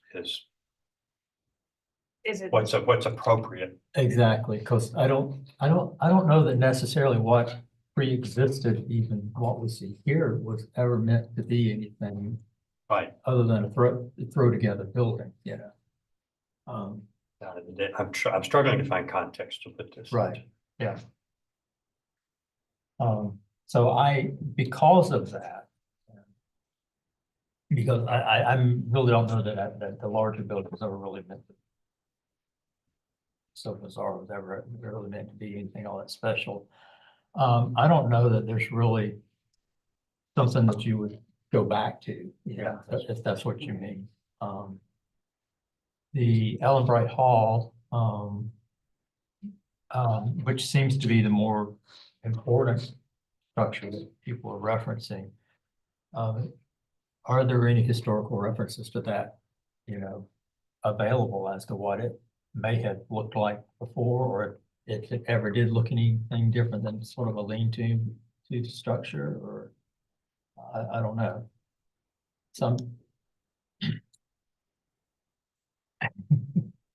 I'm struggling a little bit on this. I do think if it's possible, and I think it would be nice get some community, to talk to the community. But the one thing that's missing here is that, you know, whether there is, I think there is a neighborhood or community association of some form up there. And I think that it would be appropriate to get a little input from that, if that's possible. I agree with that, but I think it's a good idea to give a little bit of guidance. So it sounds like with the fabulous Ellen Bright Hall, maybe the board's generally okay with removing that sloped roof and the design that's proposed there, at least with that structure. I think that may be the more important structure to consider, that side of the complex, maybe than the bigger one. I was trying to narrow down. I don't. Are you wondering about kind of the age, the use, the value to the Oh, community? the association with the community, perhaps. I don't know much about it. And it would be nice to know, have a little more information about how this related to the community. What I just said, what I can't sort out is the context to set this in, to try to make a decision about if what's being proposed is appropriate. I mean, I think it looks great. Don't get me wrong. I think it's a nice design. The storefront's a great design and the roof lines look good. And I agree with the balcony on King Street. That needs to go away, but you know. Are you wondering whether to keep that piece on the side or? Like keep the sloped roof? Or keep the sloped roof, or is there something physical in that's important to the community that it should be considered in making a decision about what to do with it? Or is keeping the lettering I just don't, sufficient? or maybe it's just keeping the lettering. I mean, I don't have any information. That's what I feel like. I just don't know enough about it. That sounds like an issue of demo of that part, like just understanding what more about that part. Yeah, it would be nice to have a little more information about. It is no longer an operating hall. Oh, Yeah. I'm sure of that. What is the history? I'm asking, what is the fabulous Ellen Bright Hall? It used to be a community center. Okay. For that neighborhood that used to have just little social gatherings. Mhm. And so it was just an open space and we could use it for multiple functions. Mhm. It stopped being that at least a dozen years ago or so. you haven't come across any old photos of what this mess originally looked like? Only a whole bunch of stories with some locals that would wander by. That's it. I had a question for Laurel. So you propose to not demolish this and do something there? No, the Preservation Society is all for rehabilitation, but not to create something that's a complete false sense of history. The building that's proposed has nothing to do with the mid-century architecture or the business legacy of the space, and it really doesn't relate to the North Central neighborhood context. It's a lot more reminiscent of what you might find further down King Street. So that's really where our concern lied. There are a couple of comments that were not read into the record, but one is from the neighborhood association head indicating a willingness to review this project with the community. Years ago, the North Central Neighborhood Association wasn't as active as it is now. So I think that if the applicant reached out, they would be more than willing to review the project.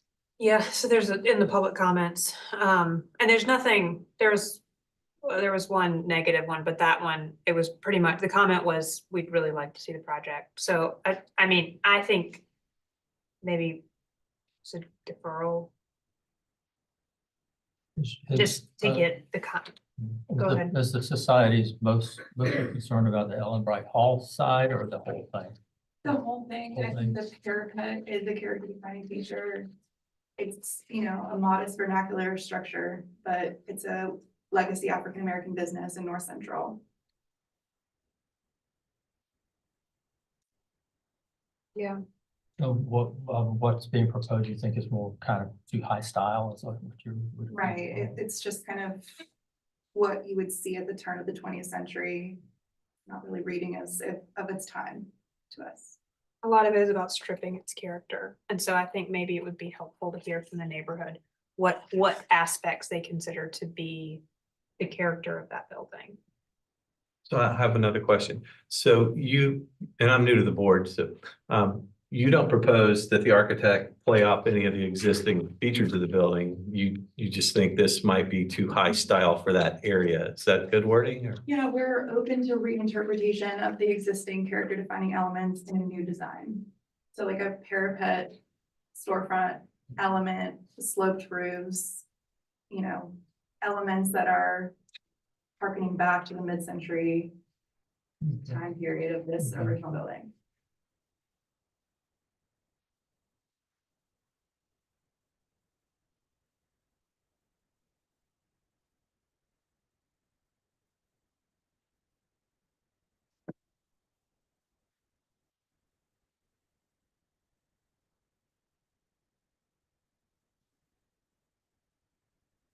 Yeah, I think, from my perspective, I would like to have a little more information about how this building relates to the community. And that, I think, could probably be found out by talking to the neighborhood association and getting some input.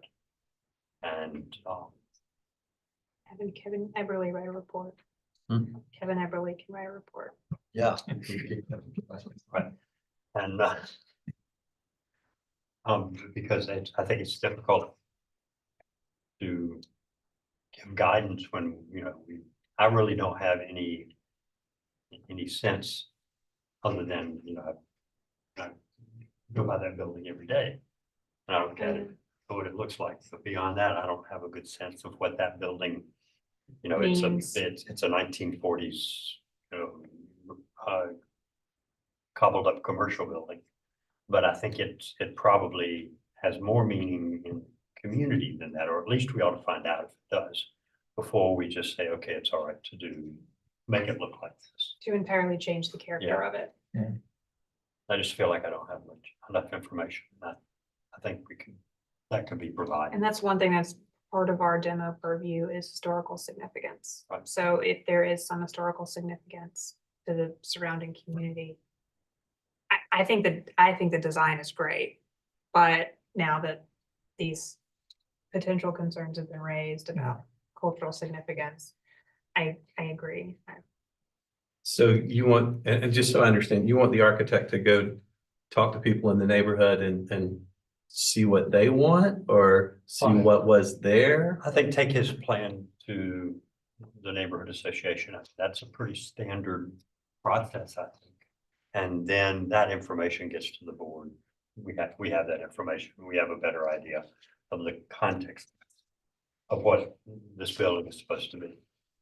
And lacking that, then the decision is just either made on the architectural, just strictly on architectural merit or So what we think of. architectural direction is difficult at the moment. Yeah. Because it's hard to That's what I'm understand struggling whether with. this design is appropriate for that Right. location. Yeah, that's what I'm struggling with. But this is also a forum for community input, so you would think that if anybody wanted to have a voice, they would voice it here or bring it here. They did submit written public comment. So and since they timely submitted, I'll consider that in the record and it was provided to the board prior to the meeting. So What is in that large second floor void now underneath the strange roof? Is it? I'm not sure what's up there now. I know the middle storefront's empty. And I'm assuming the second floor is empty now as well. At one point, it was the Green Hearts Project's little headquarters up there, a little office space. But I don't think anything's up there. You guys haven't been able to do any kind of exploratory surgery up there, like looking at walls, if there's any evidence that there was maybe framed windows across the front or anything, or if it was always just an empty No, there were. facade or? We have done some exploratory stuff up there. There have been windows that have been covered up with that facade up with there. the Wild West facade, yeah. I was gonna say a smash top hat.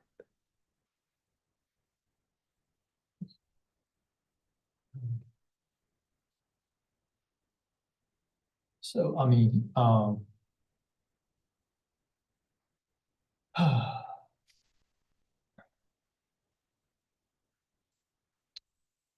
so this, the tall parapet that we're seeing now on the main building, it's, it obviously was not always like that, if there's evidence of windows in there. So I'm wondering if you kind of take, what I'm kind of hearing is maybe you take kind of what's being proposed with that, the main building, and maybe you tone it down a little bit. Is that kind of what you guys might have had in mind, or? Yeah, I think we're open to that. Yeah. I think we'd love to see kind of a stepped parapet Yeah. included, kind of as a note to the previous. I mean, we're not gonna design it, obviously, but Yeah. I think that would be great. But it's the whole bracketing and all that, the higher stop fenestration that you feel kind of needs to be toned down some. Yeah. I can see that.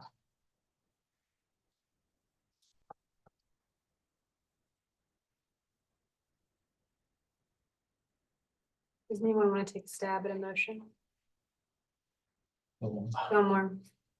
Um,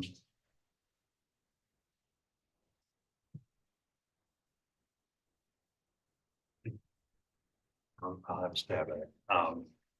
Deferral for additional information related to the historical context of the structure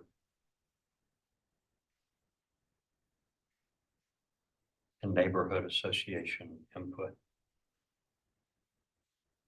There were a couple of comments that came in, and that's in essence what they said, is that we want to see the design before something gets done. And so I think it's appropriate. Yeah, there I weren't think it's specific, appropriate that the board recognize that.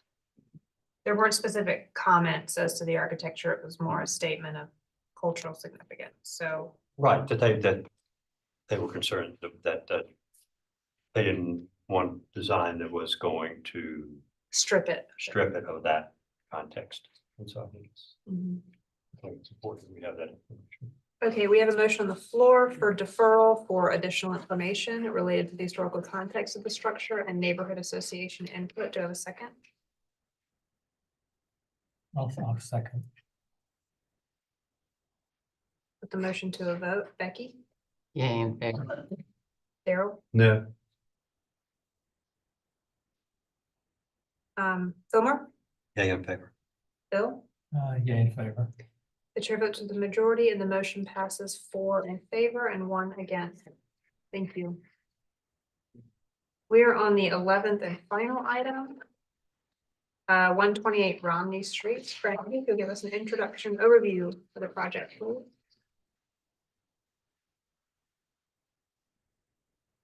128 Romney Street is in Northern Council District 4. It is a category 4 front structure circa 1925 in the historic corridor district.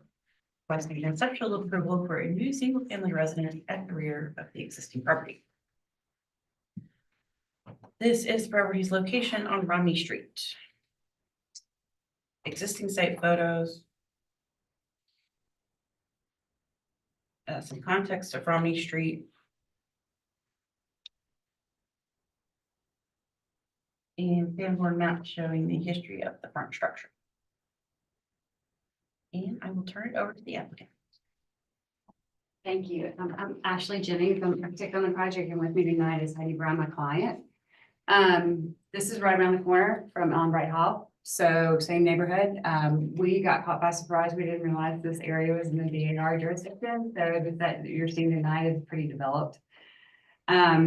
Our charge from our client was to develop a single family residence on the back of the lot. It's a pretty long and deep lot, and the intent was to build a second single family residence, not a subordinate structure, but a second single family residence. And so that's what you're looking at tonight. You can go to the next slide. This property also backs up to that abandoned rail line that has become a driveway. There is a circa 1925 structure on the front of the property. And there's one grand tree in the property that we cited the building to work within the boundaries to maintain the tree and also to provide some off-street parking. Next slide, please. You can see the site plan. Once again, we have shifted the new structure to the back of the lot. The idea being that this is a very narrow lot. The parking had to be navigable for BZA because we had a couple of variances to site the structure the way that we did. And so that's why the building sits as far back as it does. Next slide, please.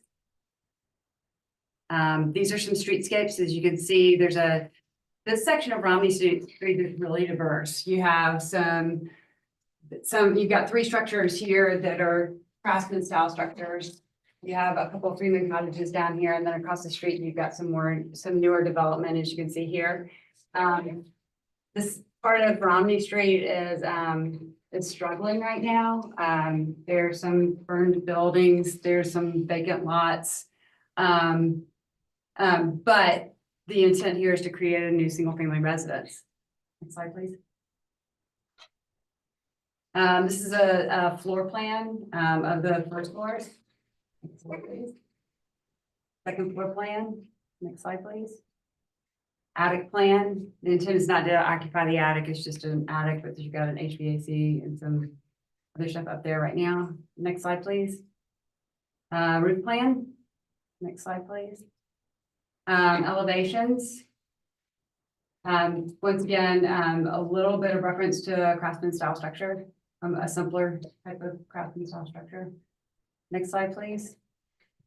This is a site section of the property. As you can see, the property steps down in the back. We're also in a flood zone, but fortunately, as you can see, the datum line for the design flood elevation, as the property steps down in the back, we are required to meet that design flood elevation, but we can meet that. The one thing that's required now in areas where you're in a flood zone is you cannot put slab on grade. You have to have a crawl space if it's a flood zone and you're having to meet the design flood elevation. So that's why the structure is set up a little bit to have a crawl space. Next slide, please. Some streetscapes that are a little washed out. As you can see, here's our site here. You can see how far back the structure is. And this is the immediate context here. You have some larger buildings in the back on this property over here. And then this is actually standing on the opposite side of the street, looking toward the property, and you can see the back of the structure peeking out here. Next slide, please. And then this is just if you were a bird looking down over the property, you can see the new structure back behind the proposed. And this is actually standing in the yard of the neighboring property across the street, looking back so that you can see the structure and see and understand the dynamic of the structure. I believe that might be it. Any questions for the applicant?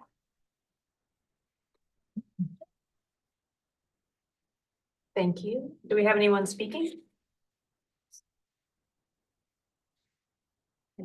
Under the Minster Historic Charleston Foundation, HCF has reviewed the request for conceptual approval at 128 Romney. We recommend the overall height be restudied so the new residence is subordinate in height to the historic structure. Thank you.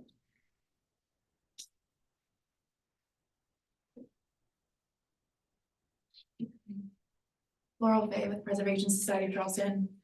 The PSC recognizes this is a large, deep lot, and we are not opposed to residential density, but this design is not properly subordinate to the historic building. This is a secondary structure and should read as such. The complex roof configuration, large dormers, and dual porches all exaggerate the height, scale, and mass of the building and should be reduced. Given the level of restudy needed, we ask the board to defer this application. Thank you. Anyone else speaking? All right, Frankie, if you'll give us city staff comments and recommendations, please. Staff had the same observations that it is not as subordinate in height scale and math. That we are supportive of the general architecture direction and appreciate the attention to details such as the 2/1 window. Conditions for approval, we recommend restudying to reduce height scale and math. And the balustrade detail needs to be studied, sorry. Staff recommendation is a deferral with board and staff conditions. Thank you, Frankie. Ashley, did you want to respond to or clarify anything in the board comments or the, excuse me, not the board comments, the staff comments and public comments? So I think one of the things that we need to remember is this is Romney Street. This is a little different neighborhood than the other BAR neighborhoods that are under your purview. I didn't even know this section of Romney Street was in the BAR purview. But when we start to talk about subordination and thinking about the logic of outbuildings on the rear of a property, we typically think of those neighborhoods where there would have been support buildings behind them. This is a completely different neighborhood. And the precedent here is very different and the context is very different. So I would ask you to please consider that when you start to think about the word subordinate. We have a really long lot. We have an opportunity to build something pretty far back on the property. And I don't think of this as a secondary structure to the front structure. I think of it as an additional structure. And so I would just ask the board to consider that and to think about the immediate context on Romney Street. Thank you. Thank you. All right, public comment and the applicant's presentation is now closed. We'll move into board discussion and a vote. I think we reviewed anything on this section of Romney Street. I'm still fuzzy on why we're reviewing things on.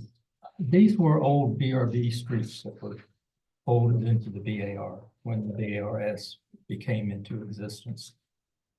And when they were set up as DRB streets, and I know this because I was involved in all of that, writing all of that.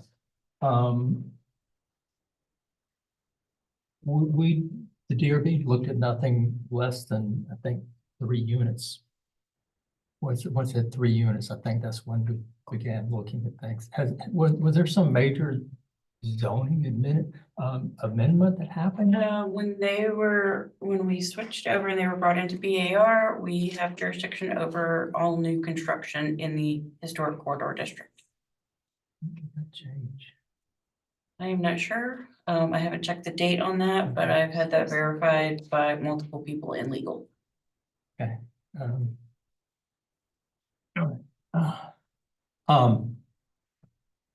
I think Ashley has a good point about subordination. When I think of buildings, when you're in the context of a building need to be subordinate to another building, it's usually in a much tighter context, much tighter built environment. But there's a good 65 feet between these structures, and Romney Street up here, everything's much more wide open. So I kind of struggle with that. I mean, does the subordination of a structure, should it really apply to this context or not?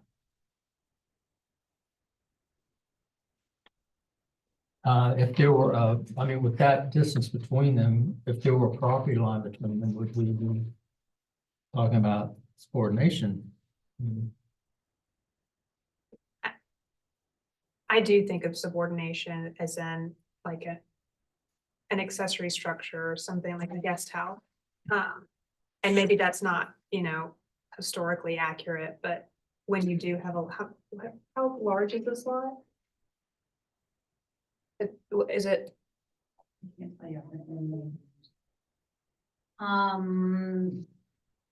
Let's see, GIS. It's shown on the survey, the square footage and that. It's just so long. I think it's 210 feet. It's on the site plan. I'm look on the site plan. I guess I'm thinking about this in terms of on James Island is a long half-acre lot, and everyone is splitting them in half, and you're putting equal size houses because the lots are so big. And Yeah, in this case, with the houses being so far apart, and I'm swayed by the area that this is in. It's a different neighborhood.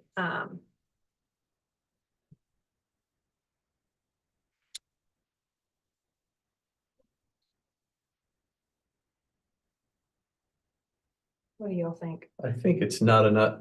Well, when I think of accessory structure, I think of 600 or 800 square feet.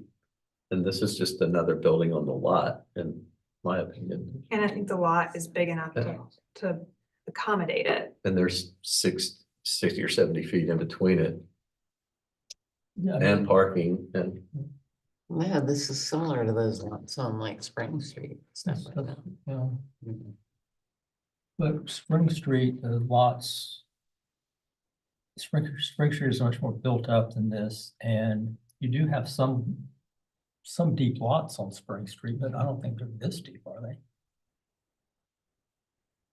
I mean, the one that, how deep is the one we just looked at?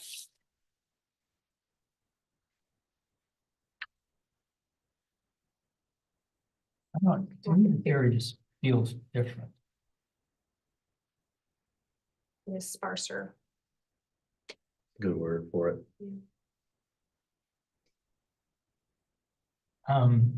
The whole idea of having a rear building subordinate to me is so that it doesn't overshadow the building in front of it.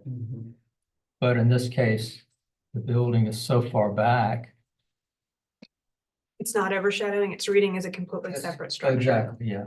It's almost reading like a different lot, you know, and like I said, if there was this property line there, I mean, are we getting into this just saying the building should be subordinate just because it's on the same lot, but if there was a property line there, If it was a flag we wouldn't lot. be having this discussion, or? Yeah, it's behind an old building. I'm not opposed to this. I'm not. I'm fine. Fillmore, what do you I think? mean, I think that, you know, the idea of subordination is so that, well, for two reasons. One is that in Charleston, historically, the pattern of buildings behind historic buildings have taken a pattern of continuing reduction in size. And that's not always, but mostly historically, that's the case because they were buildings lesser and lesser important, sort of the further away they got from the house, even though there are certainly historic examples of very big buildings, but still they were subordinate to the main house. From the historical perspective, that context doesn't apply. I still think there is the idea that a building, you know, if you've got a historic structure, you shouldn't build a great big building slam up against it. That just overpowers it because it takes away from the character of the historic structure. So I think there are sort of two ways to look at that argument. I'm inclined to think in this location, that far away, that this building may not be too. Well, look at this comparatively to 116, 118, 120, 122, and 124. If you put, I'm looking at the lots that butt right up against 26, so those, you know, Well, I think that those, if you were putting a structure on the lot, I think that we would be more likely to say, you need to have a subordinate building because it would be right up against. Those are much shallower. But you're looking at this lot here. And that's the deepest lot on that side of the street. Yeah. By far. So like I said, I'm inclined to think that building perhaps isn't too large. Yeah. That's as a subordination concept is maybe a little misplaced here. Yeah, I think so too. And of course, you can go right to the part of the historic district in days past and see, I mean, I just think of Charlotte Street and those deep lots on Charlotte Street where there's, they're two, you know, buildings behind them, which really are not subordinate, you know, on several of those really deep lots in Charlotte Street. And it was done a few years ago, and I don't think it's necessarily appropriate, but there are examples of it, even in the more sensitive district. And so I don't know. Our scale and mass probably I don't have an issue with it. I think the general architectural direction, probably not. I think there's not a lot of you know, the drawings are not a lot of detail. The building does seem to be a little busy. But the roof line is, is really complex. Like back to it, I lost it. But at a conceptual level, probably don't have an issue with it. Sounds like we have some consensus. Any direction on the architectural merits of the building? Any comments here? And do you want to see it back or do you? Want some? Yeah. The porch railings, that's one detail that popped out to me, which probably was the one I that agree. popped out to me, was that The porch railing. porch railings seem a little, the construction of porch railings seems a little odd. Oh, maybe simplification. Well, I think they've got expressing across them, which could be fine, you see that. But then I think they've got some kind of hardware cloth behind them. That popped out to me as a little odd. And you know, there's a house, the roof line is busy, but I'm thinking of the house that we approved that's in the back of the lot, going up Rutledge. There was this, it was the storefront and then the Freedman's Cottage in the front, and then there's a story house we approved in the back that had a sort of funkier roof line, so I'm thinking about that one. Just in the fact that it's a busy roof line, but Yeah. you know, I it's at don't- the back of the lot. I don't really have. And actually that one serious turned out, issue. I think it looks really nice built. I thought there was a good bit of space between the second floor windows and the soffits, but if that could possibly come down, I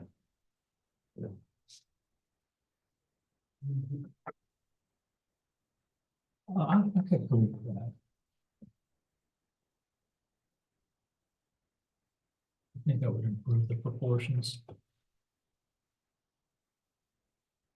The comment about the dormers being large, I mean, it's the same thing with all of these. When you look at it in dead on elevation, you know, that's not what you're going to be seeing in real life. No, So I've had to learn And that. the dormers on this are pulled off the rim. Yeah, They're not really that. the big. I don't dormers are know. not large. I don't see the dormers.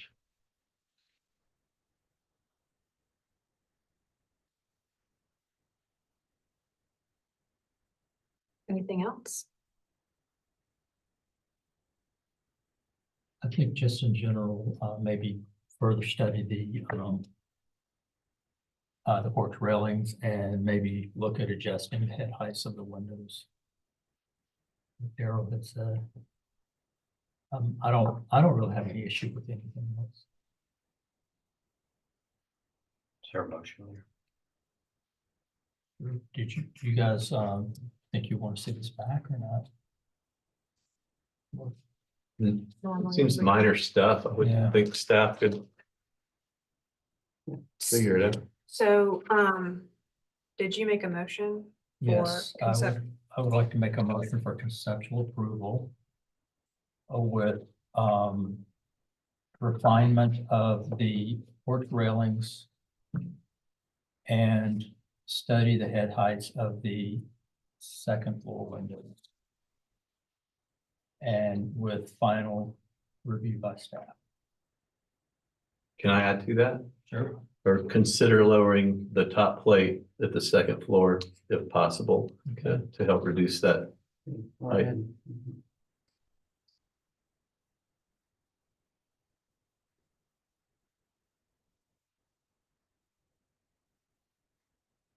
Okay, we have a motion on the floor.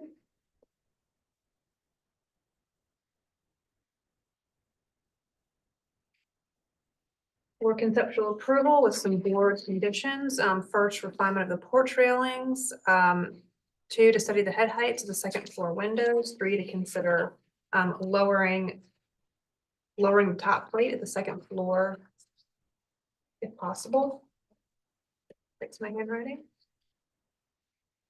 Do I have a second to Bill's motion? Daryl, Yes,